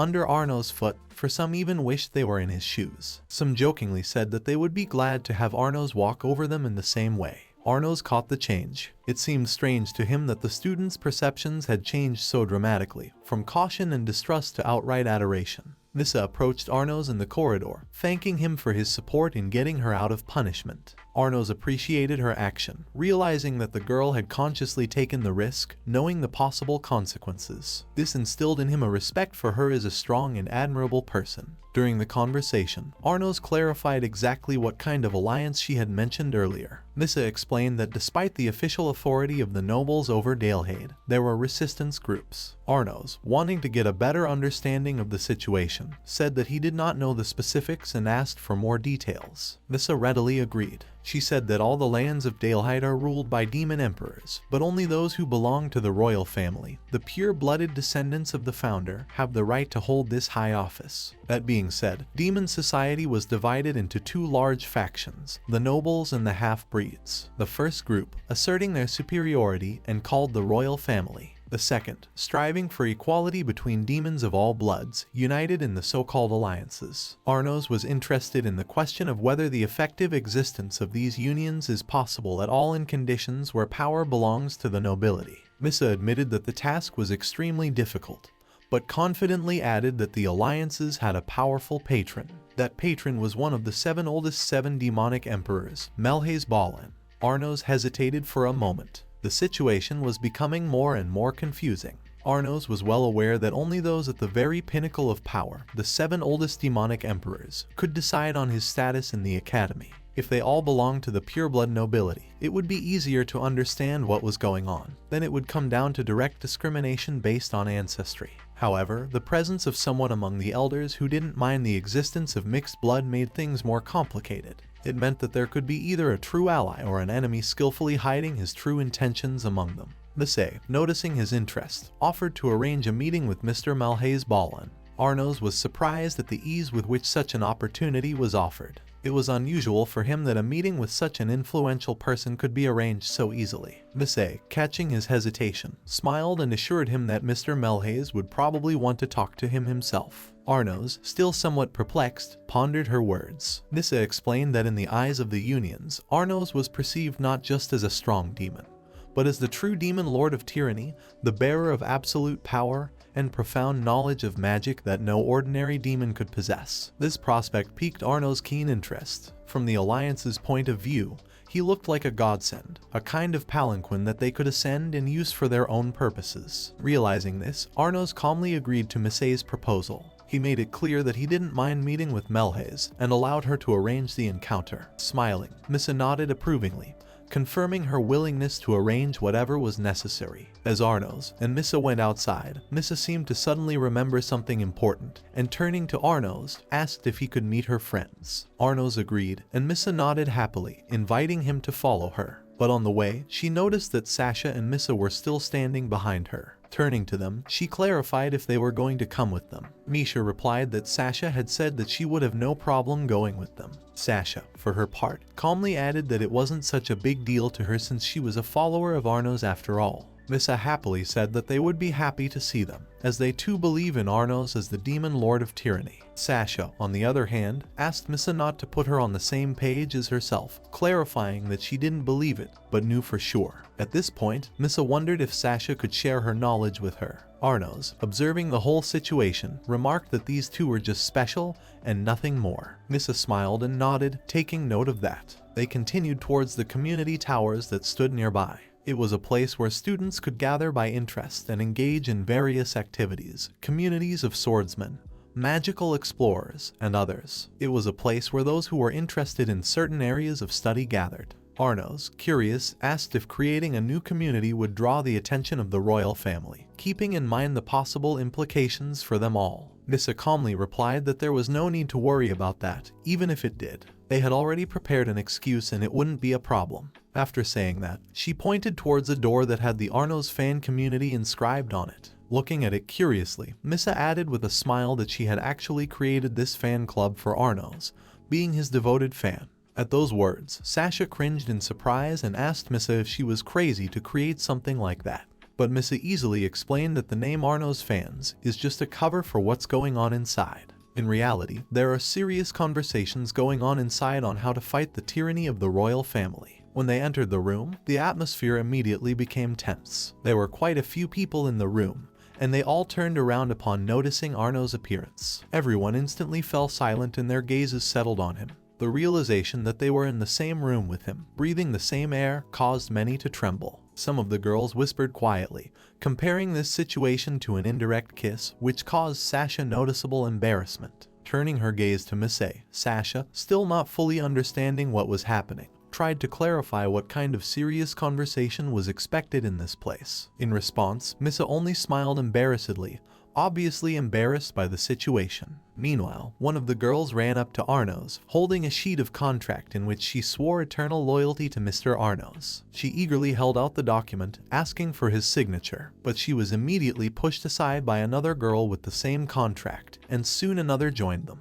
The line of those wishing to sign the oath began to grow rapidly. Arnos, quickly assessing the situation, noticed that these contracts, despite their emotional coloring, were no real threat. It was just a way of expressing personal loyalty. Misha explained that in their era such a practice had become a tradition. Realizing this, Arnos calmly agreed to grant the request of his admirers. The assembled students were ecstatic. It seemed an unimaginable honor to receive the signature of Mr. Arnos himself. However, the situation began to heat up. One of the fans tried to get to the front, but was immediately stopped by the indignant shouts of the others, who demanded justice. Everyone wanted to be first. When Sasha got involved in the situation, she tried to calm the crowd down, convincing them that fighting over a signature was strange, to say the least. But at this point Arnos wondered, if the order of signing was so important to these students, could it be made so that there was no time difference between all the signatures? When one of the girls excitedly pointed out that even if Arnos signed all the contracts at once, there would still be a split-second difference between the signatures, because they lived in a world where they paid attention to even the slightest discrepancy. Arnos said confidently that if they really thought he was the demon lord of tyranny, they should not say that such a thing was impossible. At that moment, a wave of magical energy swept through the room. The space seemed to shudder for a moment. All the girls rushed to look at their contracts and were amazed to find that the time of signing was exactly the same for all of them. Not even the slightest difference, not even 1/100th of a second. All signatures had been made at the same moment. However, Arnos calmly explained that he had simply stopped time and signed the contracts in a frozen world using time control magic. The girls were amazed to the core. To them, the very fact that Arnos had used such complex and powerful magic just for the sake of their contracts seemed like an incredibly romantic act. Meanwhile, Arnos remarked with a slight chuckle that they were making too much fuss over some signature. Sasha, eager to get things back to normal, asked Arnos with slight irritation to stop stopping time only for such minor tasks from now on. Misha, a little confused after what had happened, apologized to everyone for causing such a commotion. She remarked that everyone seemed to be so stunned by the first opportunity to see Arnos live that they couldn't contain their emotions. She said that there was a special aura around Arnos, as if he was separated from the world around him, as if he stood in the center of his own space. Arnos, hearing this, thought about it and confessed that he had never thought about it before. Sasha, embarrassed, asked him not to answer so directly. Arnos added nonchalantly that now that they had realized that, they could enjoy his presence as much as they wanted.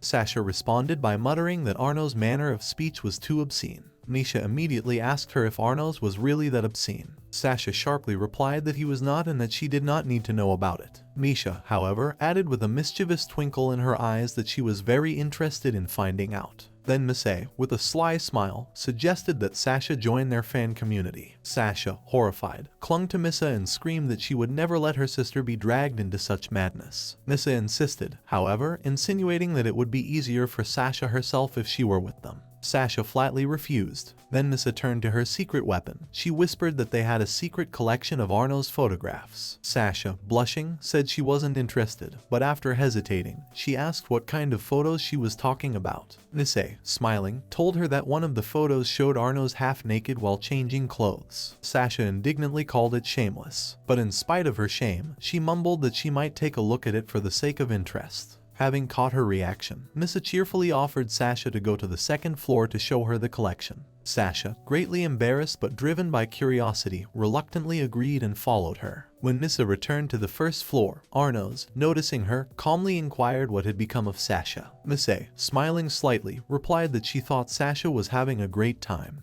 After the short reply, she hesitated for a moment and then, gathering her courage, made a request to Arnos. Misha asked for permission to join with her comrades in Arnos' faction. He realized that it was most likely due to the fact that the leaders of the other factions were demons of royal blood. In response, Arnos explained his rule without too much hesitation. In order to become his subordinate, one must meet at least one criterion: be either strong or interesting. Misha, a little embarrassed by the directness of his words, laughed lightly. Then Arnos, looking at her more seriously, asked a direct question: why someone like her was leading the Union. He explained that he was well aware of the political situation in Deligade. The country was ruled by the royal family, and although everything seemed outwardly reasonable and peaceful, the reality was that the demons were divided into factions. He added with a slight irony that for the weak to try to unite the demons is to go straight into the jaws of danger. Misha recognized the fairness of his words. However, gathering herself, she asked if Arnos could go up to the top floor with her. There she wanted to show him something important.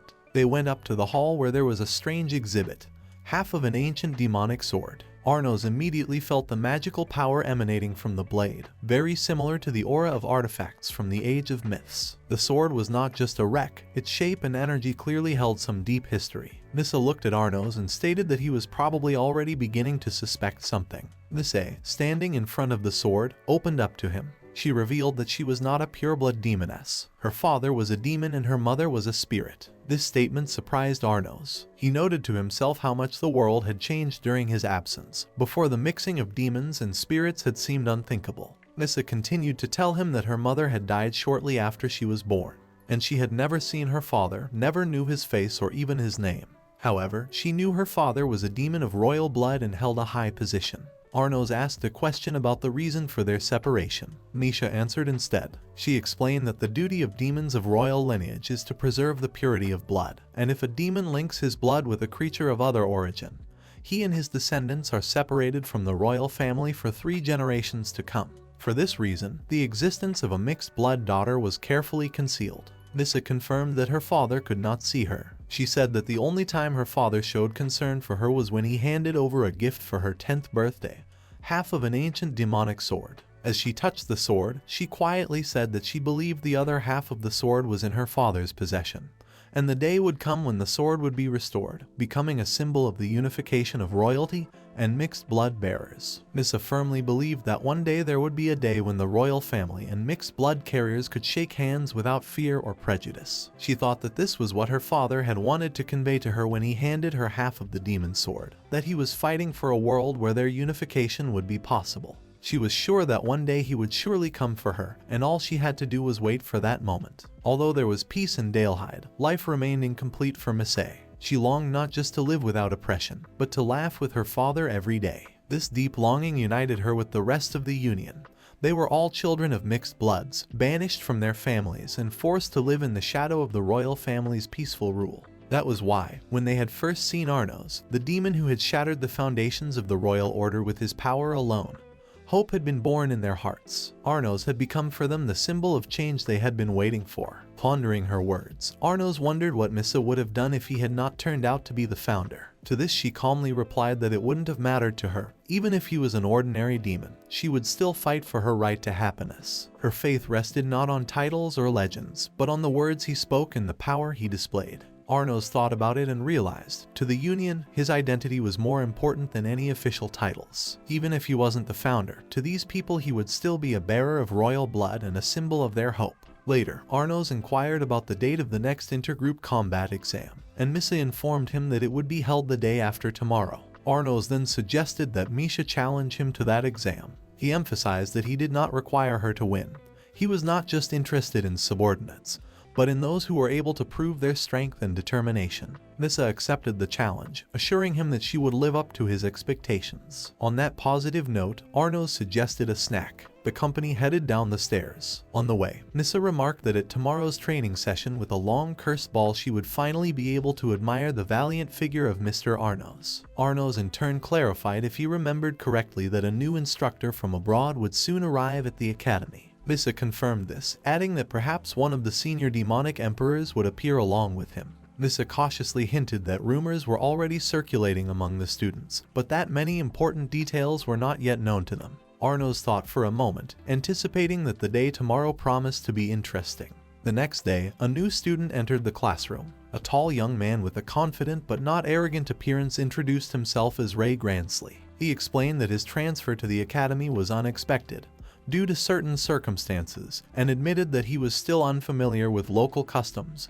so he would appreciate the help and support of his classmates. The students immediately noticed the heptagram symbol glittering on his uniform, a sign of supreme magical power. Some of the boys immediately recognized his name, for it was the same Ray Gransley, the legendary master of the mithril sword from the Chaos generation. He was considered an almost mythical figure at the academy, skilled not only with demonic blades, but also with spiritual and sacred swords, an art inaccessible to most demons. Hearing of his affiliation with the Chaos generation, Arnos noted to himself that Ray's reputation justified the rumors. Few in this world could match such power. Emilia, observing her new apprentice, commented that Ray's abilities allowed him to control even gaze, the Demon Lord's army, making him a potential candidate for the role of leader of the battle group. However, Ray himself took his abilities calmly. He replied to the proposal to create his own squad, saying that he didn't know anyone here yet and would prefer to join an existing squad first, so that he could better blend in with the new squad. Emilia was dumbfounded by this decision. Emilia, noticing Ray's intention, guessed that he didn't seriously intend to build his own squad. Instead, he wanted to temporarily join an existing one to gradually blend in. She explained that with his strength, he would have no trouble later gathering students around him who wanted to join a new squad. Ray clarified that all he needed to do was to express his wish to the leader of the chosen squad. After receiving the confirmation, he calmly headed to the back of the classroom, looking around at those present. Emilia asked if he already knew the squad leaders, but Ray replied in the negative. He added that he had already chosen exactly who to approach. Everyone was whispering, wondering whose squad he was going to join, and if there was anyone among the students who would be able to handle the master of the mithril sword. Immediately, Ray stopped near Arno's desk, as if he had determined his target in advance. After introducing himself, Ray politely asked to know Arno's name, and he reciprocated. After a short introduction, Arnos, feeling interested, asked Ray how he had realized that he was the leader of the squad. Ray calmly noted that Arnos had the strongest and purest magic power of all those present. Arnos hesitated, for even though he wore a white uniform symbolizing an unskilled student, Ray still approached him. Ray smiled and explained that the color of the uniform didn't matter to him. He could only see the energy emanating from Arnos, pure and bright like a beacon. That was more important to Ray than any outward signs. Arnos only calmly remarked that, after all, rules existed only to be broken. Ray, as if confirming his intentions, said that he would like to join his squad, because Arnos seemed to him a person of extraordinary interest. Emilia intervened, drawing Ray's attention to the emblem on Arnos' chest, symbolizing his unskilledness. Ray took one look at it and realized exactly who he was dealing with. However, this did not repulse him. On the contrary, he pondered and said aloud, if such a staggering strength was considered insufficient to qualify, why was there even a need for a compatibility exam? These words instantly caused a commotion. Emilia, turning pale, tried to stop him, for such reasoning could be taken as criticism of the royal family. Realizing that he had overreacted, Ray apologetically asked everyone to pretend as if they hadn't heard anything.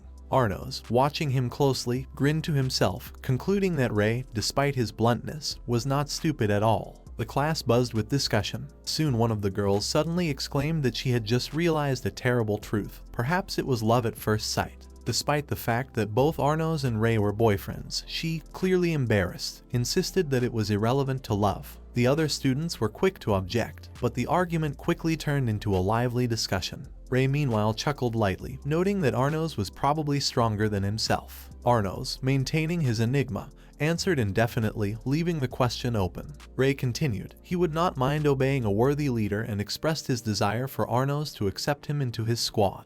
However, Arnos did not hesitate to refuse him. He explained that he was not going to accept those who were willing to simply obey orders without showing strength or will. To become his subordinate, he had to prove his own worthiness. While the students were discussing Ray's cryptic phrase about acceptance, trying to figure out what exactly he meant, Arnos turned to Misha. He suggested that her companions join Ray's squad. Together, they could join forces and challenge him in the upcoming inter-group combat exam. Arnos made a condition: if they demonstrated decent strength and determination, he would recognize them as his subordinates. Ray, thinking aloud, recognized that he was not the best leader himself. He had no desire for power, nor did he have a desire to rule over others, which set him sharply apart from most demons. Arnos noted to himself that it was this trait that made Ray even more interesting. They both recognized that they had an interest in each other. Arnos suggested that Ray play the game, emphasizing that he wasn't going to force anyone. Ray, in turn, agreed. He too was interested in Arnos and was willing to test his strength. Their dialogue ended with a kind of challenge. Arnos, with characteristic self-confidence, remarked that he would destroy Ray with his strength, to which Ray only smiled, asking a counter-question as to why Arnos wanted to do so. A slight but tangible bond of mutual recognition had formed between them. Both felt deep down that they could get along well despite their potential rivalry. Their thoughts coincided, and this unexpected coincidence caused them to smile inwardly.